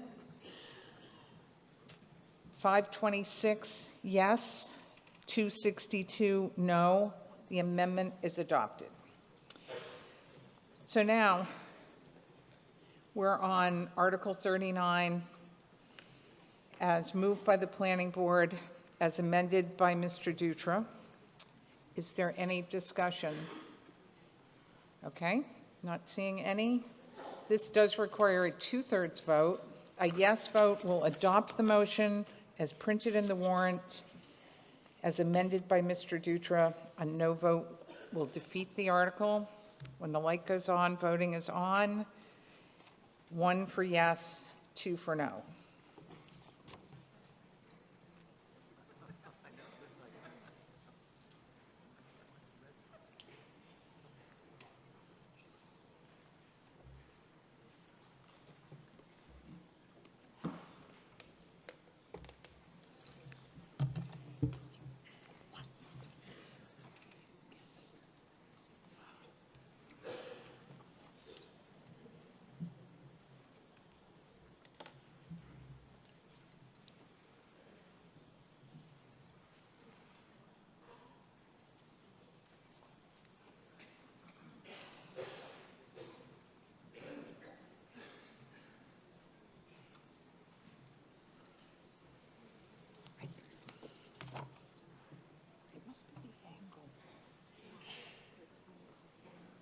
Yeah, I think it's the angle. Okay, so the first thing I have to do is, when I read the amendment, I think it must be the angle. I don't see the 2 right. Anyway, it's 526 yes, 162 no. So that was definitely adopted. And then on the main motion, 537 yes, 130 no. That is a 2/3 vote, and that is adopted. Okay, Article 40. Thank you, Mr. Dutra. Article 40 was called by Ann Duez.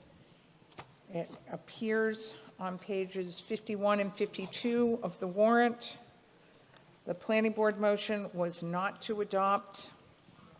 Ms. Duez is making a motion to adopt the language as printed in the warrant, so I'd ask for your unanimous consent to waive that reading. And I would go to Ms. Duez to make that motion. Actually, if you don't mind, Madam Moderator, I'd like you to read the article. Okay. So, move that Chapter 139 zoning of the Code of the Town of Nantucket, Section 2A, be amended as follows. Note, new language is shown as highlighted text. Language to be deleted is shown by strikeout. These methods to denote changes are not meant to become part of the final text. And further, that non-substantive changes to the numbering of this bylaw be permitted in order that it be in compliance with the numbering format of the Code of the Town of Nantucket. Time sharing, time interval ownership, or fractional ownership dwelling unit a dwelling unit in which the right of use, possession, or ownership is divided among various owners, partners, shareholders, or lessees in accordance with a fixed or floating time schedule on a periodically recurring basis, whether such use, possession, or occupancy is subject to a timeshare estate in which the ownership or leasehold estate in property is devoted to a timeshare fee, tenants in common, timeshare ownership, interval ownership, and a timeshare lease or timeshare use, including any contractual right of exclusive occupancy, which does not fall within the definition of, quote, timeshare estate, end quote,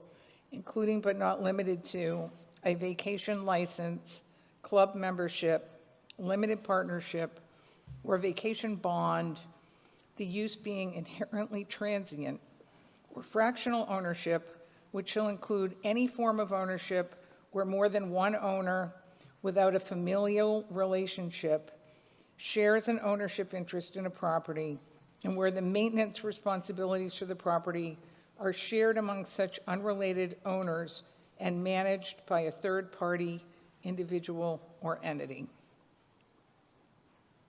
Is that your motion? Thank you, Madam Moderator. Yes, I would like to move to adopt this. Okay, wait, is there a second? Okay, motion is made and seconded. Go ahead, Ms. Duez. I asked for this to be read because most of us have kind of forgotten about this concept of fractional ownership. We had it at one point on Nantucket quite a long time ago, and there was a bylaw written to prevent it because back in the day, people said, ooh, this is not a good way to develop Nantucket.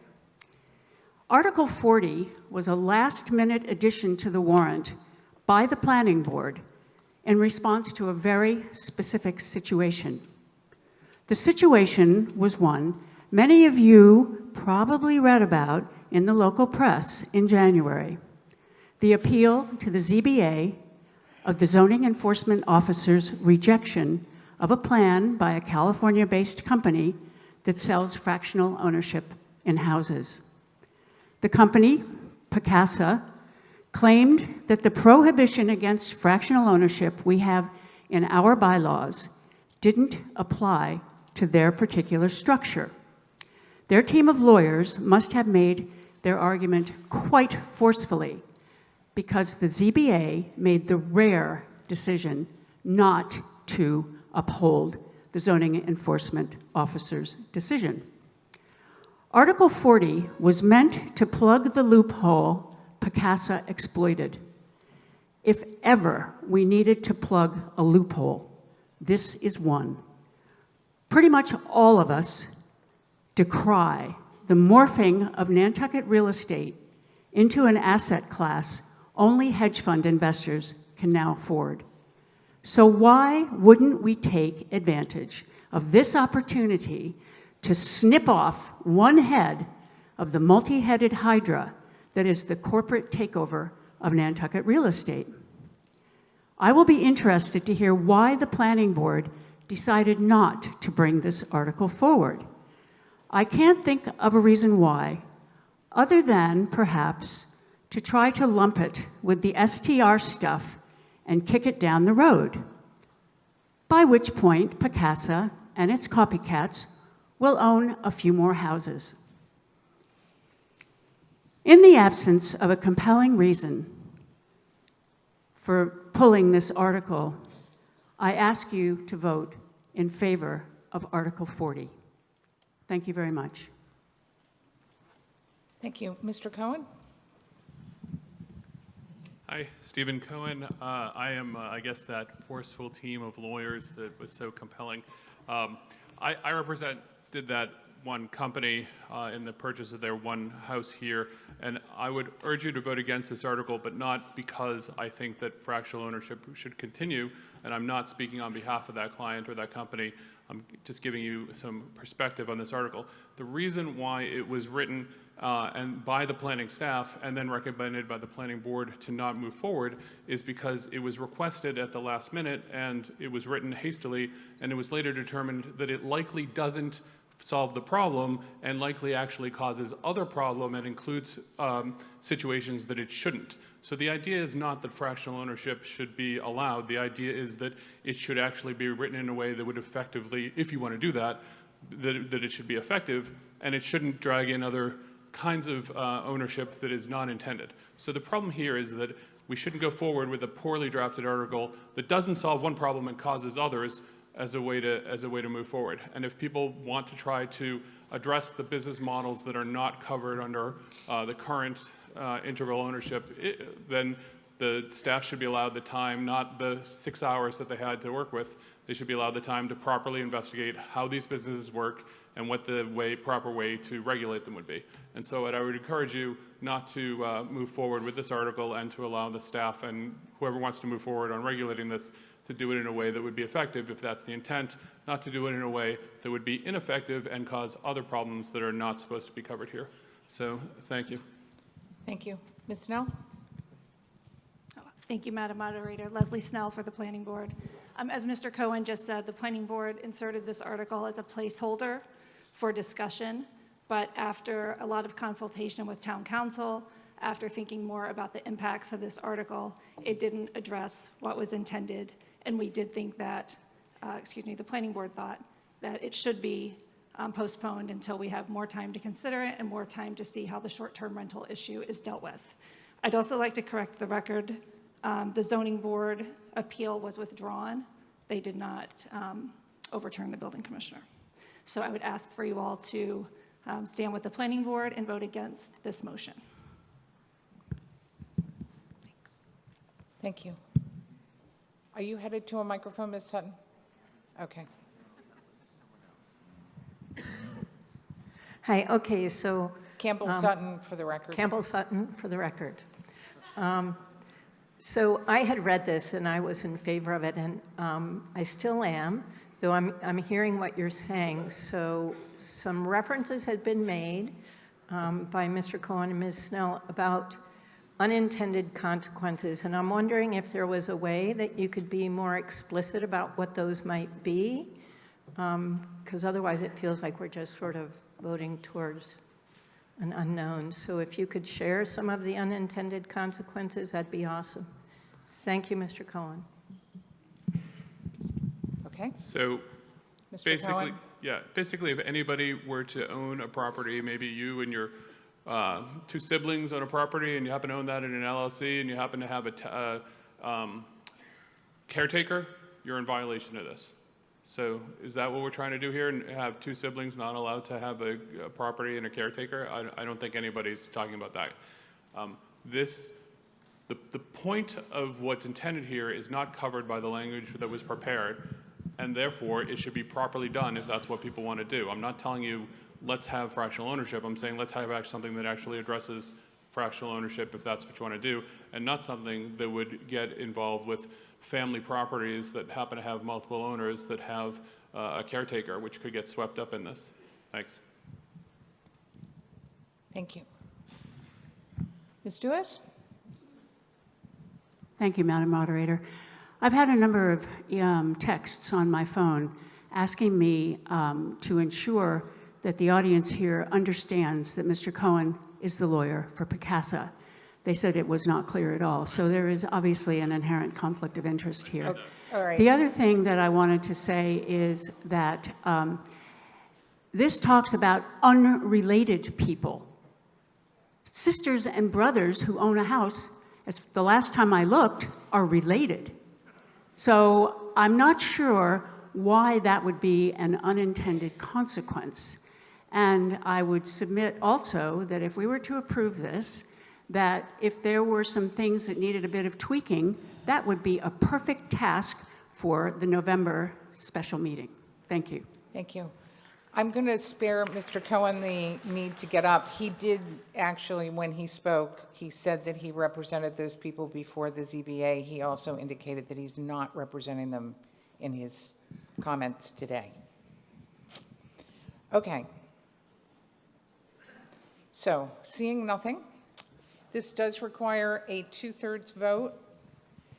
What you're voting on is the motion made by Ms. Duez that I read into the record requires 2/3. A yes vote will adopt the motion. A no vote will defeat the motion. When the light goes on, the voting is open. 1 for yes, 2 for no. Point of order, yes? Okay, sure.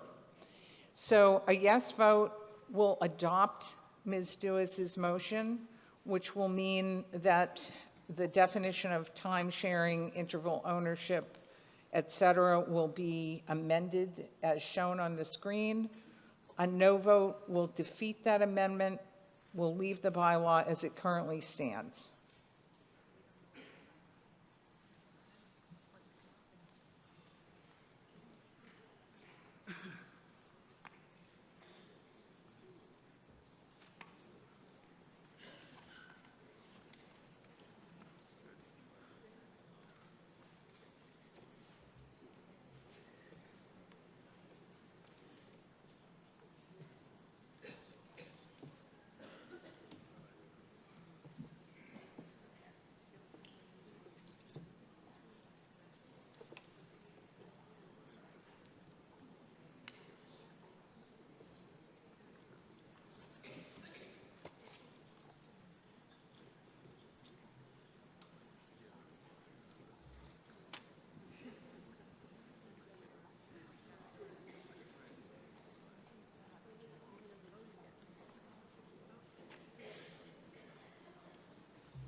Sorry. Okay. On the motion on Article 40, yes, 415, no, 313. That is not a 2/3 vote. No, it is not adopted. Okay.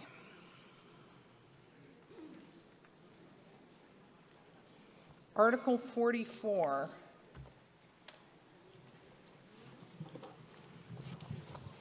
As you'll recall, Article 44 is on pages 59 and 60. It had a motion to be provided at town meeting, recommendation printed in the warrant. I read the motion in at the beginning, and I think that's the relevant, really the relevant portion of it is the table.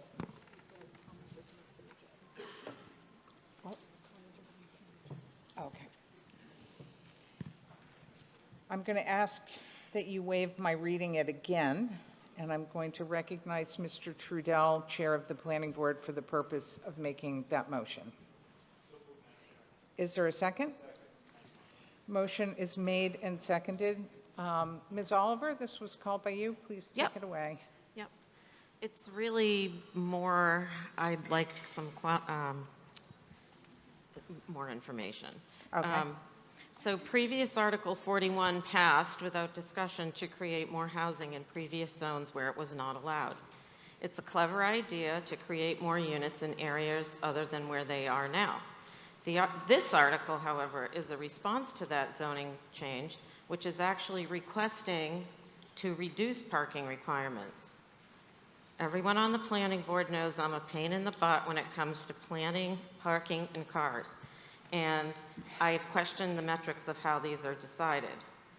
An example recently of non-practical parking reality is the Richmond development area, who now needs a tow lot to tow cars because that is not working.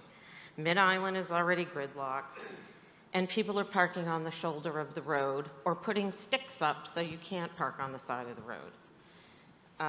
It's okay to want to create housing, but parking should not be decreased, it should be increased. Previously, duplexes had to provide 1 space per bedroom, and that is still not enough. To have a 6-bedroom unit with a maximum of 4 spaces is not increasing housing opportunities in a real and common sense approach. This will create more issues to be fixed after the fact once again, and it's gravely concerning. Thank you. Someone had come over from the gym. No? Okay, I'll go to you, Mr. Vorse, and then if there's someone from the gym who wants to speak, just head to the microphone. Thank you. Thank you, everyone. Andrew Vorse, Director of Planning.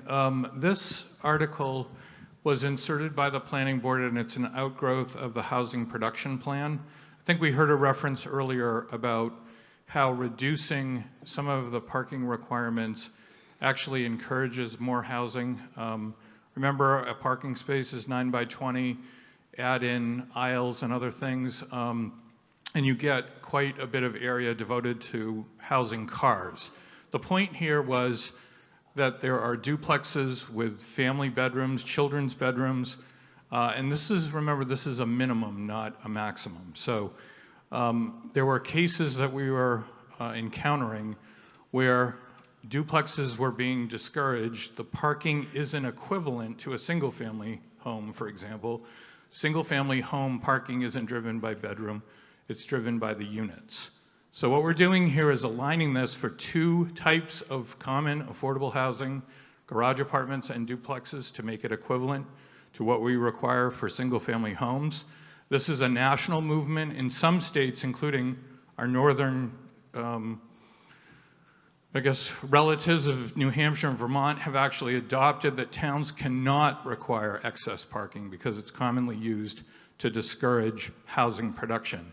This does not change the multifamily housing parking requirements, which still remain at 1 per bedroom. So I'd ask you to support this article. Thank you. Thank you. Okay. This article requires a majority vote because the Planning Board has determined that it qualifies under that act that I can never remember the name, Fair Housing Choice. Housing choice? No fair, just unfair? No, just Housing Choice Act. I will get that down at some point. A yes vote will adopt this motion. A no vote will defeat the motion. When the light goes on, voting is open. It's 1 for yes, which will adopt the Planning Board's motion, 2 for no, which will defeat that motion.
Okay, on Article 44, yes, 469, no, 249. That actually is a 249. That motion is adopted by a majority vote.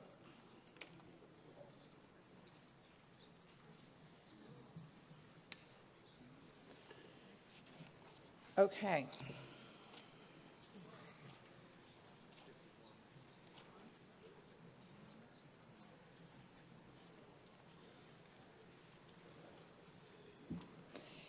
So, Article 51.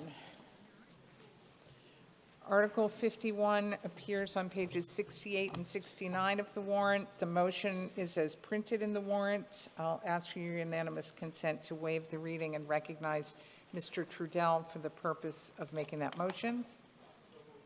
Is there a second? Motion is made and seconded. This was called and taken over by Cameron Marks, and there he is, Mr. Marks. By the way, just to be clear, this is another majority vote article. Yeah, hello. Good afternoon. My name is Cameron Marks, and I'm the owner of 5 Cobble Court, and I'm against this zoning article change. Not only am I an owner, but I'm also speaking on behalf of 3 of the 4 other landowners who stand to be affected by this, located at 8 Cobble Court, 13 Surfside, and 15 Surfside Road. Between the 3 owners, we represent 85% of the land in question, which is currently comprised of 5 R10 lots, 4 of which are oversized. Currently, there are 2 residential homes and a small 1-story garage located on 3 of the lots. 2 of the lots sit completely undeveloped, one of which is mine, and the other is located at 13 Surfside. If the article were to pass, it would change the zoning to CN, or a commercial neighborhood, and from what I can tell, would result in the potential subdivision of the land of up to 8 or more lots. For reference, the properties in question are located across the street from where we're currently sitting. To be more exact, the entrance is directly across from the middle school front entrance.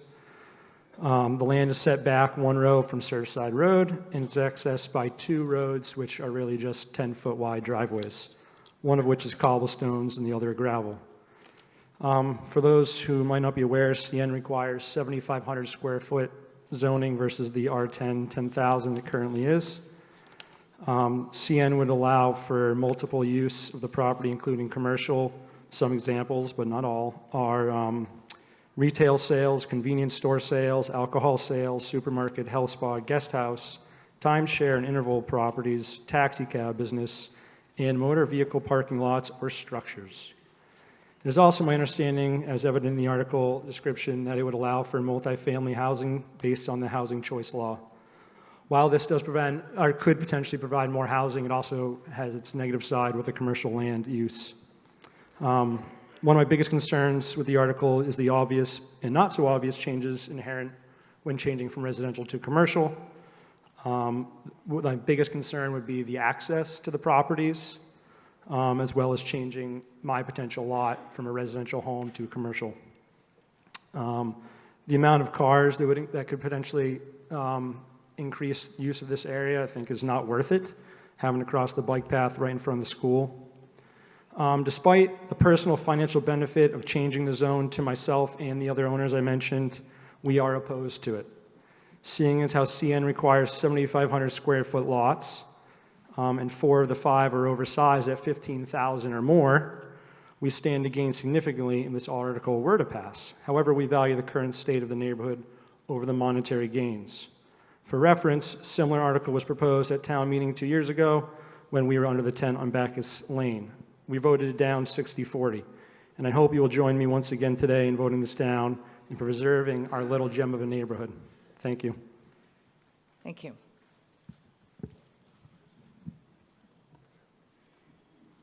Okay.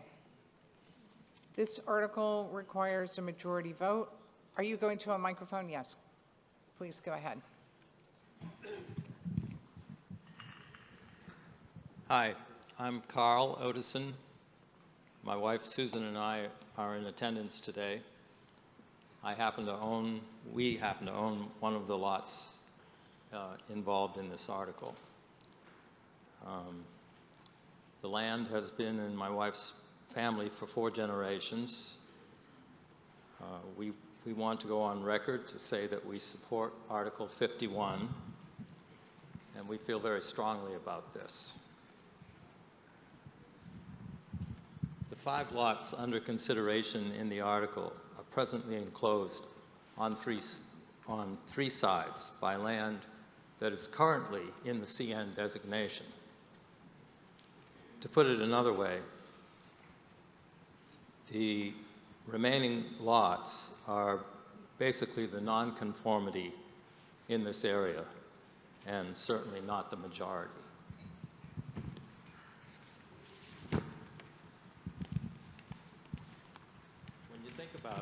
When you think about it, this already is a service-oriented neighborhood. It's the only one, it's 1 mile from Main Street. The public pool and the schools are just across the street. And the other property currently is owned by Nantucket Cottage Hospital, is in fact the nearest next-door neighbor. The whole area has had town water, sewer, sidewalks for at least 70 years. This is not some backwoods area. And now, of course, we have the bike path and public transportation. There is no downside to this article because all the infrastructure is already there. This issue, this is the right thing for Nantucket to do, to provide more opportunities for building on a little bit smaller lots in the future. And I want to thank the Planning Board and the Planning and Economic Development Commission for their input. Thank you. Thank you. Okay. This motion requires a majority vote. A yes vote will adopt the motion, which is the motion of the Planning Board as printed in the warrant on pages 68 to 69. A no vote will defeat that motion. When the light goes, I'm sorry, Madam. that's quite all right. Go right ahead, Mr. Force. Madam Chairman, one thing I'd just like to, and I don't know, again, the Planning Board, when the public hearing for these articles came forward, and as part of our process, we do a mailing out to the property owners.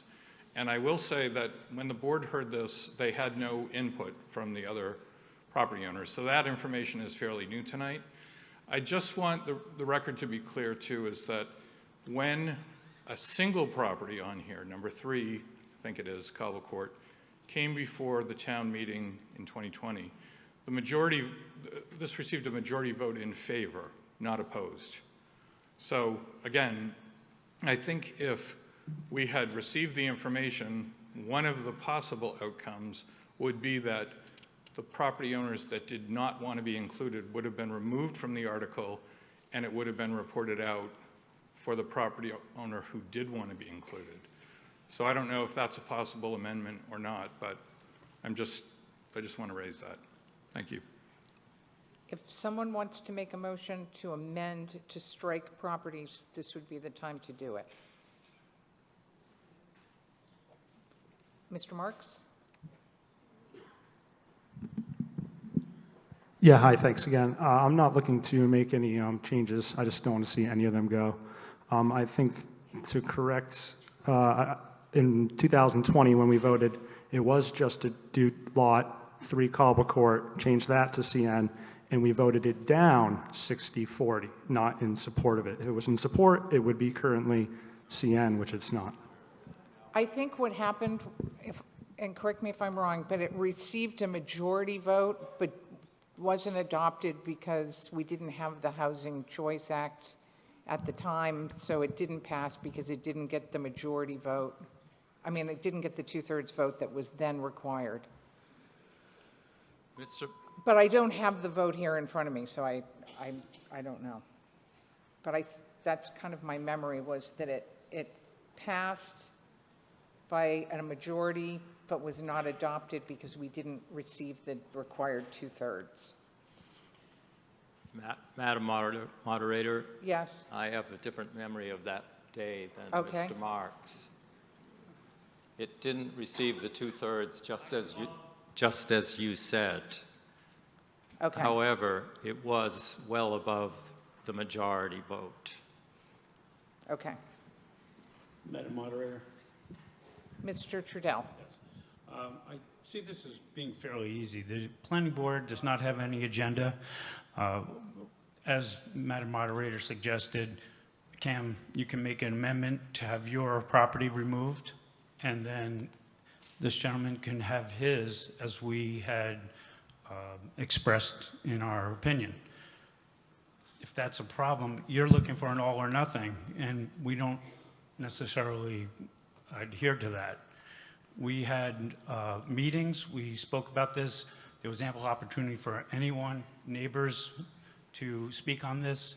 We just acted in the best interest of our meetings. So if you have an issue with this, please make an amendment. We'll vote on that, and then we can move on. Thank you. Thank you. Yeah, once again, I don't need to make an amendment. I'd like to see it all struck down, so I'm willing to vote on it. Okay. All right. So, Just as a closing statement, I would like to say that if he doesn't want to make an amendment to remove his properties from it, then I think it's time to take action and vote your conscience. Thank you. thank you. All right. So we are gonna vote. And the vote on Article 51 is the planning board's motion as printed in the warrant on pages 68 to 69. The planning board has determined that the quantum of vote is a majority vote under the housing choice law. A yes vote will adopt the motion. A no vote will defeat the motion. When the light goes on, it's 1 for yes and 2 for no. Voting is open.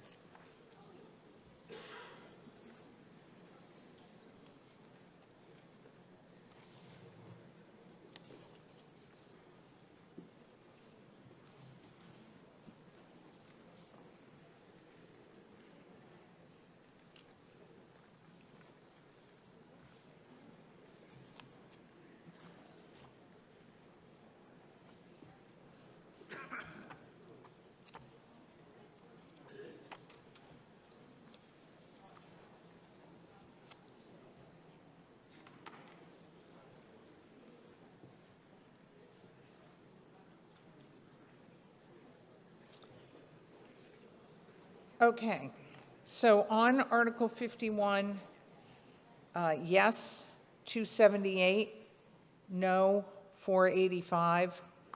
That motion is not adopted. Okay. Article 52. Oh, we went past that already. We did that already. So Article 55.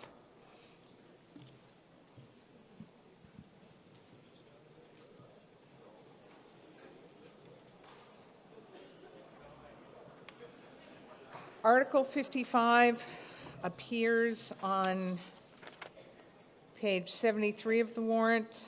The motion of the planning board was not to adopt. Campbell Sutton called the article and has proposed the following motion. It's moved that Chapter 139 be amended to include the following under Section 1 of swimming pool residential.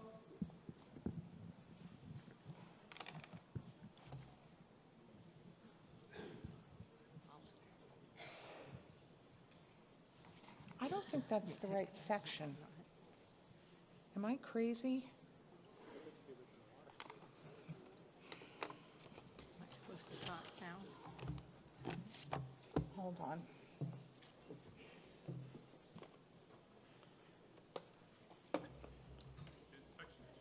It's section 2, right? Yeah. Okay.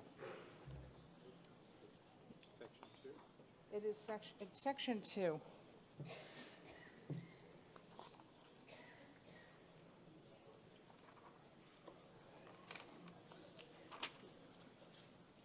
Yeah. Okay. So it's section 2. Move that Chapter 139 be amended to include the following under Section 2 of swimming pool residential. Madam Moderator, I do have a technical question. Yeah, I do too. Okay. Yep. Well, my question is, given that we've just passed the new language for swimming pool, and now I believe there's something like recreational outdoor something or others, do I need to change or amend the title of this now? You know what? Let's go by this and let's try to figure it out, because that's definitely the wrong section.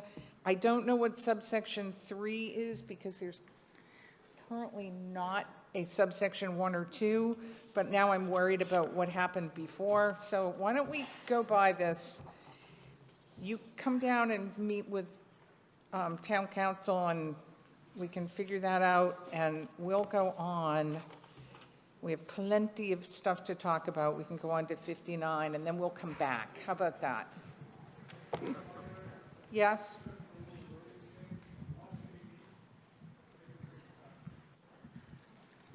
Oh, must meet or exceed?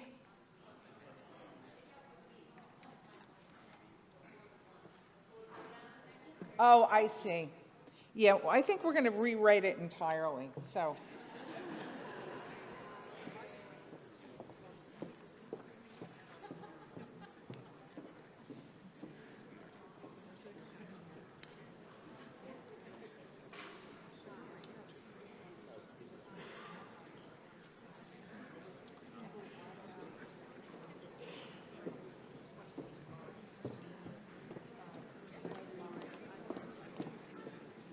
Okay, 59. Article 59 appears on page 76 and 77 of the warrant. It received a not to adopt motion from the planning board that was supported by the finance committee. Ms. Williams called this, and she's making a motion. Move that the town amend Nantucket zoning bylaws, section 139-2, definitions of the code of the town of Nantucket, to change the language as noted and highlighted below. Use principle. A use which is permitted by this chapter other than as an accessory use by right or with a special permit, period. Is that your motion, Ms. Williams? A positive motion, yes, ma'am. Okay. Is there a second? Okay, motion made and seconded. Ms. Williams? If it's zoning, it must be Linda Williams. Well, not necessarily, but go ahead. I was appointed to the zoning board in 1983, so it's been 40 years of zoning. No hissing, come on. Article 59 was put in to clarify the zoning bylaw. The word expressly is being used in at least 2 of the lawsuits against unsuspecting property owners under the STR, by saying that because they're not expressly noted in the bylaw that they must be illegal, and I know town council will opine on that during one of the next 2 articles after that. But the word expressly is causing a lot of problems. It is so tightly written with the word expressly that everyday normal things may become prohibited or targeted by more lawsuits about just about anything that's not listed. Bylaws are generally written not to be that tight, because by being too tight or by listing everything, you leave other things out. Certain uses are already not expressly allowed in the bylaw by design. Renting your house is not one of them. How big do you want the bylaw to be? Over time, it can be 2,000 or 3,000 pages if you try to identify every single thing.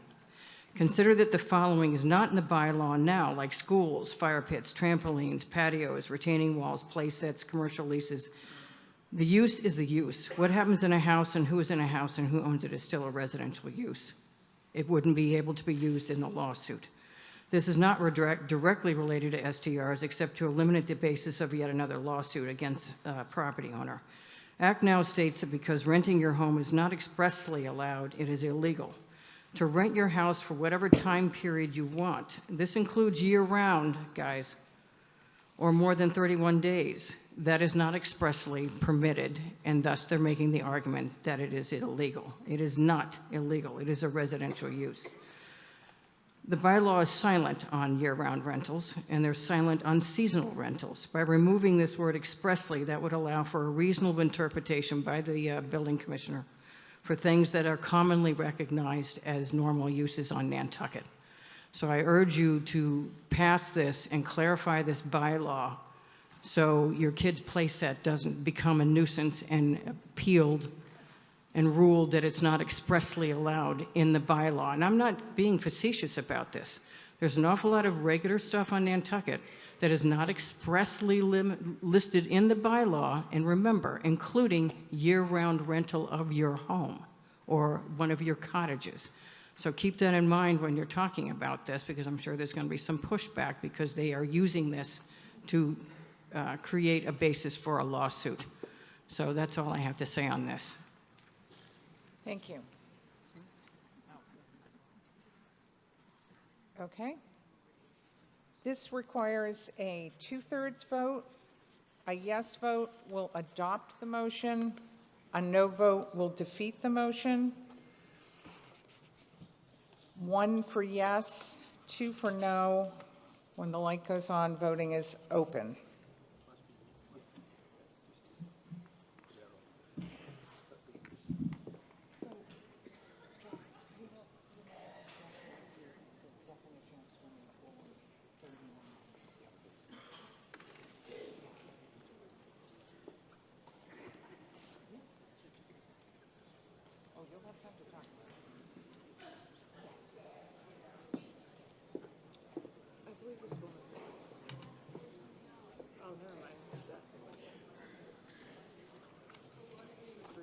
So we're going to go from 59, we're going to go on to 60 before we go back to 55 because we've got typing and stuff to do.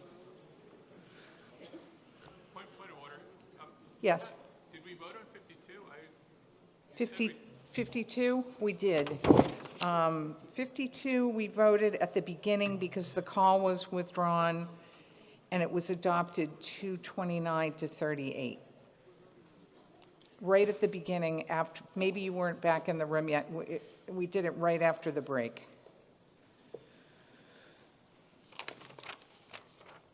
Uh-oh, okay.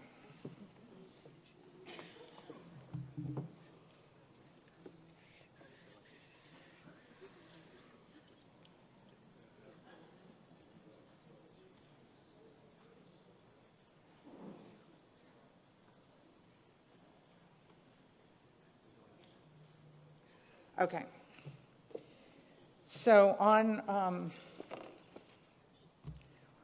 what article are we on? 59. Yes, 476, no, 293. That article is not adopted. It does not meet a 2/3 vote.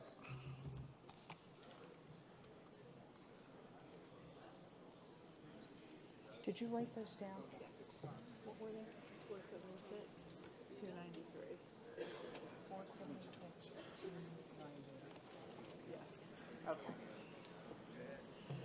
Okay.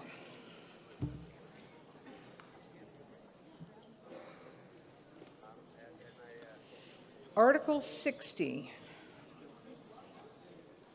60? No, we're not going back to, we're not ready. Typing and total consternation. So we're going to 60. Article 60.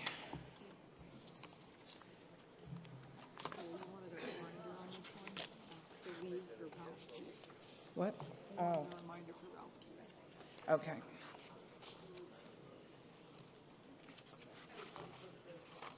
So Article 60. What? We're all set. Oh, you're set on 55? Yes. If you want to do that. Oh, okay. She's not amending that section. She's not. No, she is adding. This is a brand new section that she's adding. Right, but why is it 3? Because it's 1, 2, 3. Hold on. I don't know. See, it's 1, adding a new section 3. Oh, down here? Yeah. Okay. So what she's doing is, this is the one that was amended. Oh, I And that see. changed it to the planning board. She's not requiring a special permit in Okay. 3. All So right. we can vote 3 with these 2 changes. Hold on. It's fine. Mary has it, right? Yeah. Do you have it, 55? I've got 55. Yeah. Section 2, and then delete these extra ones. Done. We can go to 55. Okay, change of plans, we're gonna do 55. I know, come on. We just want to get it over with. 55 will be quick. So, here's the motion on 55. Moved that Chapter 139 be amended to include the following under Section 2 of swimming pool residential. 3, in R10, R10L, SR10, R20, SR20, and R40 districts only, the following criteria. 1, the lot must meet or exceed the minimum lot size for the district, and 2, side and rear yard setbacks of 20 feet shall apply to the residential swimming pool and all associated equipment, effective upon passage at the 2023 annual town meeting. Is that your motion, Ms. Sutton? It is, though I'm not sure whether I needed to make an amendment on the swimming pool residential since we just changed. No, we don't, no, we've Okay. determined that you did not. So, Okay, great. is there a second? Motion is made and seconded, Ms. Sutton? I'll make the motion. No, you've made the motion and I heard a second. Oh, okay. So, go ahead and tell us what you're up to here. Okay. So the purpose of my article is to establish basic parameters around pool and associated equipment placement on lots within town residential districts ranging from R10, which is 10,000 square feet, through R40, which is 40,000 square feet. Why, one may wonder, is this necessary? Currently, the HDC receives 5 to 10 pool applications every 2 weeks, which translates to between 130 and 260 new pools every year. So while some may not see this development as a problem today, it has all the makings of a problem in the future when it will be too late to mitigate the negative impacts. A lack of placement regulation has meant that a property owner could build a pool on a 10-foot setback line and put a 3 to 4 foot surround into the setback, and then place the equipment as far away as allowed, which would be the 10-foot setback line, to reduce the noise the property owner hears from their own pool pumps and heaters. These conditions then negatively impact the neighboring property owner's ability to enjoy their own yard, whether they want to read a book in relative peace and quiet, or have folks over for a coffee and a chat outdoors, or just put their feet up. This clash between uses creates unnecessary tensions and stress between property owners and neighbors. In my view, this outcome is contrary to the development and maintenance of healthy, friendly, and welcoming neighborhoods, and should, whenever possible, be avoided. Also, as the number of zoning map changes proposed and adopted each year continues to increase the number of smaller residential lots throughout the island, the more important it is to be proactive and take action now to protect the wellness of Nantucket's future community. My proposal would help by providing property owners, architects, and designers guidance on locating swimming pools or recreational outdoor water features when planning and developing residential properties on Nantucket. It would provide approval boards, permitting agencies, and their staff a definitive basis from which to make approvals. This would help simplify the approval process for pools, as each application would no longer have to be considered on a case-by-case basis. It would help level the playing field, if you will, for all future pools, large and small, would be subject to the same parameters.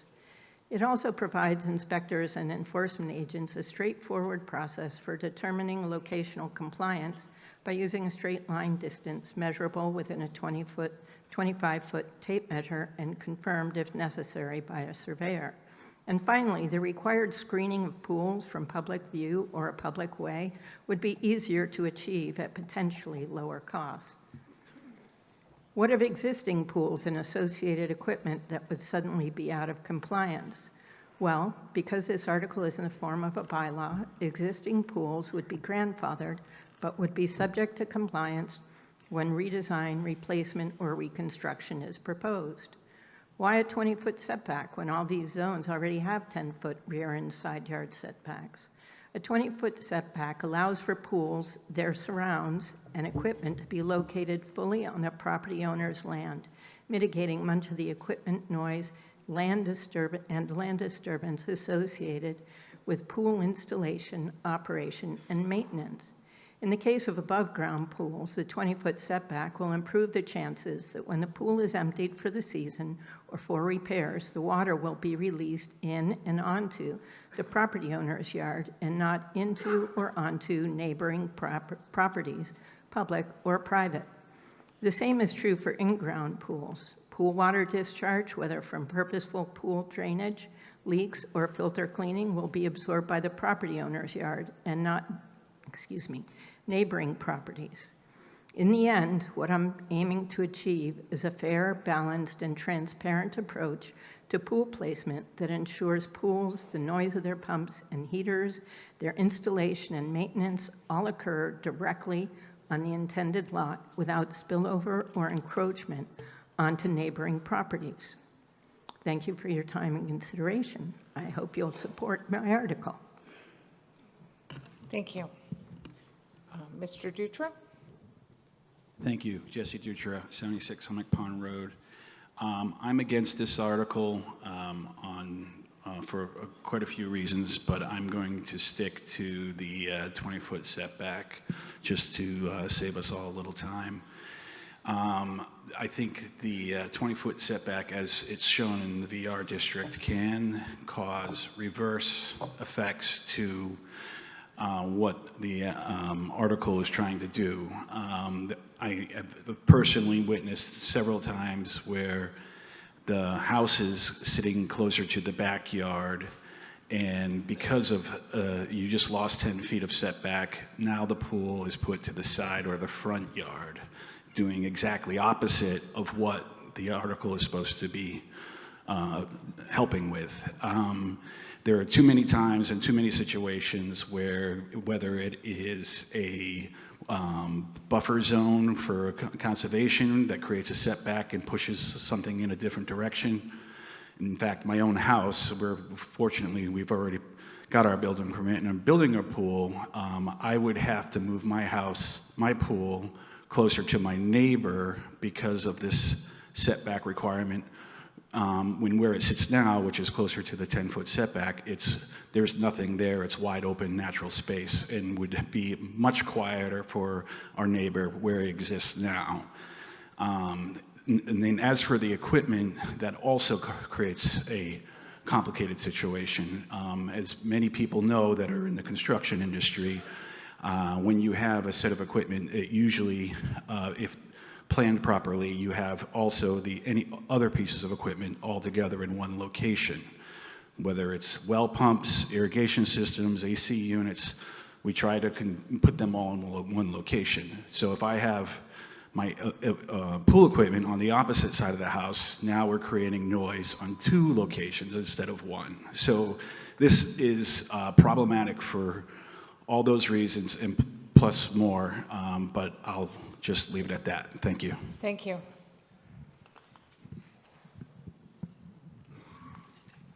I'll go over here to this man, and then I'll come back to the other microphone, and then I'll come down to you. Right. Thank you. I'll be extremely brief. My name is Kevin Toth. I just feel it's important to notify anyone voting that the opposition owns a pool company. Also, I feel it's my civic duty as an environmental scientist that I would have to encourage any minimization of pools, but that's it. Thanks. Thank you. Yes, go ahead up there in the back. Jacqueline Edwards. I've lived on Nantucket over 50 years, and we have some of the most beautiful beaches in the world. We are... Don't do that. We're surrounded by water. There are places in our country that welcome pools that don't seem to have issues. Are we concerned about our aquifer? I, for one, think we should be protecting it. Some of these pools will be emptying. Maybe they all will. I don't know. Where do you think the water's going to go? That's all I have to say. Thank you. Ms. Snell? Hi, Leslie Snell again. Thank you, Madam Moderator. The Planning Board discussed this article at length, and they gave it a negative recommendation. Part of their discussion included the increased setback requirement in the R10 districts. That would effectively prohibit swimming pools in those districts because of the increased setback requirement. Ms. Sutton, the proponent of the article... Please don't do that. Ms. Sutton, the proponent of the article, cited lots of alleged impacts, but she didn't provide any data, as requested by the Planning Board, to support the increased requirements. The districts in this article are spread out throughout the town overlay district. They're not specific to any neighborhood, and the Planning Board in the past, when they've supported restrictions on swimming pools, they've polled the neighbors and they've sought their input before making a recommendation. So I'd ask that you support the Planning Board and vote down this motion. Thank you. Okay, this motion requires a 2/3 vote. A yes vote will adopt the motion. A no vote will defeat the motion. The motion is as on the screen. When the light goes on, it's 1 for yes, 2 for no. Voting is open.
Okay.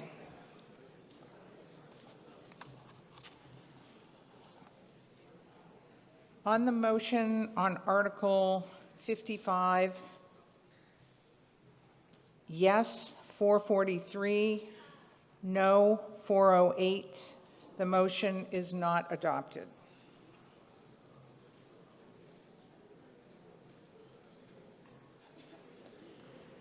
Okay.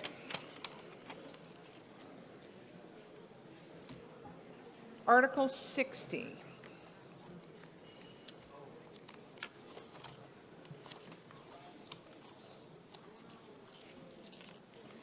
So Article 60 is on page 77 of the warrant. The Planning Board motion was not to adopt, was called by Ms. Kilvert. I do have a positive motion, but before we go to that, I have a couple housekeeping things to do. First, I want to mention that Ms. Kilvert has with her, I believe, her attorney, Nina Pickering Cook. Is that true? Okay, there you are. Who will not be speaking per se, but will be available to answer questions regarding Ms. Kilvert's article. We also have Ralph Keith here. Mr. Keith is one of the homeowners who is affected by one of the lawsuits that's pending. And where is Mr. Keith? Okay, he's here in the front too. So I would like your unanimous consent to allow both Mr. Keith and Ms. Pickering Cook to speak today at the meeting. I also have Robin, I'm going to botch your name, Nides here. He is the substitute representative of the Advisory Committee of Non-Voting Taxpayers, and they have a statement that they want to make, and they're allowed to do so under a provision of our bylaw that gives the Advisory Committee of Non-Voting Taxpayers the ability to have a speaker speak at town meeting. And other than that, I just want to ask you to be kind to each other. I know we're going to have a debate, and so try to be nice. And just a comment on the motion to move the question. I know that stirs up a lot of feelings by a lot of different people. If someone happens to make a motion to move the question, it is not debatable, and it does require a 2/3 vote. So try to remember that if 2/3 of the people, or more than 2/3 of the people sitting in the room, vote in favor to end debate, it's probably time to go to a vote. And you're not going to be changing anyone's opinion by continuing to talk. But let's try to have some debate. I would not encourage anyone to move the question unless we're, here at 7 o'clock still talking. So let's hope not. Okay, Article 60. Ms. Kilvert's motion, which I think I should read because I don't think it's as printed in the warrant, so I'll read it. Move that the town amend the zoning bylaws, Chapter 139, effective November 1, 2023, by inserting a new provision as follows, and further by authorizing the town clerk to make non-substantive ministerial revisions to the numbering of this bylaw in order that it be in compliance with the numbering format of the Code of the Town of Nantucket. 139- to be filled in, short-term rentals. In residential districts, short-term rentals are permitted on owner-occupied properties. For purposes of this section 139 only, the duration of owner-occupied shall be at least 6 months in each calendar year. For non-owner occupied properties in residential districts, a short-term rental shall be considered a permitted accessory use, provided 1, the primary dwelling and secondary dwelling, if applicable, are each used for long-term residential use more than short-term rental use, and 2, the short-term rental is registered with the town in accordance with General Bylaw Section 123. All other STRs in residential districts are prohibited. Is that your motion? Yes, it is. Is there a second? Motion is made and seconded. Ms. Kilvert. I'm Emmy Kilvert, the sponsor of Article 60. I've lived on Nantucket for most of my life, and my husband and I own a local insurance company. I brought this article because, like you, I care about the island, and I'm deeply concerned about the urgent need to take action to protect our community, our homeowners, our neighborhoods, and local economy. Article 60 is simple. It will protect homeowners by legalizing STRs in residential districts, as long as the residential use of the home is more than the STR use.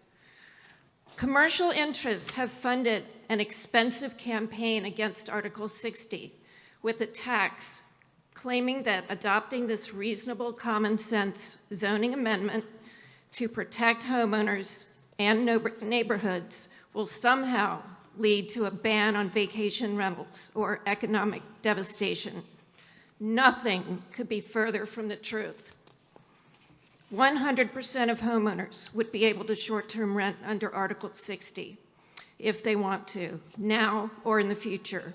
So don't believe the scare tactics from big commercial STR interests opposing this article. This article ensures that homes can be short-term rented as long as the STR use is less than the residential use. Let me explain in simple terms. If you live on your property for 6 months or more, this article guarantees your ability to STR as much as you want. It's disappointing that the opposition is claiming that only those living on their property for 6 months would be protected. Seasonal homeowners or investment properties can also STR, as long as it's less than the residential use of the property. Again, residential use is any use by the homeowner, any rental over 31 days, or a combination of the two.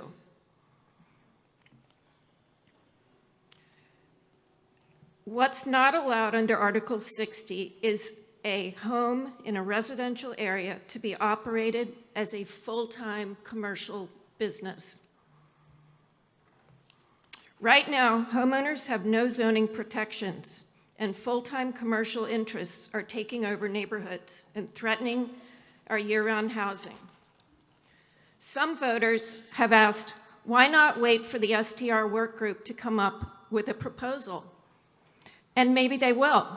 Article 60 does not stop the work group from continuing to study the issue, but it will provide clear direction from the voters that we want to protect our neighborhoods, homeowners, and local vacation rental tradition. And we don't want full-time commercial STR businesses taking over our community. We cannot afford to wait any longer, and we don't need more data or consultants to tell us that the explosion of full-time commercial STRs across the island is eroding the year-round housing that's left and threatening our neighborhoods and local community. I hope you'll join me in taking action now by voting yes on Article 60. At last year's town meeting, over 1,000 voters showed up expecting to vote on this issue. And I certainly hope we'll have a chance to vote on what's in front of us today. This is our opportunity to provide the ongoing STR work group with the guidance they need to truly reflect the will of the voters. I hope you'll make your decision based on what you want for Nantucket and its community. Voting yes on Article 60 is a simple, common sense step we can and should do now. I'd like to turn the remainder of my time over to Dr. Lepre. Okay. Thank you. My name's Tim Lepre. I've been on the island about 40 years. I think that Article 60 is a very common sense and very plainly written article. It's pretty clear to me that this is what we need. I am afraid there's a lot of obfuscation of the information that's being put out. This is very clear, very simple. I think the short-term rental group, study group, has spent a lot of time, 50 hours. They had 10 hours in a meeting last week. Now, we have a long town meeting. It's not going to be 10 hours, I hope. But you have to remember when you're dealing with a committee that a camel is a horse designed by a committee. Thank you. Thank you. Now, is there someone from the short-term rental group that was going to, yes, if you could please go ahead. Stand on the X. Thank you very much. Good afternoon. I'm Jim Sulzer, Backstreet, year-round resident since 1982, same as Dr. Lepre, retired teacher. I am one of 3 at-large members of the short-term rental working group, one of 9 voting members, and I've been appointed to speak on behalf of the group. This is a complicated and controversial issue that probably cannot be solved in one fell swoop.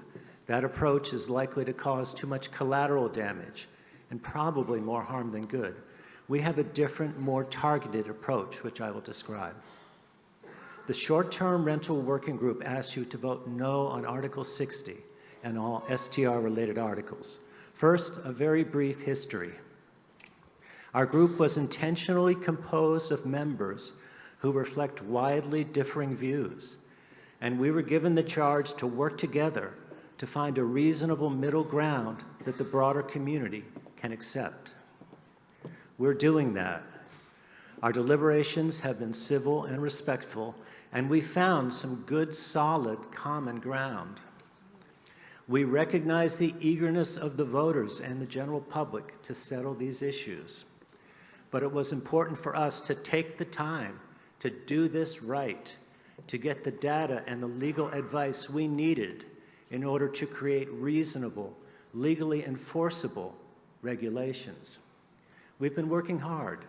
We've talked to many communities that are ahead of us in this process: Palm Springs, California, Woodstock, Vermont, Honolulu, and others.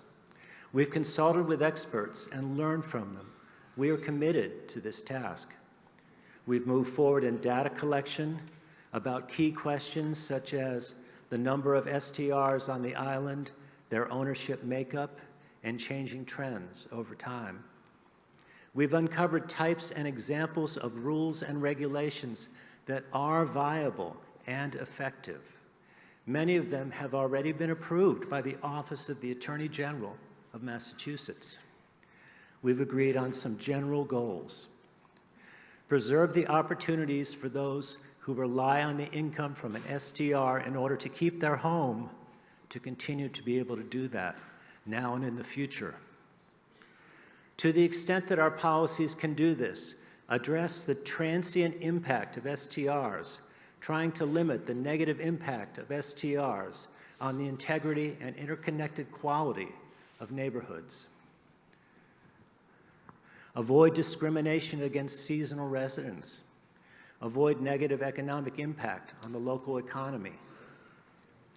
Resolve the issue of the legality of STRs and resolve the long-standing debates over STRs so our community can move on to other things. We've made good progress. We're just about there. Here are some of the ideas and possible regulations where we have general agreement. These are from our meeting this week. I will read them to you in draft form as they wait for public input next month to be finalized. They are: recognize the tradition of seasonal renting on Nantucket, as well as the needs for neighborhoods to preserve their identity. Regulate STRs by passing a general bylaw along with an accompanying zoning article that will confirm short-term rental rights in properties that are in agreement with the general bylaw. Prohibit short-term rentals in dwelling units owned by corporations. This is a legally enforceable regulation. It was passed by the town of Great Barrington, and the Attorney General of Massachusetts approved it. Those very words. At the same time, confirm the right to short-term rentals for properties owned by natural persons and also by LLCs and trusts that refer to natural persons. Natural persons is legalese for people like you and me, people.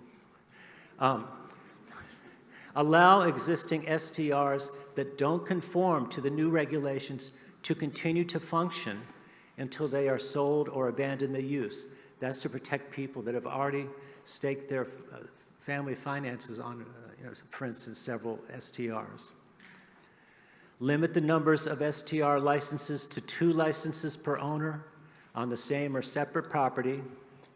In July and August, limit the number of total rental contracts to 9 per unit, other policy mechanisms.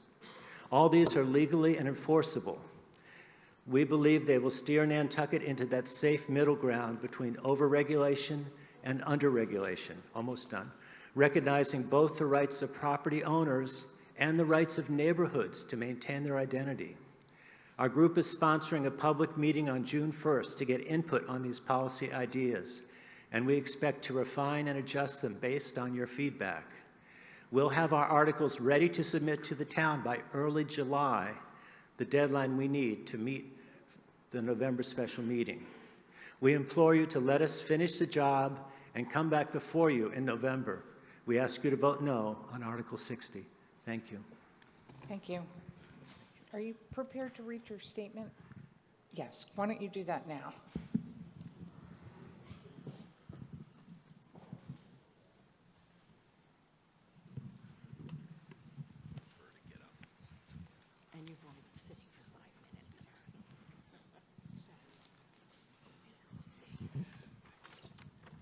Madam Moderator, thank you for letting me step into the person's shoes because one of life's major challenges came up, which was meeting the Nantucket ferry schedule. So my name is Robin Nidus, and I have a script.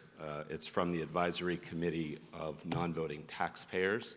So I have to stick to the script. Here you go.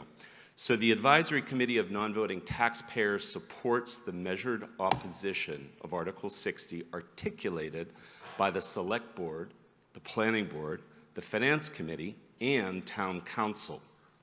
We agree that the prudent course is to permit the STR working group to present solutions and proposals vetted by legal and zoning experts to the special town meeting in the fall. Everyone is frustrated with the slow pace of resolution of this divisive issue, but we are encouraged that the STR working group is organized and making steady progress. As Abaya Folger's son, somebody named Benjamin Franklin, said, "Take time for all things. Great haste makes great waste." Taking needed time to work out a solution will not harm anyone. It will improve the final product and avoid the millions of dollars of damage to the Nantucket economy that Article 60 threatens in its present form. The Advisory Committee of Non-Voting Taxpayers also encourages everyone to remain to consider the next article, Article 61. Article 61 is non-discriminatory and preserves the status quo until a future town meeting convenes to address the subject. Thank you, Madam Moderator. Thank you. I'll go to the microphone in the back. Me? Yes. Mary Lepre. I'm a former member of the short-term rental work group, but I did not feel like it was making a lot of progress after 50-plus hours of meetings. And I was representative from the Board of Health. So my question and concern is really, why are we allowing outside interests to puppeteer our town meeting and votes by allowing non-voters and outside corporations to put pressure on us? I think it's clear that fronts for commercial STRs, like the Alliance, have been trying to confuse the heck out of islanders. If you read Article 60, you can see that year-round residents would be automatically able to STR as much as they want on their property where they live, including renting the back cottage or garage apartment.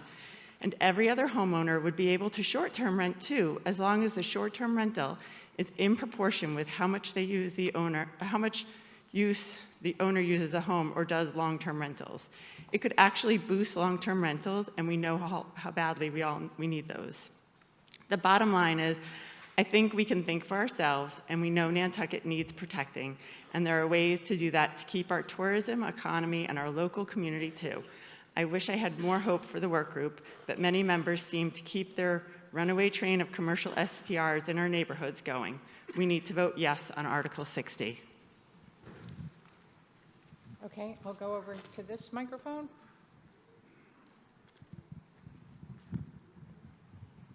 Thank you. Thank you, Madam Moderator. My name is Penny Dye, and I live in town. I am speaking today as a member of this community. There has been an abundance of misinformation flying around for the last 3 years about vacation rentals. I am voting no on Article 6, and I will tell you why. Please pay attention to the facts, because they really do matter.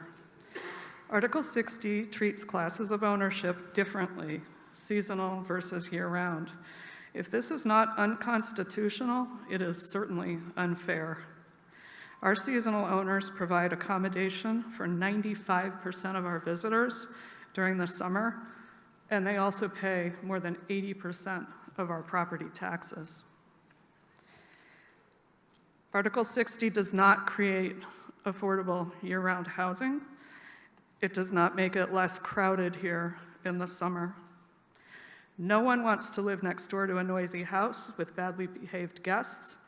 In 2021, the town did a study that found that 97% of all the noise complaints came from owner-occupied houses, not from rentals. It was us.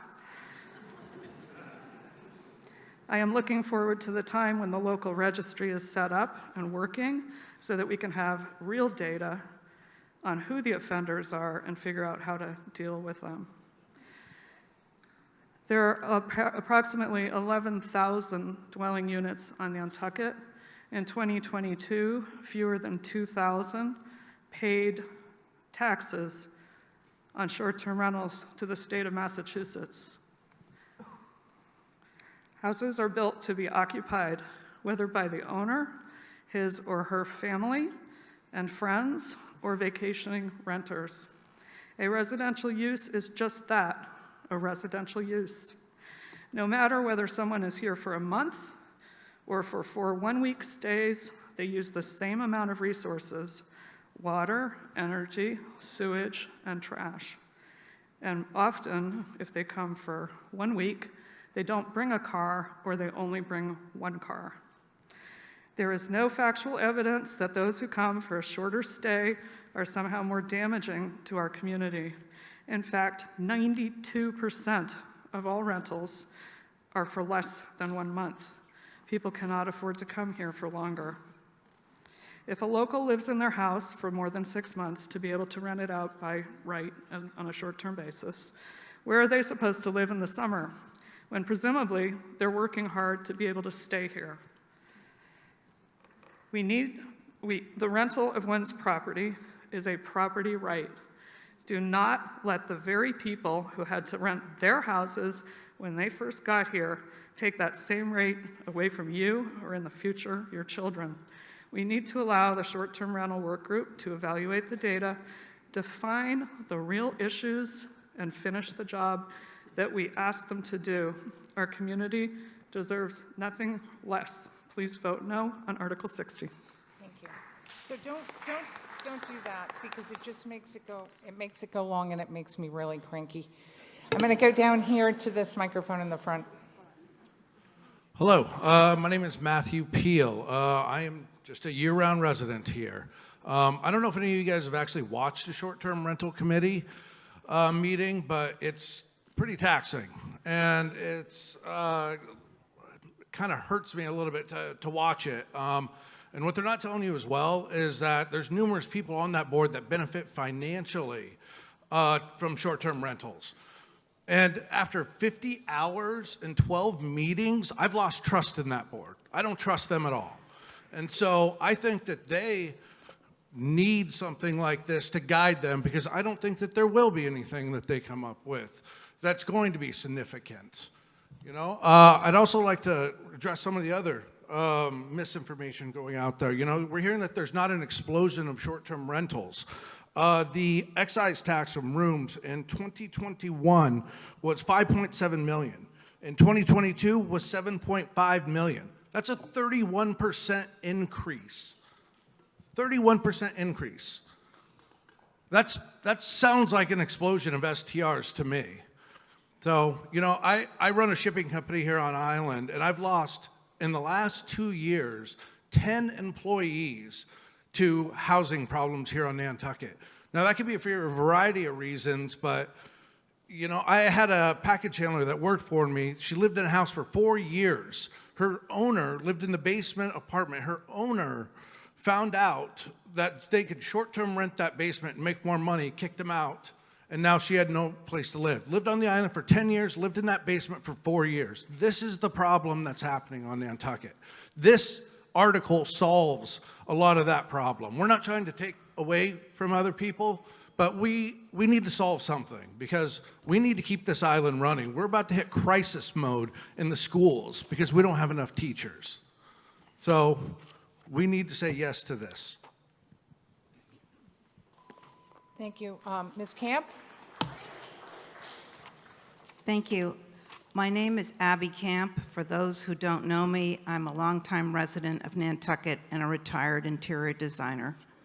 I've rented my house every summer for about 40 years now to help defray the costs of living on the island. This year, I only have half of the usual rentals booked. I attribute this decrease not just to the softening economy, but to the influx of commercial STRs in our neighborhoods with whom I am now in direct competition. Regular homeowners like me can't compete with commercial STR businesses with the bells and whistles like pools and outdoor kitchens. Everyone knows this is a nationwide problem, and it's now a major problem on Nantucket too. Business entities are buying up homes to turn them into mini hotels, but it doesn't have to happen here. We can vote right now to pass Article 60 and preserve our tradition of renting our homes. Please join me and vote yes on Article 60. Thank you. Ms. Raisman?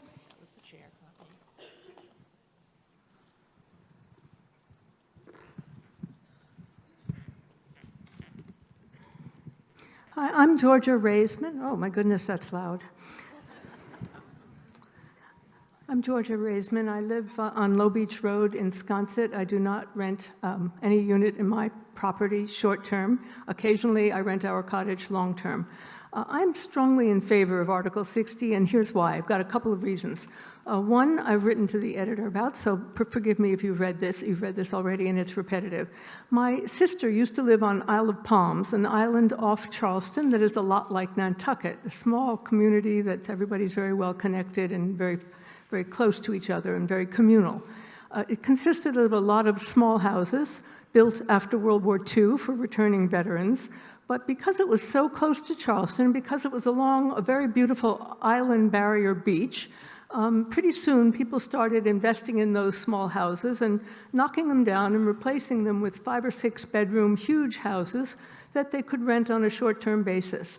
And wouldn't you know, over a period of time, all of the teachers and nurses and firemen and policemen were forced off the island and were forced to come and commute from someplace else.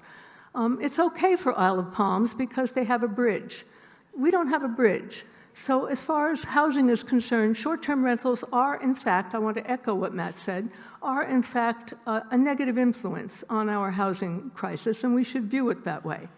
I'm also in favor of Article 60 because it's a good, maybe not perfect, but it's a good solution, and it upholds our long-term Nantucket tradition of renting our houses. It allows people who live here to rent, live here year-round to rent, and allows people who live here substantially to rent. So I think that we shouldn't look at this as needing a perfect solution. We have a good solution in Article 60, and as you know, the perfect is the enemy of the good. To wait for the short-term rental group to come up with something perfect, well, maybe it will, maybe it won't. But in the meantime, we have Article 60, which is good, and I urge us all to vote for it. Thank you. Thank you. Mr. Allahan? Thank you. I would just like to address the question of the short-term committee. Why does it have to be either or? We can come up with something today, and if they come back with something better, we could incorporate it. If we make some mistakes today, they can change that also.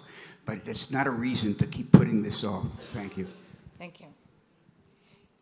Yep, up in the back. Hi, Henry Sanford, 15 Rudder Lane.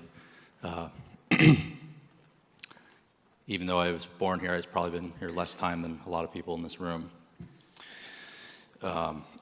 50 hours is, I think, a traditional work week on Nantucket, so to have it be done over 6 months is, I don't think, that much work. Let me just go over a couple of the problems, loopholes here. And I also am dismayed by the data. Our data was procured from the tax assessor. So like if you just go down there and poll all the owners, you can figure out who owns what. And that's where we get some of the numbers. There's no corporation behind me. I'm just a kid who grew up on Nantucket and has been doing short-term rentals his whole life. I actually grew up in a short-term rental. My parents operated some short-term rentals. So this is the problem I have as someone who's put his money into short-term rentals. 6 months of the year. So a lot of us retire, we move somewhere else. I've lived here my entire life, and now I'm an off-island investor because I'm not here 6 months anymore because I want to go live somewhere else. Does that qualify, you know, my commitment to this island is that I have to be here 6 months? There's no issue here, like whole neighborhoods are based on short-term rentals. Smiths Point, Winnet, Codfish Park, they're in flood zones that aren't safe for year-round living, and they're also historic structures that were never intended for long-term use, yet the pro short-term rental group has suggested we winterize our houses at our own expense to then maybe provide for a year-round. Well, I just got a long-term rental request that would satisfy this article for 110 days for $100,000 a month. So that person can work right within this and satisfy your requirements and give nothing to the community. So please vote this down. It puts us on a track that we can't change. Look at Great Barrington. They ban corporations. Simple as that. Hi, Allison Mitchell. Something that I think is really important that doesn't have to do with short-term rental work group or whether or not we have data, right? We're all here, we're sitting in this room, we have neighbors, we have people who we know couldn't come today because they're working, because they have to watch their children. My own husband's not here today because we have 3 children, he had to watch them. So I just want to take a minute to talk about what happens to our community every time a home is bought and turned into a strictly short-term rental business, right? Strictly. Nobody lives in it except for short-term rentals. Every time that happens, there's one less home for the firefighter that we need to fight fires and respond to emergencies, right? This is just a fact. Firefighter doesn't short-term rent to stay here on Nantucket. A firefighter needs a dwelling. Every time a home turns into a strictly short-term rental business, that's one less home for the labor and delivery nurse that's over there right now delivering our Nantucket natives, right? I have 3 Nantucket natives. I know what those nurses do and how important they are. Every time a home turns into a strictly short-term rental business, that's one less home for your kid's hockey coach, one less home for the person who remembers your coffee order every day, and one less home for the bartender that always saves you a seat because he or she is happy to see you. If you want to talk about the engine of the island, it's you. It's all of us sitting here right now, but it's the people that were scrambling to find sitters today to get in here to vote for something, and it's everybody that's working right now and couldn't get in here because they're keeping our community thriving. What is a community without teachers to take care of and educate our children? What is a community in which a family who has lived here for decades can find themselves homeless in the blink of an eye? They are forced to uproot their family in the middle of a school year and move because they have nowhere to go on Nantucket. Anybody who says Article 60 does not solve the housing crisis, you are right. But we are an island with less than 4% buildable land available. So we need to do everything we can to preserve the homes we have to maintain our community, our engine. We cannot build our way out of this problem. We need to save the homes that we have and use them to house and protect our community. The first step of many steps is to stop turning them into businesses. We start there, and then we move to more solutions. But we need to commit to saving these homes for the people who are in this room, who are out at work, who are watching on local TV.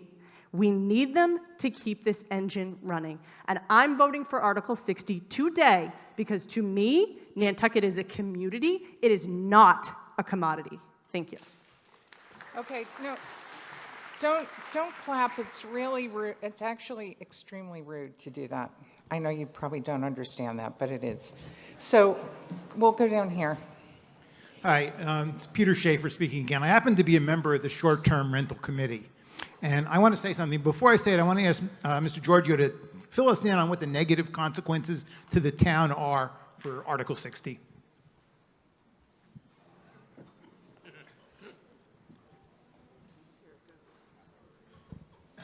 Madam Moderator, so I have, of course, reviewed Article 60, and I have some concerns about the way it's drafted. And I think that it leaves open to interpretation a number of questions. For example, it applies in residential districts. But as you know, you have many different districts in this town, some of which are residential, some of which are mixed use uses. That includes residences. So I think we have to be a little bit careful as to how you define where this restriction is going to take place. I'm also concerned that this article does not include a definition of short-term rentals. And I'm aware that some have said, well, we have a definition in the general bylaw under section 139 that was passed last year. That's a general bylaw. I think it would be far better to put that in the zoning bylaw itself. The representative from the short-term work group said that the group is coalescing around a proposal that is going to be both zoning and general bylaw. That is a very important tool that the state legislature gave to cities and towns to allow them to address short-term rental regulation of the operation, which would be a general bylaw, as opposed to the use, which is typically a zoning bylaw. The advantages of doing the bulk of your regulation in a general bylaw is that that bylaw would not protect prior non-conforming uses. In zoning, if you're a legally pre-existing non-conforming use, you're protected from the application of this bylaw. If you want to have a way to solve this problem and make it apply across the island, I certainly endorse, and as a matter of fact, I recommended to the short-term work group that they consider that option. The town has also hired a preeminent land use attorney to actually draft the recommendations. And I think when you're dealing with this kind of a problem, it's important that you address it comprehensively with experts who know how to draft bylaws. And I'm not suggesting whoever drafted this bylaw didn't know what they were doing, but there are a lot of issues that went unaddressed. If you look at your section 139, which is the registration general bylaw, we put in that bylaw the ability to enforce that through the imposition of a civil penalty in the amount of $5,000 per violation. That's expressly allowed in the statute that authorizes these kinds of regulations, and the Attorney General approved the town's bylaw. So I think it is very important that you have a measured approach and a comprehensive approach to regulating short-term rentals, and that you do that through a combination of both zoning and a general bylaw. That would be my recommendation.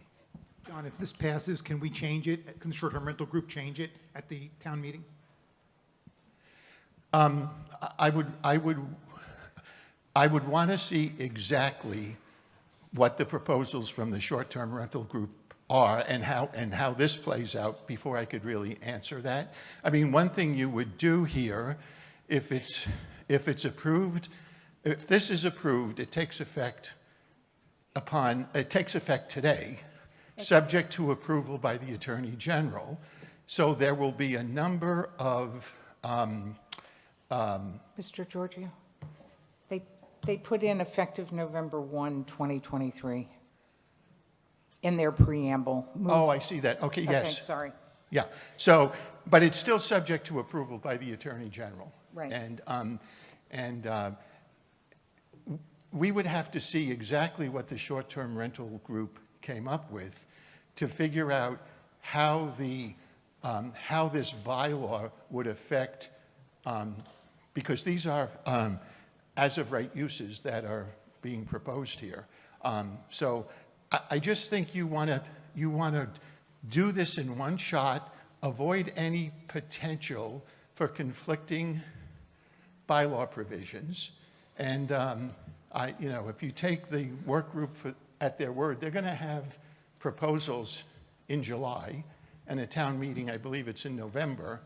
And it sounds to me like it's going to be a comprehensive regulation, both from a zoning and a general bylaw standpoint, and that's certainly my recommendation.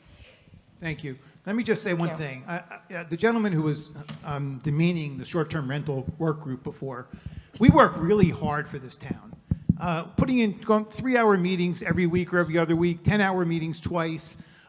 We have families as well, and most of us are on several committees of the town, not just on the short-term rental committee. We're there, except for one person, we're working for free. There's one representative who gets paid to be on the committee because she belongs to a group that's paying her. But we work really hard, and there's a reason we do it, because we care about the town. And to be demeaned by members of the town, it's really insulting. Thank you. Thank you. Yep, we'll come down here. I'm just going to go microphone to microphone, so just keep lining up.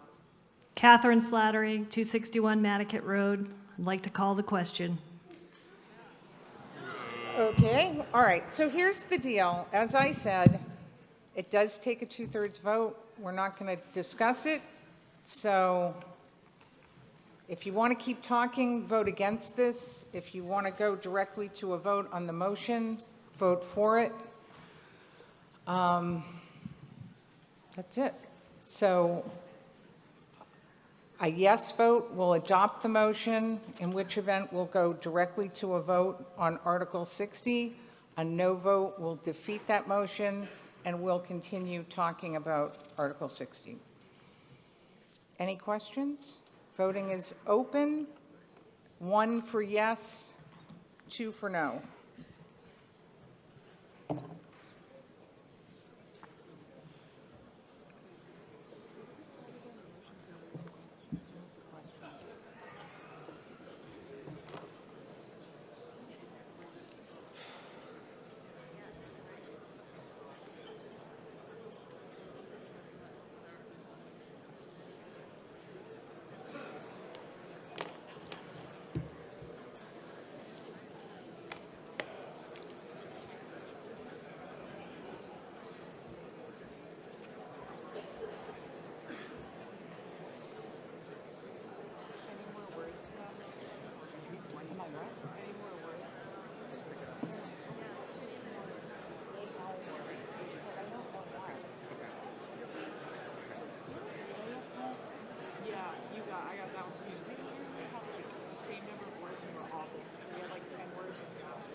Oh, geez. Yeah, no, I don't think so, but I have to do the math.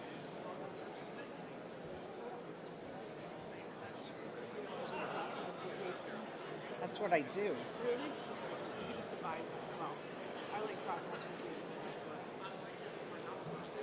Okay. On the motion to move the question, yes, 602, no, 316. 2/3 is 612. That motion does not carry. Okay.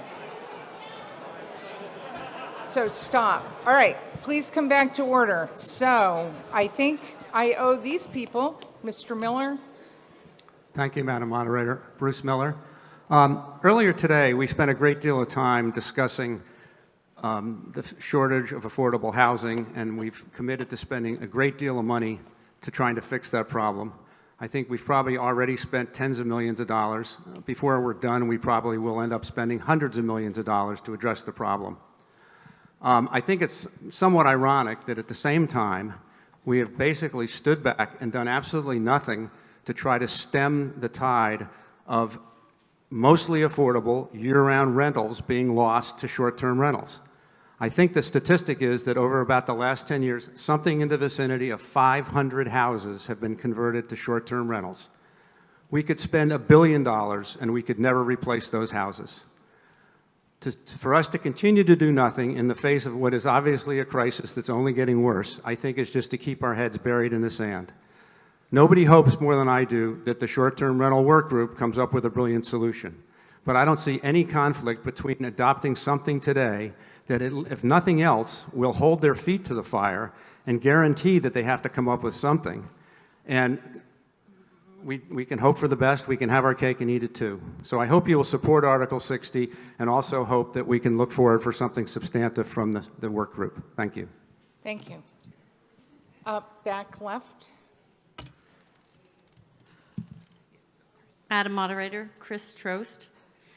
My husband and I have owned and operated a family business on Nantucket for over 35 years. We chose Nantucket as a place to come, and we were really fortunate when we did because we could buy a home then, a place where we could establish our roots and build our business. That option is nearly impossible for the young families of today. We're concerned for the future of our island, and I believe Article 60 will help make a difference and protect Nantucket's future. Our infrastructure is dependent on keeping our professionals and our workforce living and working on the island. And it will be impossible to do this if we continue to allow the commercial short-term entities to diminish our year-round housing stock and drive the price out of reach for those who are trying to buy homes on the island and live here. The quality of life anywhere is measured in a large part by the decency of the place in which you live. If those opportunities are no longer available, our essential workforce will no longer choose Nantucket, and our community will continue to decline. The community that we have and that we love and why we're all here. Small business owners can try and reduce the challenge by purchasing employee housing, but it is unrealistic to think each business owner can carry the financial burden of this housing crisis. Most island businesses do not have those resources. We offer employee housing, including one we had to purchase last summer at the peak of the market, but our model is not sustainable. We feel fortunate to offer what we have, but it is not enough. Article 60 will help retain and protect housing for our island residents who live and work here. Article 60 will take away the opportunity for off-island businesses who see Nantucket as a cash cow to continue to purchase real estate and displace the local residents, merely to add assets to their portfolio. Article 60 gets the ball rolling, and we need to start now. We can't kick it down the road any longer. Our groups can work together, we can work with the work group, but we need to pass Article 60 now to give us a chance to start. Please vote yes on 60. Thank you. Mr. DeCosta? Thank you. For those of you who don't know, I served 2 terms as a selectman, or select person, excuse me, select board, excuse me. I'll get it right here eventually. And what a lot of people don't realize is they all think it's a Wednesday night meeting. It's not. It's the hours that you spend on subcommittees and other things will boggle your mind. I have full faith in the short-term rental work group, and I'll tell you why. Some of the best committees that I served on and some of the best things that came out were groups that spent more than 5 hours, more than 50 hours, maybe some of them as many as 100 hours hammering things out. I served on the CPC. There were meetings when Linda and I wanted to kill each other when we left the building, but we worked it out. It's now May. The rental season for this season is done. People have rented their houses. They're in their houses. Nothing's going to change. November will be here in a blink of an eye. I would like to give the work group a chance to figure this out. And if they don't get it done by November, then you can let the games begin. But in the meantime, just to push something through, I know they didn't spend 50 hours working on this, maybe they did, but they didn't get any input from either side of the aisle. And I like it when you get all the groups together and you hammer something out that everyone can agree on. I would urge you not to vote for this. I would urge you to let the work group get their work done, and we'll come back in November and we'll hammer this out. Thank you. Hi, Jacob Tinkhauser. I have a question about the wording of Article 60. How does owner-occupied and long-term residential use apply to trusts or LLCs that have multiple parties in them?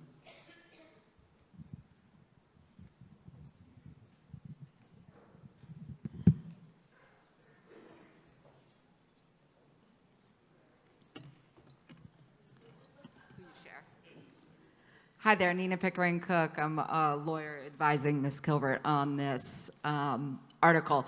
So the term owner occupied is already defined in the zoning bylaw in the definition section. The only change to that definition here is to expand it from 3 months to 6 months.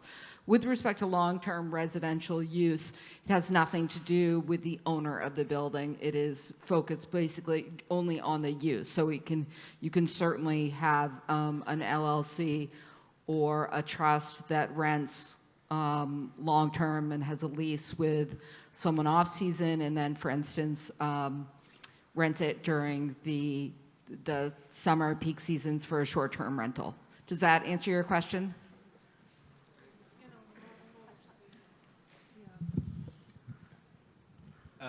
So can a multi-member LLC or trust be a long-term, be a 6 month or more, fall under the 6 month or more provision of Article 60? Yes, I believe if you look at the definition, that if that is the owner of the property, that owner needs to occupy the property. So you'll need to look at that, but yes, this provision is not focused on, it includes provisions both for owner occupied and non-owner occupied. Okay, thank you.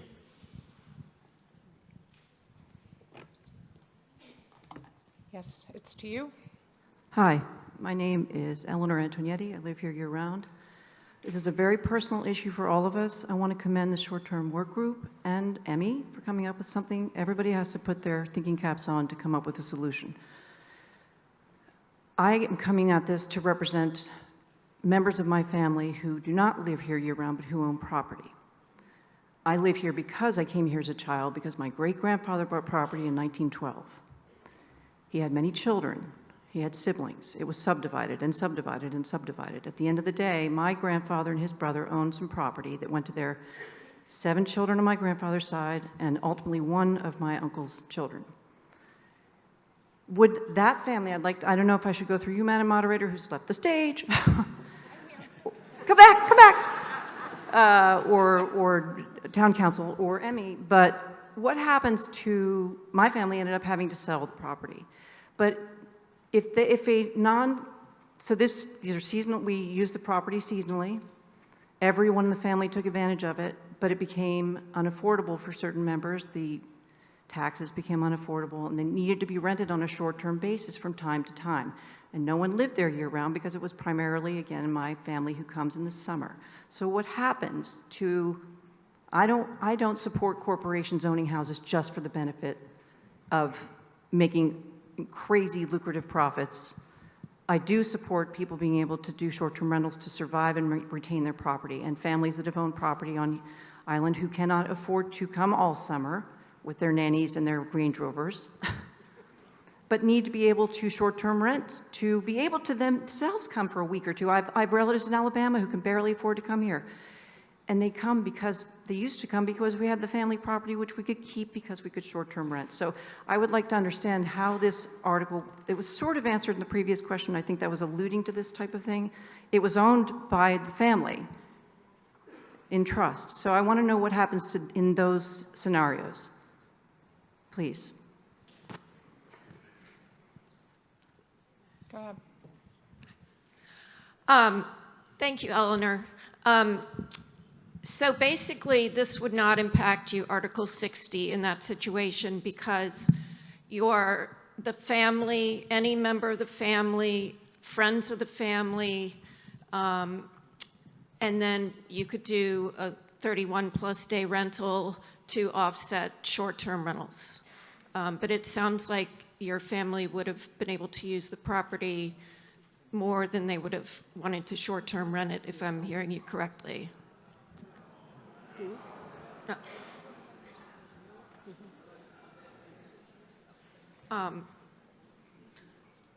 Well, basically, Article 60 says it just needs to be used as a residential use more than a short-term rental use.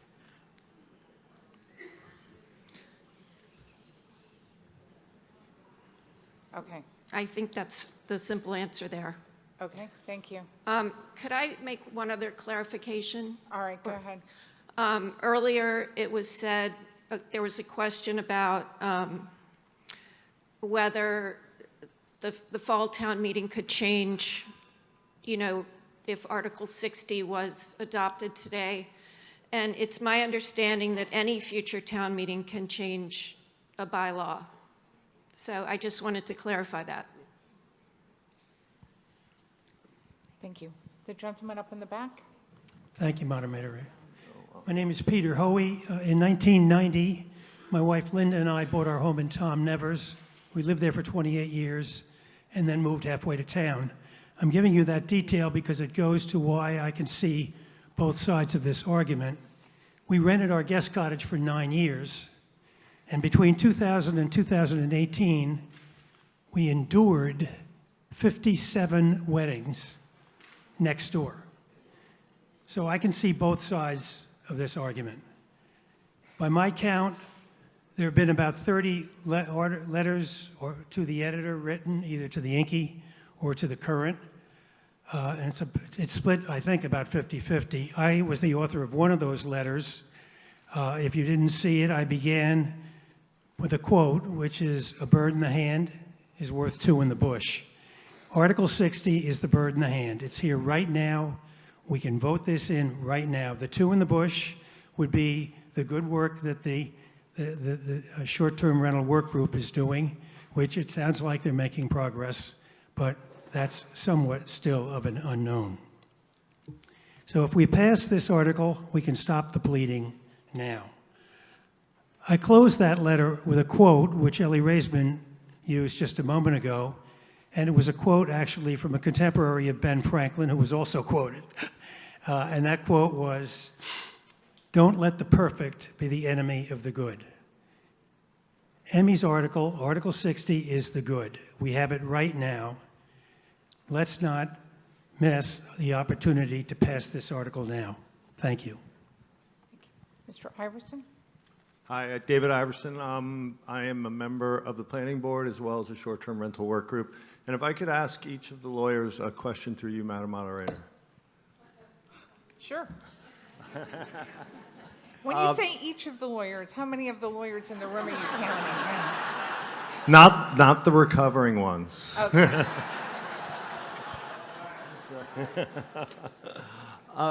To Attorney Giorgio, could you explain to us what the consequences would be if Article 60 passed as it pertains to future regulations?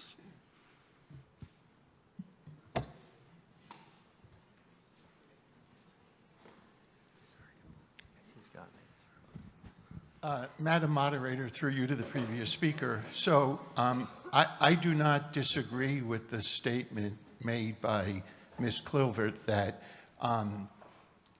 any bylaw that's enacted by town meeting, whether it be a general bylaw or a zoning bylaw, can be amended in the future at any time. I do not disagree with that statement. However, the question becomes, if you enact Article 60 and certain rights are going to vest and certain rights are going to be taken away, and how that might potentially impact the ability of, for example, the short-term work group from coming up with a, with a proposal that is comprehensive. I think, to me, that's somewhat in doubt. It's really difficult to answer that question, as I said previously, because we don't really have in front of us the exact proposal that they're going to be making. It would, as I read Article 60, it would render short-term rentals owned by commercial properties, or corporations, an illegal use under your zoning bylaw. Unless I'm not going to say the word, unless they are a legally pre-existing non-conforming use. Then, because this is a zoning bylaw, they're going to have that protection to continue. At least they're going to make that argument. That's why I recommend to the work group that you seriously consider doing this primarily as a general bylaw, where you don't have those legally pre-existing non-conforming uses enshrined in your bylaw. So would it be safe to say if it created a pre-existing non-conforming use on the existing STRs, they would be difficult to regulate in the future?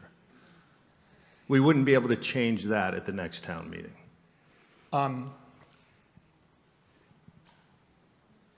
So I'd like to know how you're going to regulate it at the next town meeting. And I don't mean to be obtuse here, but if you're going to enact a general bylaw in the future that, for example, says that corporations are not entitled to receive a certificate of registration under Chapter 139, you could certainly make an argument that that general bylaw provision takes effect immediately, and regardless of their rights under zoning, they wouldn't be eligible to receive a certificate. That is what the town of Great Barrington did in a general bylaw, without it, being in the zoning bylaw.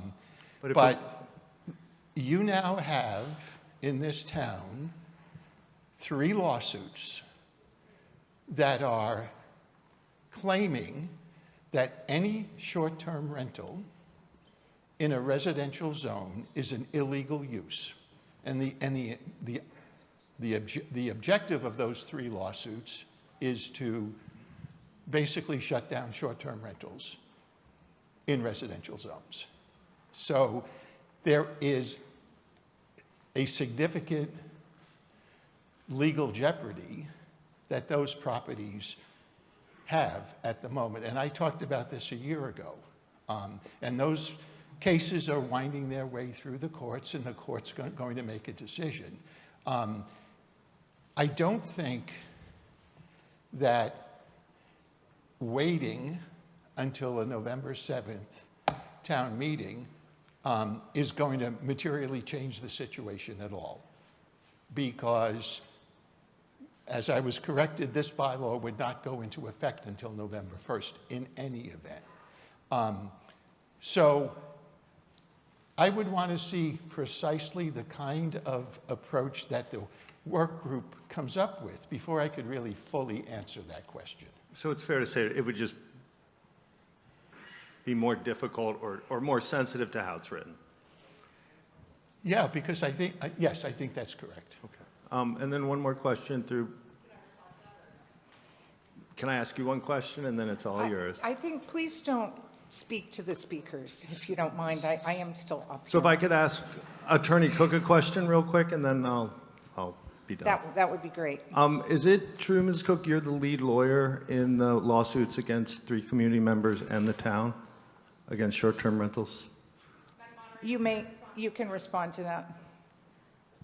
Mr. Iverson, it is in fact true. I am the lawyer representing a number of Nantucket residents and property owners in short-term rental lawsuits against short-term rental operators. With respect to a couple of points made by Mr.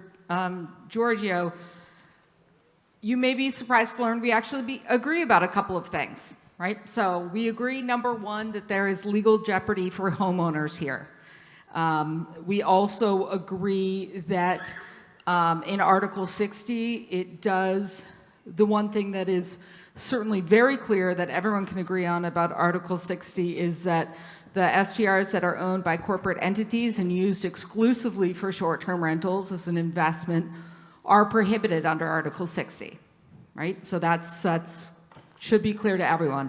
What we disagree about, however, is this concept of lawful pre-existing non-conforming use. That is a long legal phrase to mean grandfathering, what people think of as grandfathering. If Article 60 is passed, it does not grandfather all existing STRs. Under Massachusetts case law, the prior legal uses are only protected if they are explicitly set forth as legal in the zoning bylaw. We should all be able to agree that the status of short-term rentals is not clear in the zoning bylaw at this point. In fact, that phrase is used nowhere in the zoning bylaw.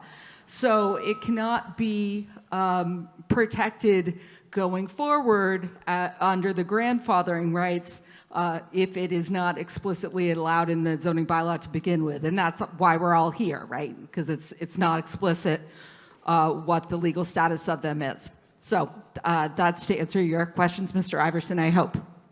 Thank you. Mr. Keith, is this the appropriate time to recognize you? I would be glad to. Okay, if you could go to a microphone.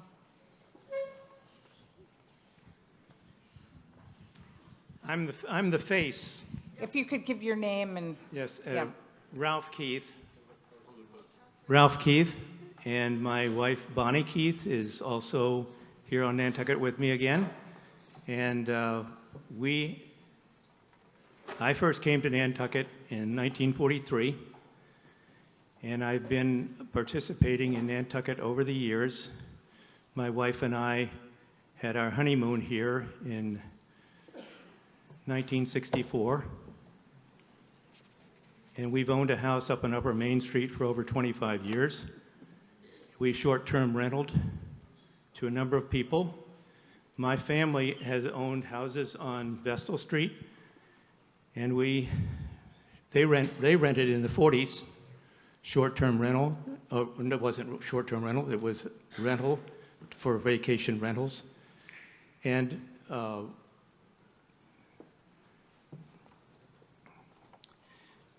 we now have a house that was built on a property that was not a it was just a piece of land.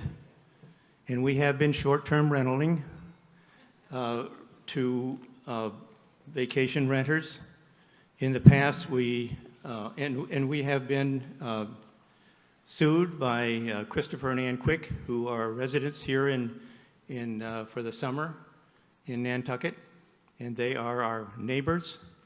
They never told us that they were going to have a problem with us. We have never had a complaint from any neighbor on noise. Their complaint is noise and traffic. And they say that we are a commercial enterprise. I am not. I'm a resident I live in the house part-time in the summer, and we rent to vacation renters. I want to thank Linda Williams for her attempt at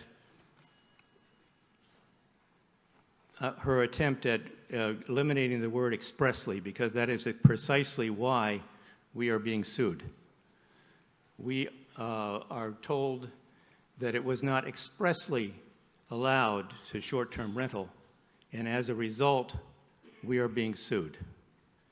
And the comment has just been made that you are in legal jeopardy of anybody in this town that does any short-term rental, because they do not consider that to be expressly permitted.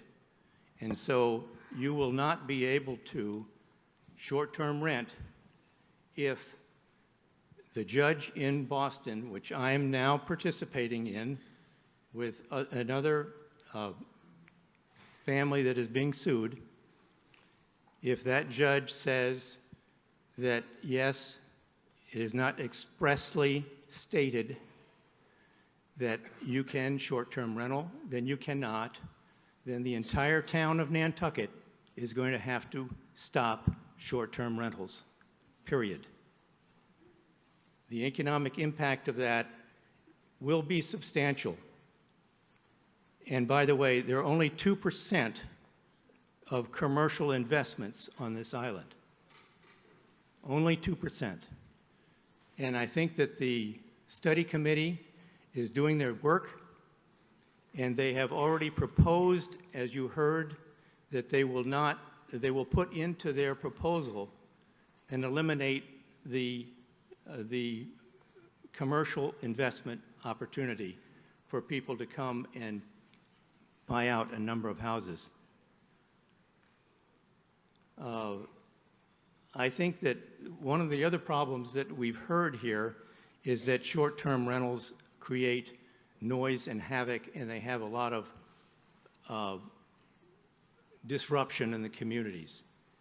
When we put our lease out for our house on Nantucket, we asked for a $4,000 security deposit. We have it in it clearly, no smoking on the property. We limit all attendance to the property to 8 people, period. And there are no pets of any kind on our property. So there's no dogs barking, no things like that. So if you want to put in a town restriction on rentals that's saying no dogs, no pets, no smoking, no this, no that, you can do that. Hold on. I think it's time Okay, to wrap up, Mr. Keith. thank you very much for your time, and thank you, Madam Moderator, for allowing me to speak. Thank you. Ms. Johnson? Joanne Johnson.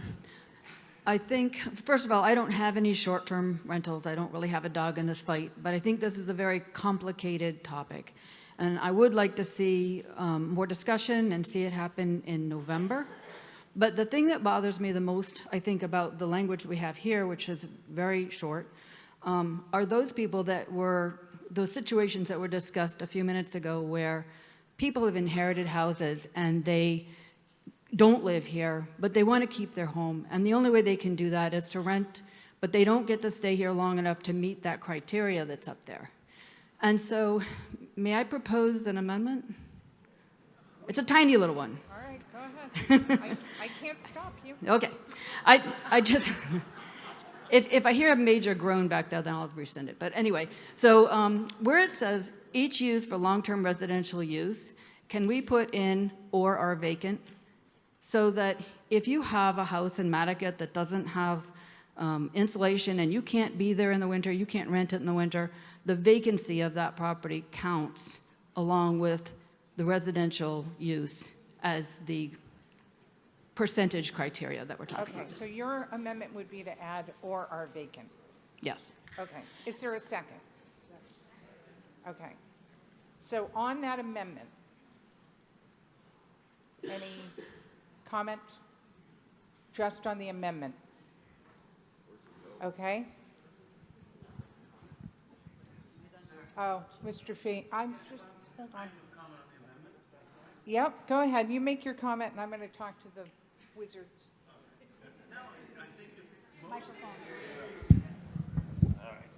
Hello? There you go. No, I think that would make it useless. Because every one of these is empty all winter. So every single house, whether it's insulated or fully insulated or not, is mostly empty. So every single house would therefore be legal. So I think that, I think that would be, I see what you're trying to do and to protect the people who have one house and it's a family, and I agree with that, but I don't think this would do that.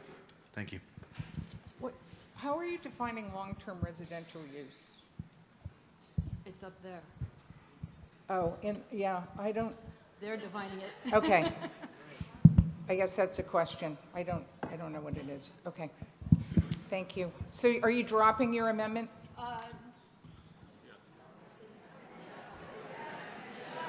All right, we'll just take a vote on your amendment. How about that? Yeah, okay. Your amendment requires a majority vote. A yes vote would adopt the amendment. A no vote would defeat the amendment. The amendment is to add or are vacant, so that it's each use for long-term residential use or are vacant more than short-term rental use. A yes vote will adopt that amendment. A no vote will defeat the amendment. When the light goes on, it's 1 for yes, 2 for no.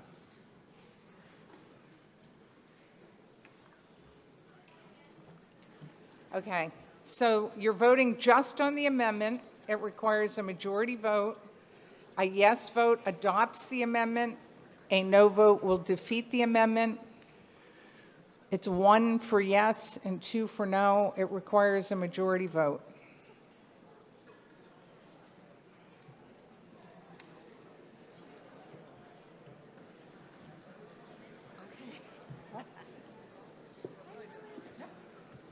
Yeah, we're all good. What? I know.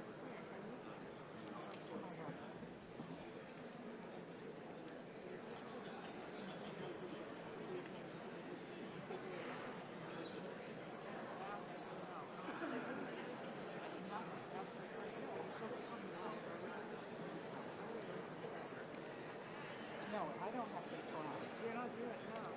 You're truly moderating. It's just working. Right. I hate this. I'm so sweaty. Huh? No, this is nervous.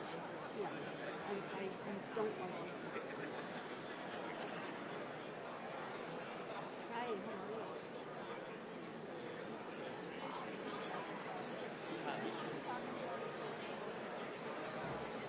you? Okay. On Ms. Johnson's amendment, I guess I have to write this down. Yes, 268. I can't talk and call. No, 632. It is not adopted. I'm going to continue just going around to microphones. I'm not going to take any motions just from the floor like that. So I'll go up here again. Is it on? I'll get to you. I know you've been extremely patient. Hi, Debbie Nicholson, Brewster Road. I just want to say that all of us that are here in this auditorium today are the lucky ones. We have chosen to live here year-round. But think back, for those of you who were not born and bred here, think back on how you got here. My family, my father's family, came in the early 20s. They were short-term renters. They rented up on Brant Point, they rented up on the cliff somewhere, and then they built in 1927. My father built in 55, right next door. My brother has that house now. He's not able to come for a month or 3 months or 6 months. His grown children can't come for that amount of time either. He does rent in order to pay the taxes. He is one of that 80% that is helping to support our economy here by paying those taxes.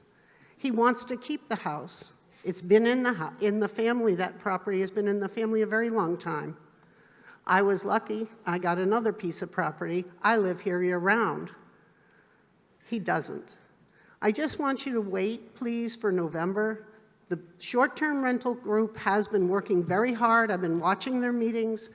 They are really diligent. I do think they're going to come up with an equitable situation. I think it's worth our wait. Thank you. Thank you. Over here? Hello? Yes. Yes. Hi, Galen Gardner. So you all know I rent short-term, and I have a lot of concerns about Article 60. I've heard a lot of Act Now people getting up saying we need to do this right now, now, for a whole variety of reasons. And certainly I can see many of them are valid reasons. However, that's also a great sales pitch. Got to buy it right now, now. And I have been a colleague of Jim Sulzer's for many years. I know several of the people on the short-term rental work group. I was not initially in favor of that because I didn't want my business regulated, okay? So I again challenge this room to think about what happens when your landscape business can only have 10 clients or your excavation business can only have 10. So I'm not for that. I'd like the market to be able to do what it does. That being said, I do see the benefits. I don't wish to have corporate ownership. I disagree with that. I don't like loud, annoying people, and I'd be happy if that were solved by this group, okay? But I don't think Article 60 is going to prohibit weddings. I don't see anything in Article 60 that tells me how all of this is going to be policed. Is there going to be somebody that do I need to wear an air tag and check in when I come back to Nantucket for my 6-month stay so I don't get in trouble? I have always been concerned with the lack of data to show exactly how many homes have been sold in a 10-year period that turned into short-term rentals. And also, how many corporate owners we have. I still don't know the answer to that. And I have a master's degree. I'm not stupid, and I pay attention. So for those reasons, I don't think we need to do anything now. I do highly respect that if anybody on that group is going to keep everybody together, and just listening to how Jim spoke to us, I feel that we should wait.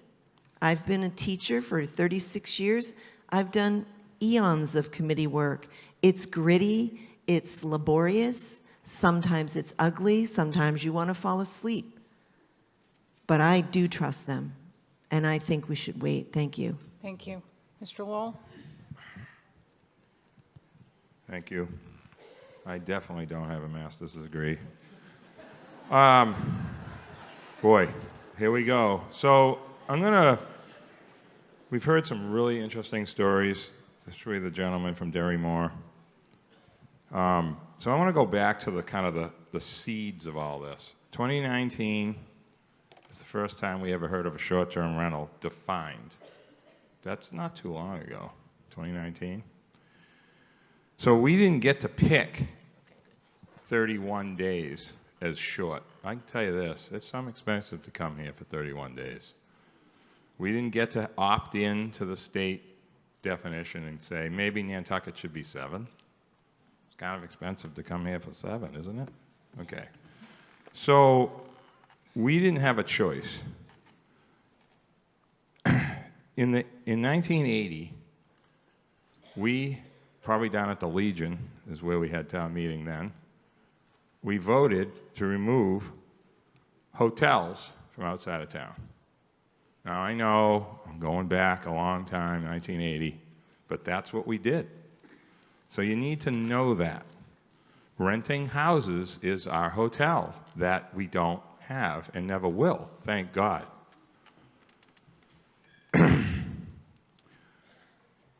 If we had just imagine 15 years ago standing here, and we had an article that said, we want to insert renting your house in the zoning bylaw, it might not have even been called. Please vote down Article 60. Thank you. Mr. Little? Thank you. Thank you, Madam Moderator. My name is Bill Little, and I am a real estate professional, 3 decades. I definitely do not speak on behalf of my partners, who I love and adore, but we do have a differing opinion on the matter of short-term rentals. A lot of things have been said, so I'm going to try not to repeat too much. And I have to take my glasses off to read. So Nantucket has had a very long-standing tradition of short-term rentals. There's no doubt. And as Nat Lowell said, in 2019, we didn't even know what an STR was, because really it's changed dramatically over the past 10 years.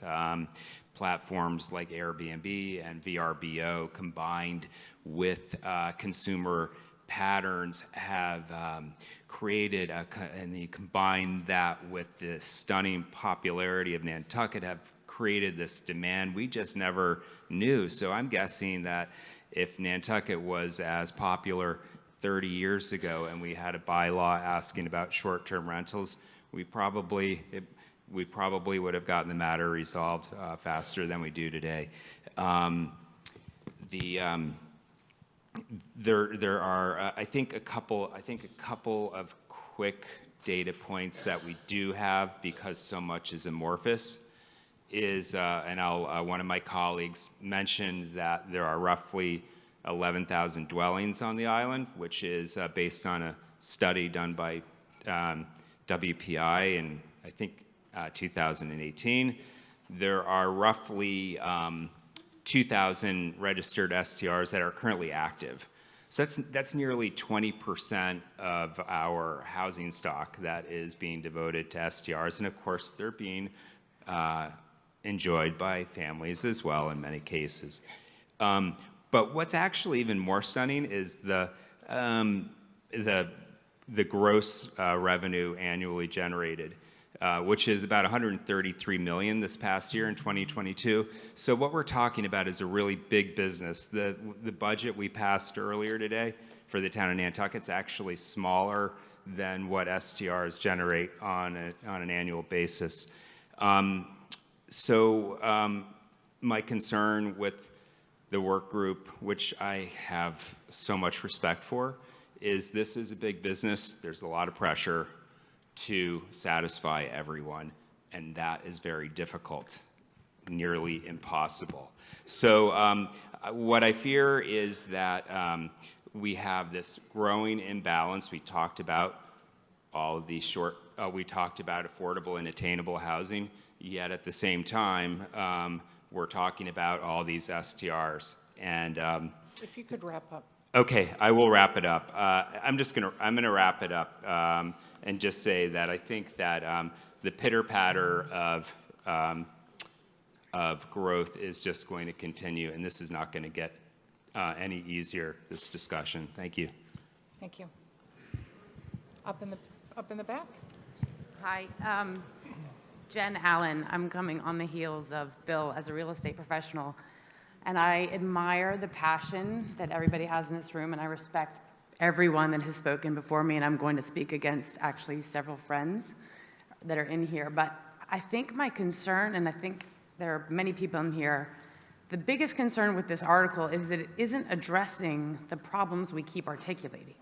It's not addressing affordable housing, and that is a huge issue. I'm a big proponent. I'm psyched that earlier Article 18 got passed. It is not going to solve the path that we're on right now, which is unsustainable with affordable housing. It's not going to secure homes for locals when our average home price is $4.5 million. And I'm really worried that we are lumping in what has happened with our real estate market, what is happening with affordable housing with property rights. It doesn't seem like the right thing to do for the Nantucket community. And I'm not sure if anybody's thought about the domino effect aside from just the short-term rental revenue, but the domino effect of the family members, the people who do own houses here that are not corporations, that love Nantucket, that donate to Nantucket, that support Nantucket, and what happens to them, and what happens to the revenue shortfall from all of the economy that I think will suffer tremendously with the way this article is written. I am all for data. We've heard a lot of random data in here today, and I'm not sure how much of it is accurate, but I think the goal of November is to give us all data that is accurate and that can help us make a decision on an article that is hugely impactful to every one of us. One last thing, someone said earlier today, and I am speaking as a real estate professional, they said that the only people that benefit financially are, I don't even actually remember how it was said, but it was down the way. We all benefit financially from short-term rentals. It is our economy. So just think about that. Let's reconsider it. We all want something done, every single one of us, but I don't think this is it. Thank you. Hi, Marty Lanigan, Pleasant Street. I'm going to kind of cut to hopefully some pragmatic observations of all this. There's an awful lot of passion and good arguments on both sides, but I've been following this for a long time, and it seems to me there's a ton of agreement on boxing the corporations. And the closer you get to things that really impinge on personal property rights, there's a lot more conflict, and rightfully so. I think this is premature, and it really doesn't cover kind of all of the personal property issues and the gray areas. But to me, in business, I've always been inherently lazy, which is you pick the places where there's agreement, and you also pick the problems you need to address first. And the first point I would make is this. Why not just focus first, go back to several people quoted. Ben Franklin said the good versus the perfect.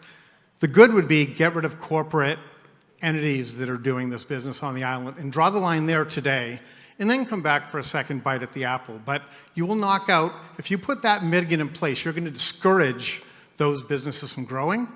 You're going to not have them be able to hide behind the personal owners that have more legitimate issues like myself and others. And I think you'll get to a place where there can be some productive progress on this. The second point is we need to get realistic about how this is going to be administered, whatever you do, because right now there's 2,000 units that rent 10 weeks a year. That's 20,000 observations to be administered. And someone has to come up with the staffing, the cost, the budget, to do that in real time so people can lease whatever happened. I don't think that has had one word today, and I think it's unrealistic to think you could do this before you have an answer to that as well. Thanks. Thank you. Hello, my name's Mark Head. I'd like to thank everyone here for some very well thought out and thorough, convincing arguments. But for myself, I know that my opinion has not swayed much since I came here to vote. And so I would ask the moderator to please move the question. Yes. Okay, so, don't do that. Okay, so as I think you know, it's a non-debatable motion to move the question. It requires a 2/3 vote. A yes vote adopts the motion, and then we go directly to a vote on Article 60. A no vote will defeat that motion. When the light goes on, the voting is on. It's 1 for yes, 2 for no. Voting is open. Yes, and we won't talk to it, you will, but it's going to get passed here. There's no way that this group doesn't not pass this in the second one. Everyone's mind's made up. It doesn't seem like the group's going to pass this. We all know the problem. I mean, this town's got a 2%. It's so frustrating. 6th highest in school. We're the #1 in terms of cost. That's why teachers don't. I know all the time.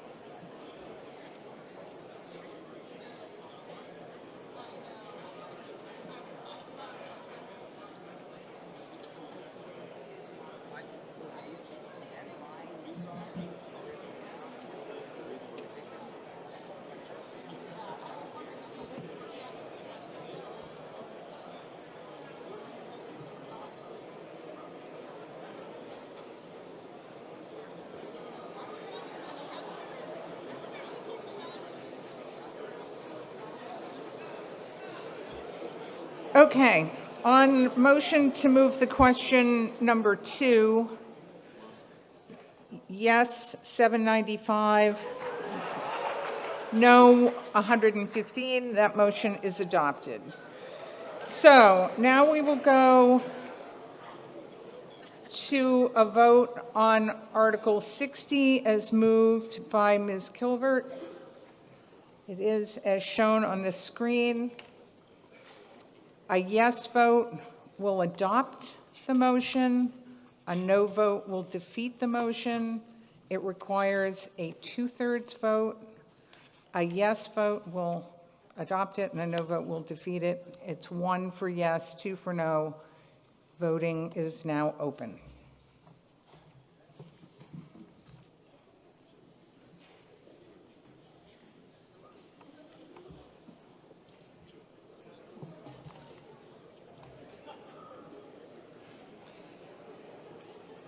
So the question you should be thinking about as you're voting is, when this is over, first of all, never just run off, because you never know when there might be something that happens. I don't know, a motion to reconsider or something. It has happened.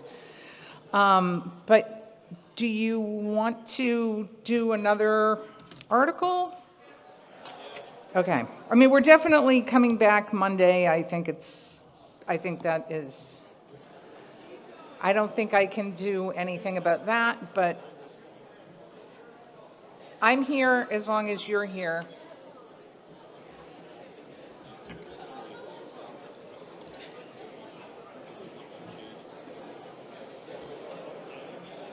I did just get the great news from my watch that I met my standing goal for the day.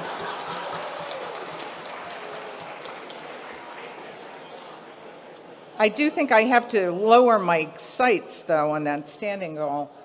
Okay. The vote on Article 60, yes, 378, no, 558. Article 60 is not adopted. Don't do that.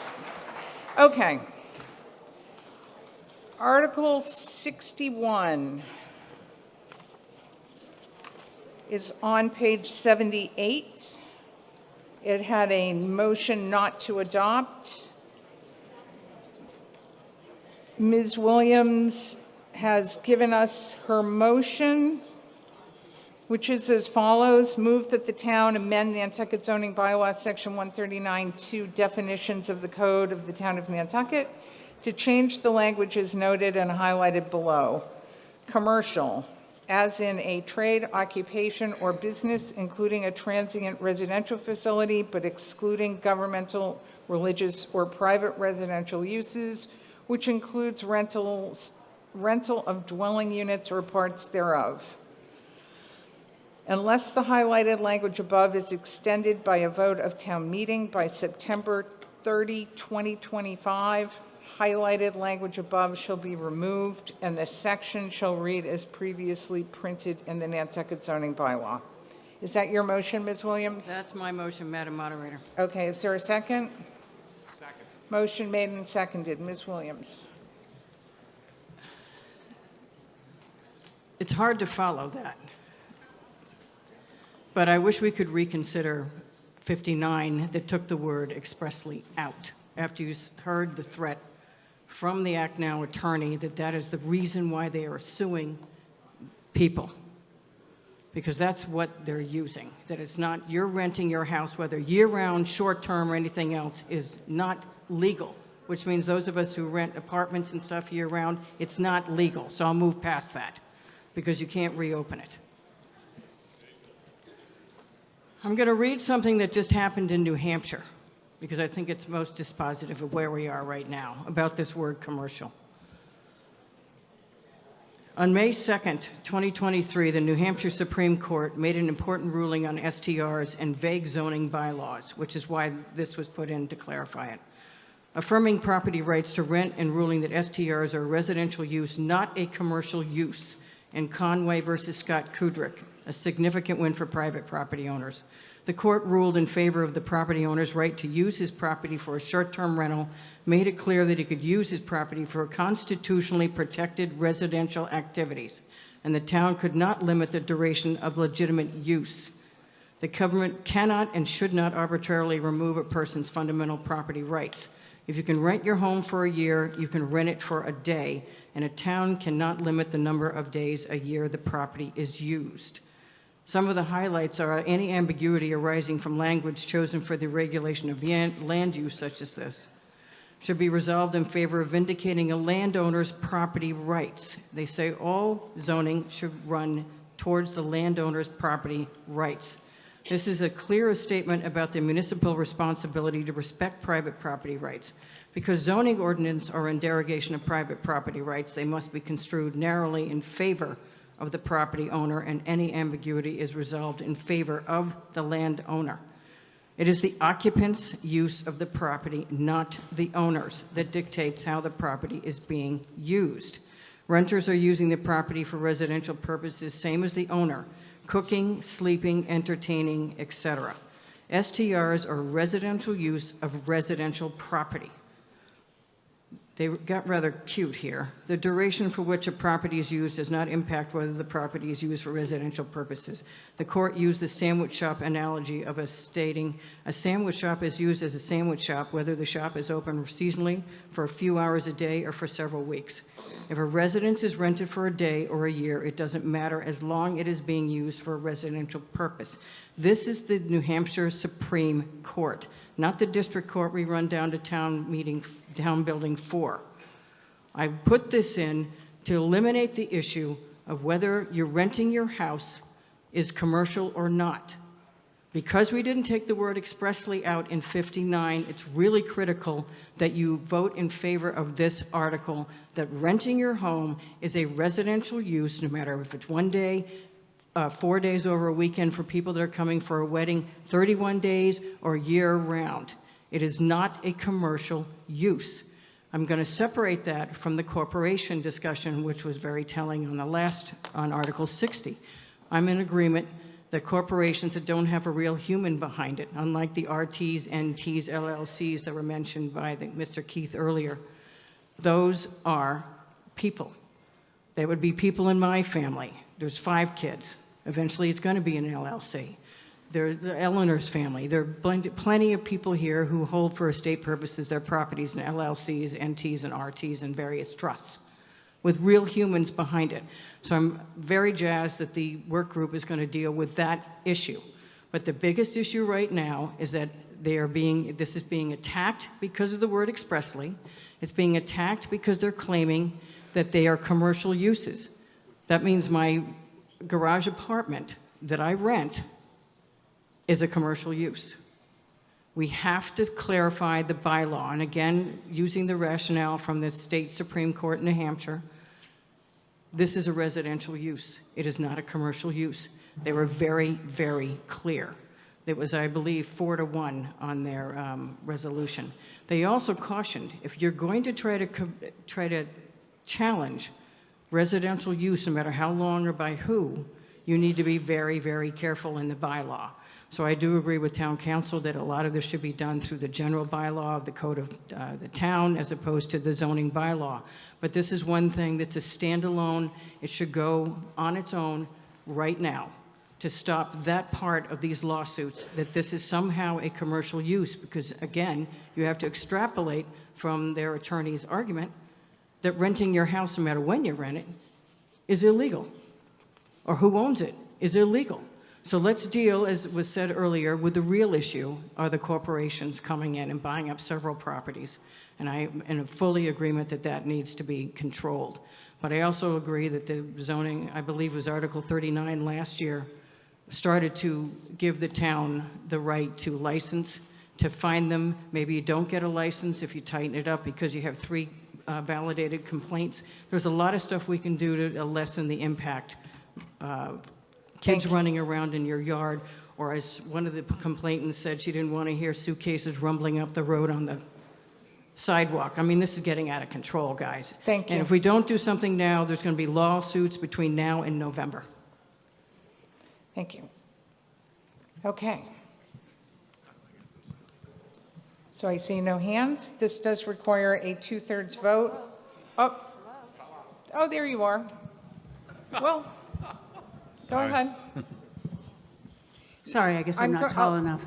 I don't have any judgment on that. Go right ahead. And you as to, oh my God, sorry. This is 2022, Article 42 with a different dress. It was no good last year. This year is no different. Vote no on another attempt to allow any kind of rental in any part of the island with no guardrails. We're hanging in here now, trying to support the STR work group. This is unacceptable. Say no to Article 61. Thank you. Okay. The gentleman over there. I'm Marshall Keyes. I would like to say that they do all kinds of crazy stuff in New Hampshire. I could probably have bought an AK-47 to town meeting and sit there with perfect legality, checking out the backs of all your heads. I think the issue here is we've already dumped one idea. We don't want to change this for good reasons that have just been announced. This all came in the 1990s when we defined which occupations were going to be legal in residential neighborhoods, and we put expressly legal in as opposed to whatever. If we want to talk about legislative intent in town meeting, the legislative intent was to ban anything in a residential neighborhood that created excess traffic or noise, so that you could have a small business that would attract 3 or 4 cars a day, and UPS, they put that in. But you could not do things like a 12-bedroom house with people coming and going all the time. I urge you to vote against this change. Thank you. Mr. Fee? Yeah, thank you. I've read the New Hampshire decision as well. There's a minority opinion on that. It's probably going further. There was a minority opinion that said it was based on a definition that wasn't clear, and so we have to make sure whatever we do, our definitions are clear. I think that there's unintended consequences of this, one of which might be that we vote this, and then what Linda's hoping that we can get the commercial out, we won't be able to because we've already given them permission by voting this. So we have to, so please do not vote for this. That would be a huge mistake, if we did that. I also take a little bit of offense to the sandwich comment up in New Hampshire. Because if you make a sandwich in your house, does that make you a sandwich shop? You can't sell sandwiches out of your house. I mean, what were they talking about? And it's sort of but if you're running a hotel in your house, you're a hotel. I think say no to this. Let the short-term rental work group come up with something that protects what Linda wants to protect, protects what the work group wants to protect, and that we can all embrace. Thank you. Thank you. Go ahead. Hi, Campbell Sutton again. I just, I'm opposed to adding this in, and I really feel like Article 60 was a little shortchanged there at the very end when it didn't seem to be pointed out, which had it passed, that Article 60 was an accessory use, so it was putting the definition of short-term rentals into accessory use and would have covered some of the things that Linda's, Miss Williams, and others are so concerned about. But I thought that it got a little off track there, thinking that you'd be sued for doing it, which that wasn't the case. But anyway, please don't vote for this.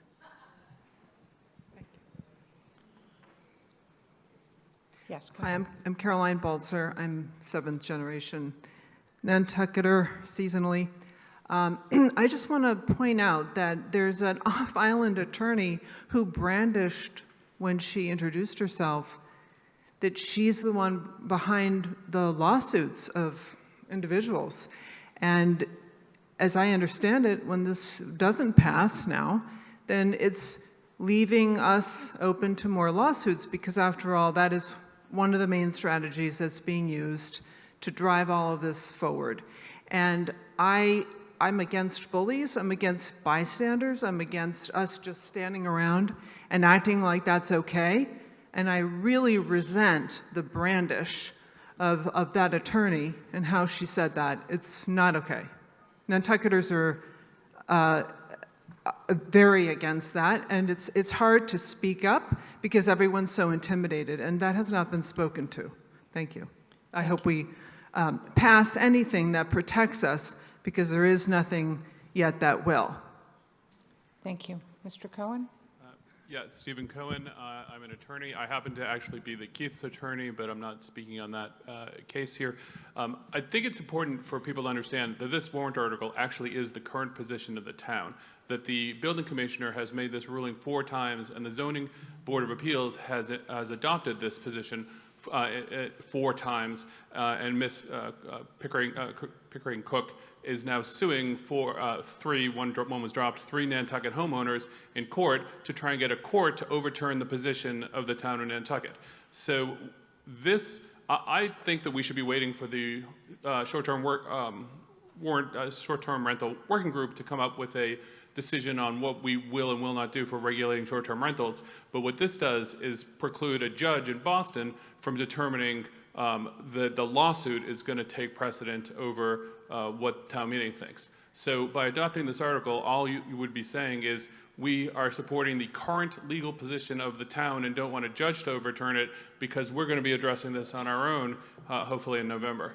So I would encourage people to adopt this as a way to protect ourselves from judicial interference with the current position while we come back in the fall.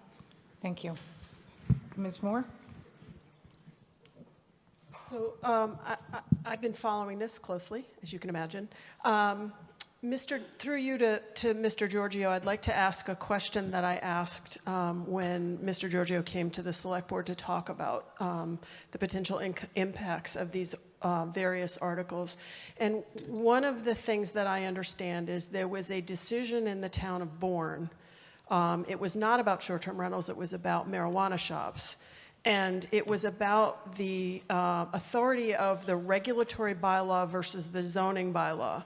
And if I remember correctly, your advice to us was, or your explanation of that decision was that because Bourne had not addressed the use for pot shops in Bourne in their zoning bylaw, it actually gave them the power to win and support their regulatory bylaw over zoning because it had not been addressed. And so this is very complicated, folks. I'm going to try to explain it.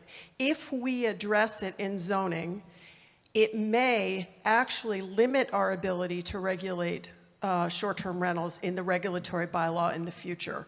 And that is one of the reasons that I personally am advocating for letting the short-term rental work group do their work so they can get the advice they need from zoning professionals and legal minds as to the interplay between zoning and regulatory bylaw to make sure we get the right suite of tools to accomplish the goals that we as a community all agree something needs to happen, but it needs to be done right and it needs to be done correctly with zoning tied to regulatory bylaw, not piecemeal and not one-offs, but as a suite of tools for us to have as a community to regulate this industry in the way that we see fit going forward. And I would love, through you to Mr. Giorgio, to maybe, if I haven't explained that exactly right, to clarify.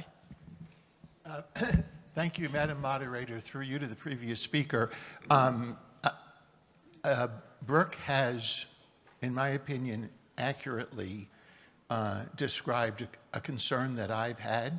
And it's not just the Bourne case, but there's a whole series of cases that stand for the proposition that when you have an opportunity to regulate an activity either under zoning or as a general bylaw, and I would suggest we use the term, rather than a regulatory bylaw, we use the term general bylaw.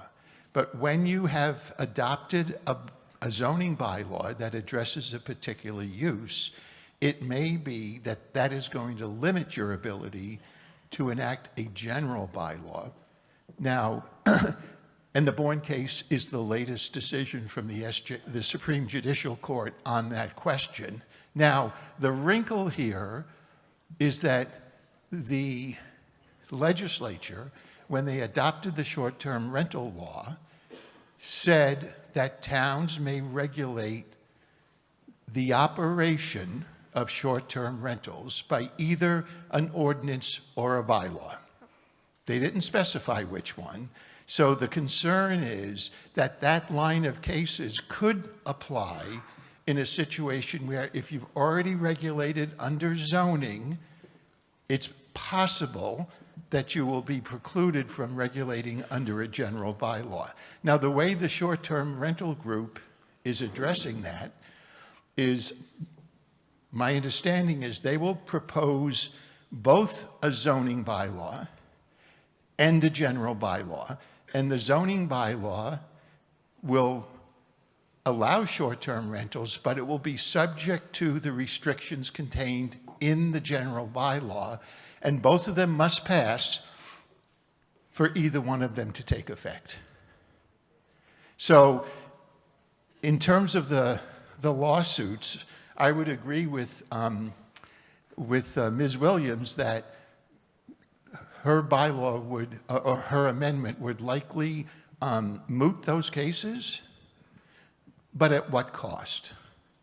And we have, you have a special town meeting scheduled for November 7th. God willing and the creek don't rise, we're going to have a set of general and zoning bylaws for you to vote on at that time. And while it's unfortunate that those cases will continue to work their way through the courts, I think those cases have a long way to go, and there's certainly appeals that can be made. So unfortunately for those homeowners who are being sued, however, they're going to incur the legal expenses in the meantime. But on balance, my recommendation to town meeting as your town council is to wait until November, do this comprehensively so that you don't create an unintended consequence of precluding your ability to regulate by a general bylaw. And as I said earlier, if you're not going to have to worry in a general bylaw about protected pre-existing uses. Whatever you do, for example, if you prohibit the corporations from getting short-term rental certificates, and it's a general bylaw, that takes effect as soon as it's approved by the Attorney General, and it applies to all of those, the operation of all of those units without regard to protection under zoning. Thank you. Madam Moderator, Penny Dye, I'd like to move the question, please. Okay.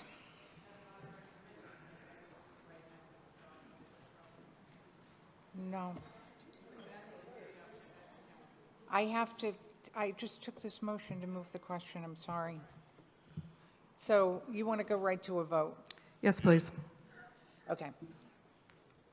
So we'll do the motion to move the question. If you're done talking about this, then vote yes, otherwise vote no. It takes a 2/3 vote. A yes vote will adopt the motion, a no vote will defeat the motion. Voting is open when the light goes on, 1 for yes, 2 for no. Are we voting on moving the question? On moving the question. Voting on moving the question.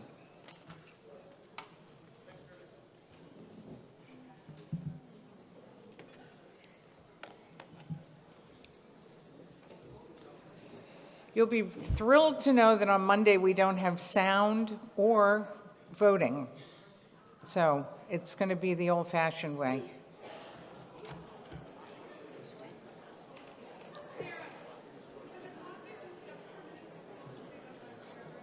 Oh, yeah. Can you move the clock? Can you move the clock thing?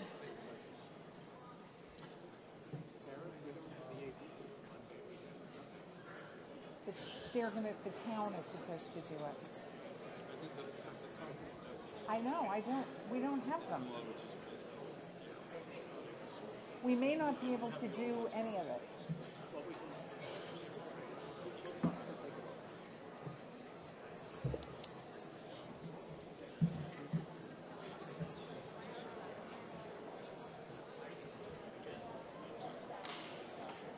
Right. We'll have, just to clarify, we'll have some type of sound, but we won't have the sound people that we have today. And I'm not sure that we're going to have to work out what's happening, like with the stuff that Mary and Al do and all of that. So Monday's going to be kind of like the old-fashioned way, I think. It would be 5 o'clock, which is also really exciting, isn't it? Okay, so on the motion to move the question, 592 yes, 69 no. We'll go right to a vote on Article 61. A yes vote will adopt the motion. A no vote will defeat the motion. 1 for yes, 2 for no. It requires a 2/3 vote. Voting is now open.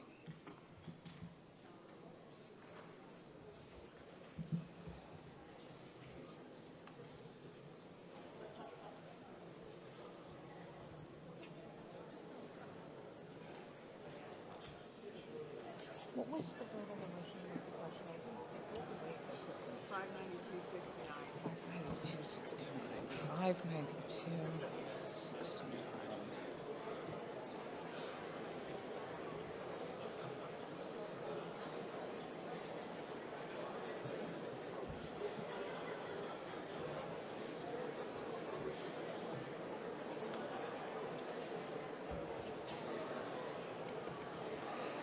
So I think we will at least do Article 62. So if you're interested in that, you should stick around.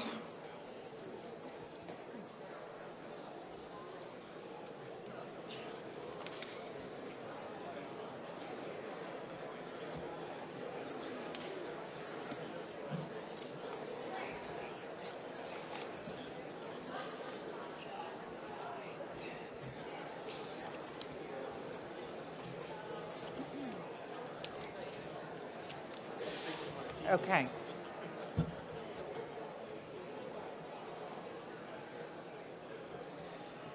So on Article 61, yes, 185, no, 495, that article is not adopted. Article, Madam Moderator, yes? I'm so sorry. The hour is late. People are leaving. We know we're into 5 more zoning articles, which is your favorite. I love them. Yeah, if I may respectfully suggest that we adjourn our meeting to Monday at 5 p.m. at this point. Otherwise, I'd suggest we close out all of our zoning articles. The issue is going to be, Yes, ma'am. well, it's fine. We're just going to, we're going to have a lot of hand counts and. I know. Okay, so I'll just put it to all of you because it's up to you. You're all packing up to go. So do you want to keep going or do you want to stop?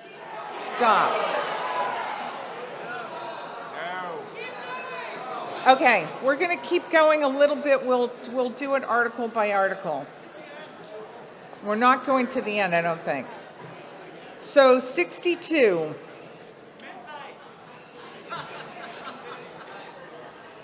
'62 had a motion not to adopt. If the people who are leaving could please just leave quietly, I would love that. Pages 78 and 79. Ms. Molden has given me a positive recommendation. It is the language that's in the warrant, so I'll ask for your unanimous consent to waive the reading of that motion. And Ms. Molden, is that your motion to basically move what's printed in the warrant? Yes, it is, Madam Moderator. Okay, is there a second? Motion is made and seconded. Go ahead, Ms. Molden. Thank you, Madam Moderator. Emily Molden. I submitted this article as a private citizen. Article 62 proposes to strike language from our zoning bylaw, which has created a loophole for inappropriate development, and this loophole should be eliminated. The Massachusetts Subdivision Control Law contains a provision allowing properties with 2 or more structures that predate local subdivision control, 1955, to be divided such that each lot contains at least one of those structures. And it should be noted that these new lots are being created based on the existence of even a small historic shed. While this provision allows for the creation of new lots, it was never intended to automatically convey buildability. Typically, new lots must conform to local zoning in order to be buildable. Otherwise, it requires special consideration approval from the zoning board. The local zoning bylaw is intended to be independent of the state subdivision control law. In 2012, language was added to our bylaw through a technical amendment, which automatically grants these newly created lots with pre-existing non-conforming rights, even if they do not conform with zoning. So this essentially grants these new lots with buildability and ground cover, which our zoning bylaw would otherwise not allow. The development that's enabled by this loophole is associated with a long list of problems. Many of the lots created are undersized, often are even less than 1,000 square feet. The number of these lots that are out there qualifying for this type of redevelopment is unknown, and it's never been accounted for in build-out calculations, infrastructure needs, or long-range planning. Subdivision and development of these lots takes place without a butter notification or proper oversight by the Planning Board and Zoning Board. These projects may be reviewed by the HDC, but not by those town entities with zoning oversight. It creates infill development that increases impervious surfaces, which ultimately exacerbates flooding and impacts water quality, especially in the downtown area. This loophole also places incredible pressure on historic structures. They are necessary to justify the creation of the lot under state law. However, the buildability that's currently being granted incentivizes their demolition for something more economically valuable. This development results in increased density of dwellings, particularly in the downtown area, raising real concern around access, fire, and safety. And finally, this loophole can directly undermine the covenant lot program by providing an alternative in the development of a market rate lot where zoning would otherwise not allow. The development of these newly created non-conforming lots has primarily been taking place in our residential Old Historic District, where a majority of our historic structures exist, but has also occurred outside of town. They can occur in any area of the island. Between 2017 and 2021, there were between 2 and 4 of these each year, but in 2022, there was a marked increase to 8. The language creating this loophole that Article 62 seeks to remove is unique in the state. After speaking with at least 3 land use and municipal attorneys, I'm not aware of any other municipality that does this. And this brings me to my final point. The Planning Board's comment on this article, as published in the warrant, states that removing this language from the bylaw will create a conflict with state law. And this is simply not the case. I've provided the Planning Board and staff with one legal opinion to this effect, but have also been assured the same by at least 2 other land use attorneys in Massachusetts. The independence of the state's subdivision control law and local zoning has been well established. Article 62 will not impact state law, which will continue to allow for these subdivisions under the pre-existing structures provision, but they will not automatically be buildable without approval by the ZBA. There is nothing in state law that says that a municipality must automatically grant these lots with special rights. Please join me in putting an end to this unnecessary loophole in our zoning and vote yes on Article 62. Thank you.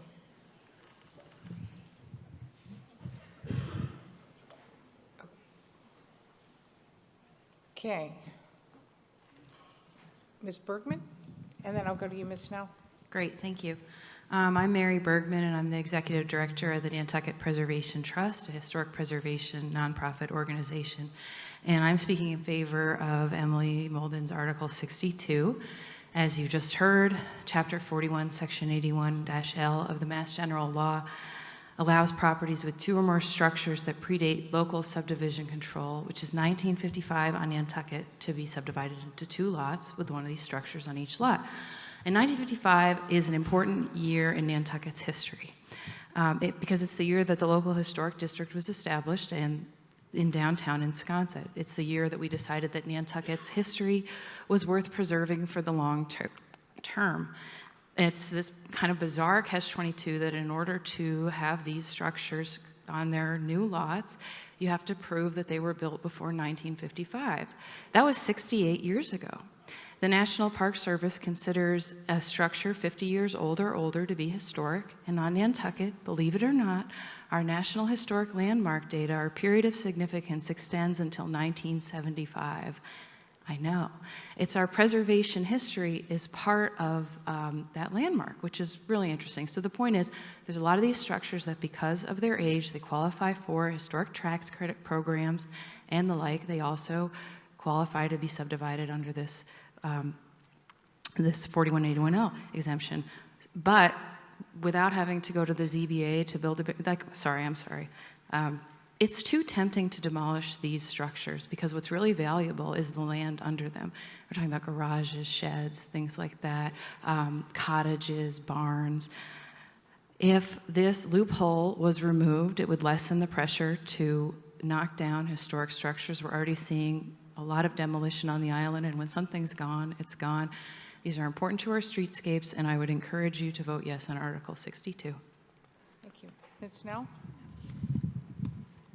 Thank you, Madam Moderator. Leslie Snell for the Planning Board.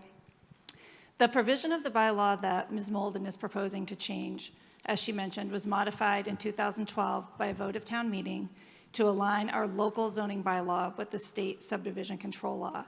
She provided a lot of speculation about possible negative impacts, but none of those are proven.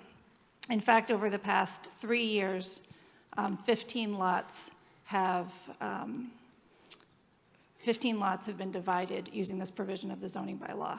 And when those lots are divided, the structures already exist. So these aren't new structures, they're existing structures. With some exceptions, the area of this bylaw, the area this bylaw applies to is limited to already densely developed areas. The number of lots may increase, but the ground cover allowance remains the same. Also, it's consistent with the master plan, where additional infill development is encouraged where possible. The proposed change will add an extra layer of permitting that likely will have no value-added impact. Changes to the structures on the lots created through this bylaw already require, at a minimum, HDC review. Back in 2012, the Zoning Board of Appeals supported the alignment of our local bylaw with state law. So did town meeting, by supporting a streamlined permitting approach. Both the Zoning Board of Appeals and the Planning Board voted not to support this article, and I ask that you support those boards and defeat this amendment. Thank you. Me? Yep. Okay, hi, Campbell Sutton again. I wanted to speak to this. I'm in favor of Ms. Molden's proposal here. I have seen a number of lots where this has been done, and so it's not just two structures. We're creating two lots. If you had 4 structures, you could create 4 lots, and there's nothing in this that says that those lots can't be 2,500 square feet, 3,000, 1,700. Whatever you can carve out that's around the building separates it out, and then the building itself has no protections at all and is quickly moved on, and the new structures are put in place, which I find fairly disturbing as a student of architectural history. So I wanted to say that where my sister has this historic cottage, and where she has this MGL C41 subsection 81L was applied, and the shed that was taken and made into a 3,000 square foot lot, that shed was taken down and doubled in size and was made 4 feet taller. So it looks, there's nothing about the situation now that recalls the shed that had been there. There was one that came in front of the planning board that I think had 3 or 4 properties on it in a downtown on Main Street, I believe it was. And they created at least three separate lots so that the garage became like a house and had maybe 2,700 square feet. The town itself has I don't know if it's a regulation, but at least a high recommendation that each lot meet 5,000 square foot minimum.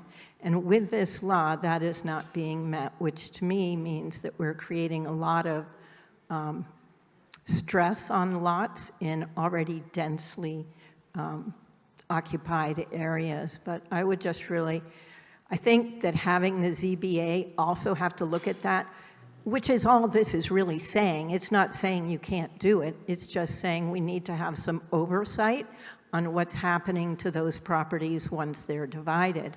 And I believe the oversight in historic districts is essential to maintaining the integrity of the historic district. So that's what I'd like to say. Thank you. Thank you. Yep. Go ahead. Thank you, Madam Moderator, and thank you very much to everyone who's taken the time to stay today. I'm Stephanie Bradford of 128 Main Street, and I'd like to share with you what my family and neighbors have been experiencing and why I hope you will vote yes for Article 62.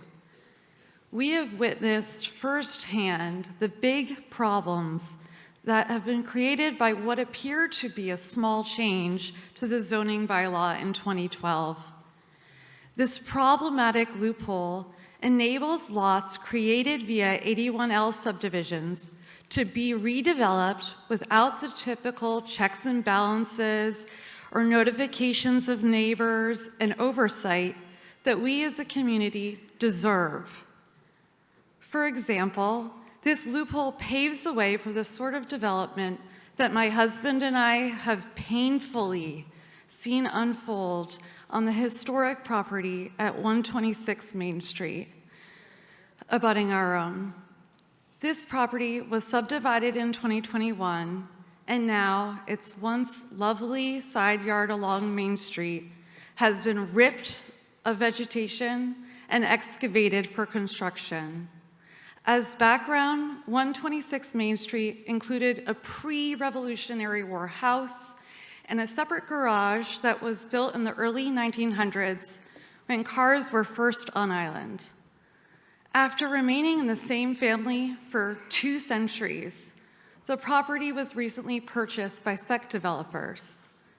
As the house and the garage were each built before 1955, the property has been sliced up via an 81L subdivision into 2 lots, with the house on the new front lot facing Main Street and the garage on the new rear lot being marketed now as 126R Main. Because this loophole automatically grants special building rights to these newly created lots without sufficient notice to impacted neighbors like us, we are now living in fear that the new rear lot will go from having just a small historic garage to having an entirely new massive house that maxes out the lot, removes green space, and adds more congestion and fire hazards to our historic district without needing to obtain any variance from the zoning board. Thankfully, Article 62 seeks to close this harmful loophole. To be clear, these lots will still be able to be created under state law, but only redeveloped with a variance from the zoning board. Thank you.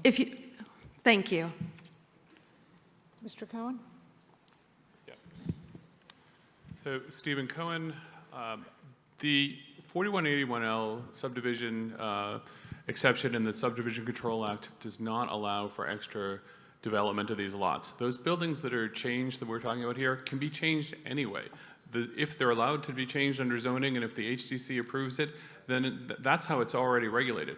The Zoning Board of Appeals supported this change in 2012 because it was inundated with waste of time permitting that was costing people thousands of dollars and having, lots and lots of time, town time spent on something that was going through and being disputed that was just getting approved. And the town has, over the years, gotten rid of many wasteful permits that were just regularly being approved because it was a waste of town time and a waste of people's money. And I have, at this town meeting, many, many times said, let's stop requiring people to get wasteful, needless permits when there are other regulations, like planning board regulations and HGC regulations, that are already in place that deal with the issues that are being brought up here. However, my daughter is starting college next fall, so I'm now reconsidering my position on wasteful permitting and whether or not lawyers should be going to the ZBA on a regular basis.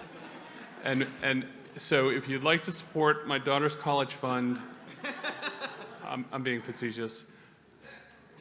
We already voted on this. The zoning board and the planning board supported it. I think we should stick with what it is because all of the concerns that were raised today can already be addressed through regulations in place. We don't need more. Thank you. Thank you. Ms. Andrews? Yes, Virginia Andrews, ginger to most of you. I live at 1 Stone Alley. I support this article, and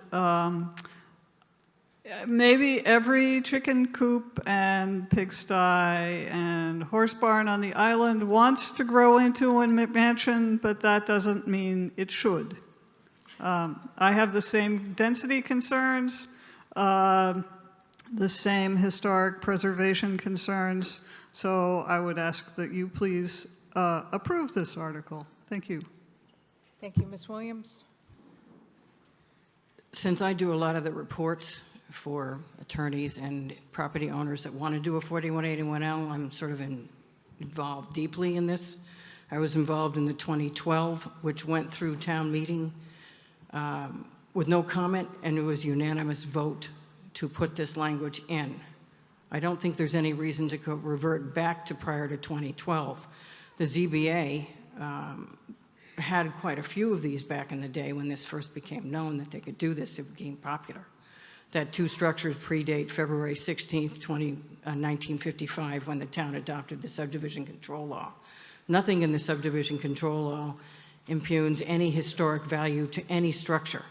They have to be just existing on the lot, up to 3, up to 4. I was the one who did the one on Main Street that was just referenced. It had 3 pre-55 structures, all owned by different people under condo, and all we did was separate them so they own them in fee simple. There isn't any reason to do this. What was going on back in the day was they were getting an A&R, division of land, through the planning board, and then had to waste time going to the ZBA, which never denied a variance, though the variances are difficult to support because there's no soil shape or topography reason to grant a variance and put the ZBA in a very untenable situation where they were sort of forced to grant a variance for something that was legally done through the planning board. None of this 4181L subdivision has anything, again, to do with the architectural history of anything.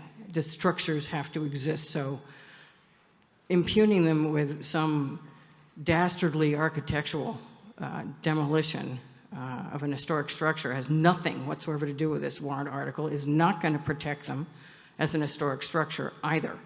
So I think we need to vote this down and honor what was done in 2012 because the ZBA didn't want to see them anymore and the planning board didn't want to waste time ping-ponging between the boards. So I ask you to uphold both boards this year and the boards back in 2012. Thank you. I'm going to go to Mr. Glidden. There you go. I know my name. Thank you, Madam Moderator. I'm so glad you do. Tobias Glidden, 22 Rugged Road. I rise in support of this article, and I wanted to just offer a little insight, which is that my real concern is in this community is a failure to plan around affordable housing. I see a lack of planning around it, and I don't support any article that gives away zoning without us getting deed restrictions for affordable housing. We passed Article 50. I can support the planning board in the sense that a number of those changes from R5 to CN were on kind of commercial streets along Pleasant Street. But I have to say, we spent over $10 million tonight on affordable housing, and I cannot support any article that gives away the right to subdivide without creating more affordable housing. So I'd ask you to support this article. If the planning board in their infinite planning would like to create more affordable housing, they might offer an amendment. Thank you, Mr. Lowell. Mr. Long?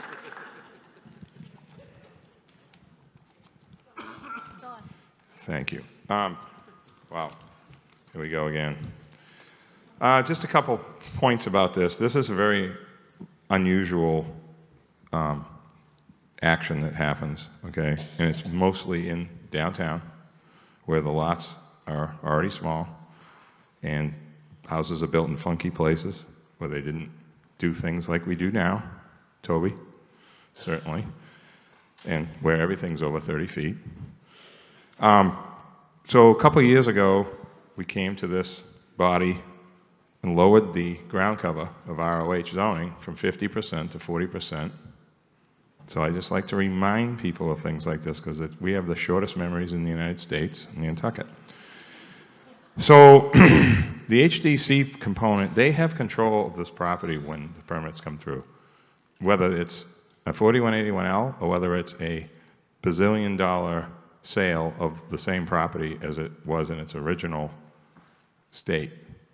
The same amount of work is going to happen on this property, or worse, if it's bought by today's buyer. This isn't yesterday's buyer, this is today's buyer. That's where our problem is with everything we've talked about tonight. There's also a good example, I got 134 Main, which is owned by an old Nantucket family that had this process, and nothing's happened in 3 years, except separating ownership, keeping portions of the property in the original, oftentimes in the original owner's hands, keeping a toe in the island, but they can't afford to keep it anymore because of other siblings and so forth. And you've heard that story. That happens everywhere. But in the ROH, it's a little bit different. So Emily knows, as I spoke to her about this again the other day, we are open to further regulation in this process. This is the first time this has come up. This is like a little bit of a sledgehammer approach, but we are definitely open to change. This does not add ground cover. There was some misconceptions about that. This does not add what cannot already happen on that lot if it's sold to today's rich buyer. Thank you. So, thank you for the time. Okay. I think you know where I stand. Yeah. I think we're close to taking a vote, don't you? Yeah, we need to have a better button. Ms. Molden, did you want to say one more thing? Thank you, Madam Moderator. Yes, Emily Molden, and Stephen knows I think his daughter's fabulous, and I certainly don't want to infringe on her bright future. I would just say that I don't think that this is a wasteful permitting process. As you heard, there have only been about 15 of these in the last 3 years. I don't think it's overly burdensome on the town boards for their review. While I completely respect the HDC's process, I think that there's a lot of responsibility being placed on them with these zoning issues because these are newly created non-conforming lots that shouldn't be their responsibility. These should be reviewed by the zoning board or planning board for further oversight. Thank you. Thank you. Okay. So we're going to take a vote. This requires a 2/3 vote. A yes vote will adopt the motion. A no vote will defeat the motion. 1 for yes, 2 for no, requires 2/3. Voting is now open.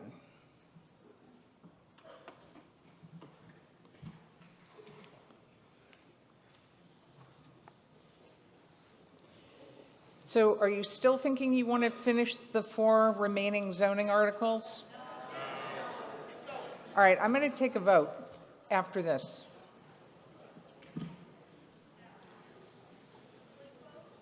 A quick vote. Yes, because I think there's still people in the gym. They may be languishing, but I think they're still there.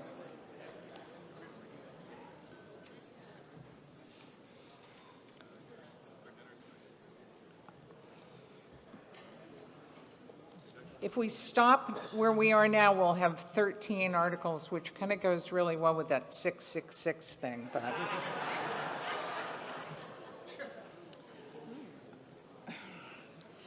I hate it when I have to do math.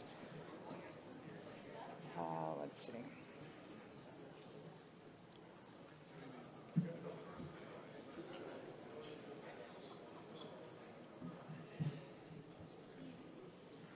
God, I can't even add.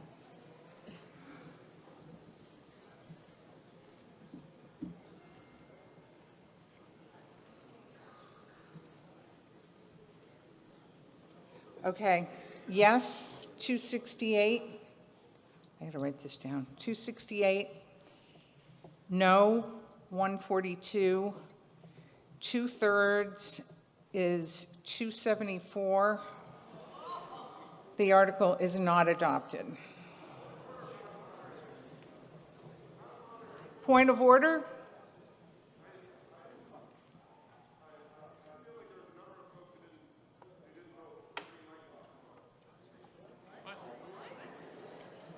No, I think everyone voted. So, okay. Are we voting on closing? Yes, so now we're going to vote. Thank you, Mr. Cohen, because I had gone into a bit of a coma.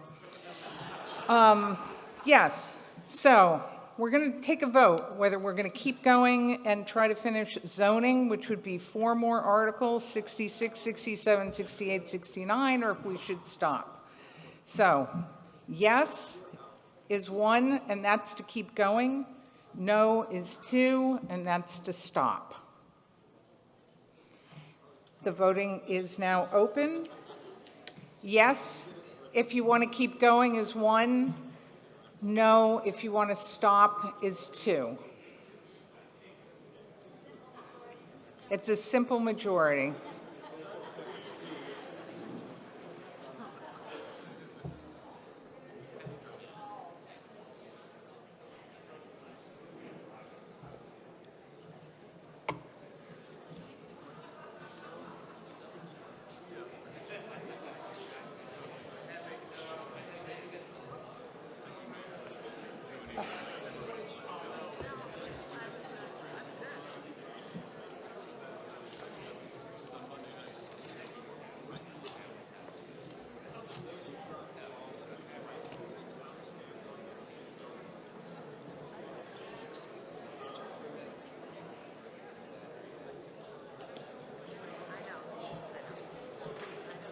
Okay.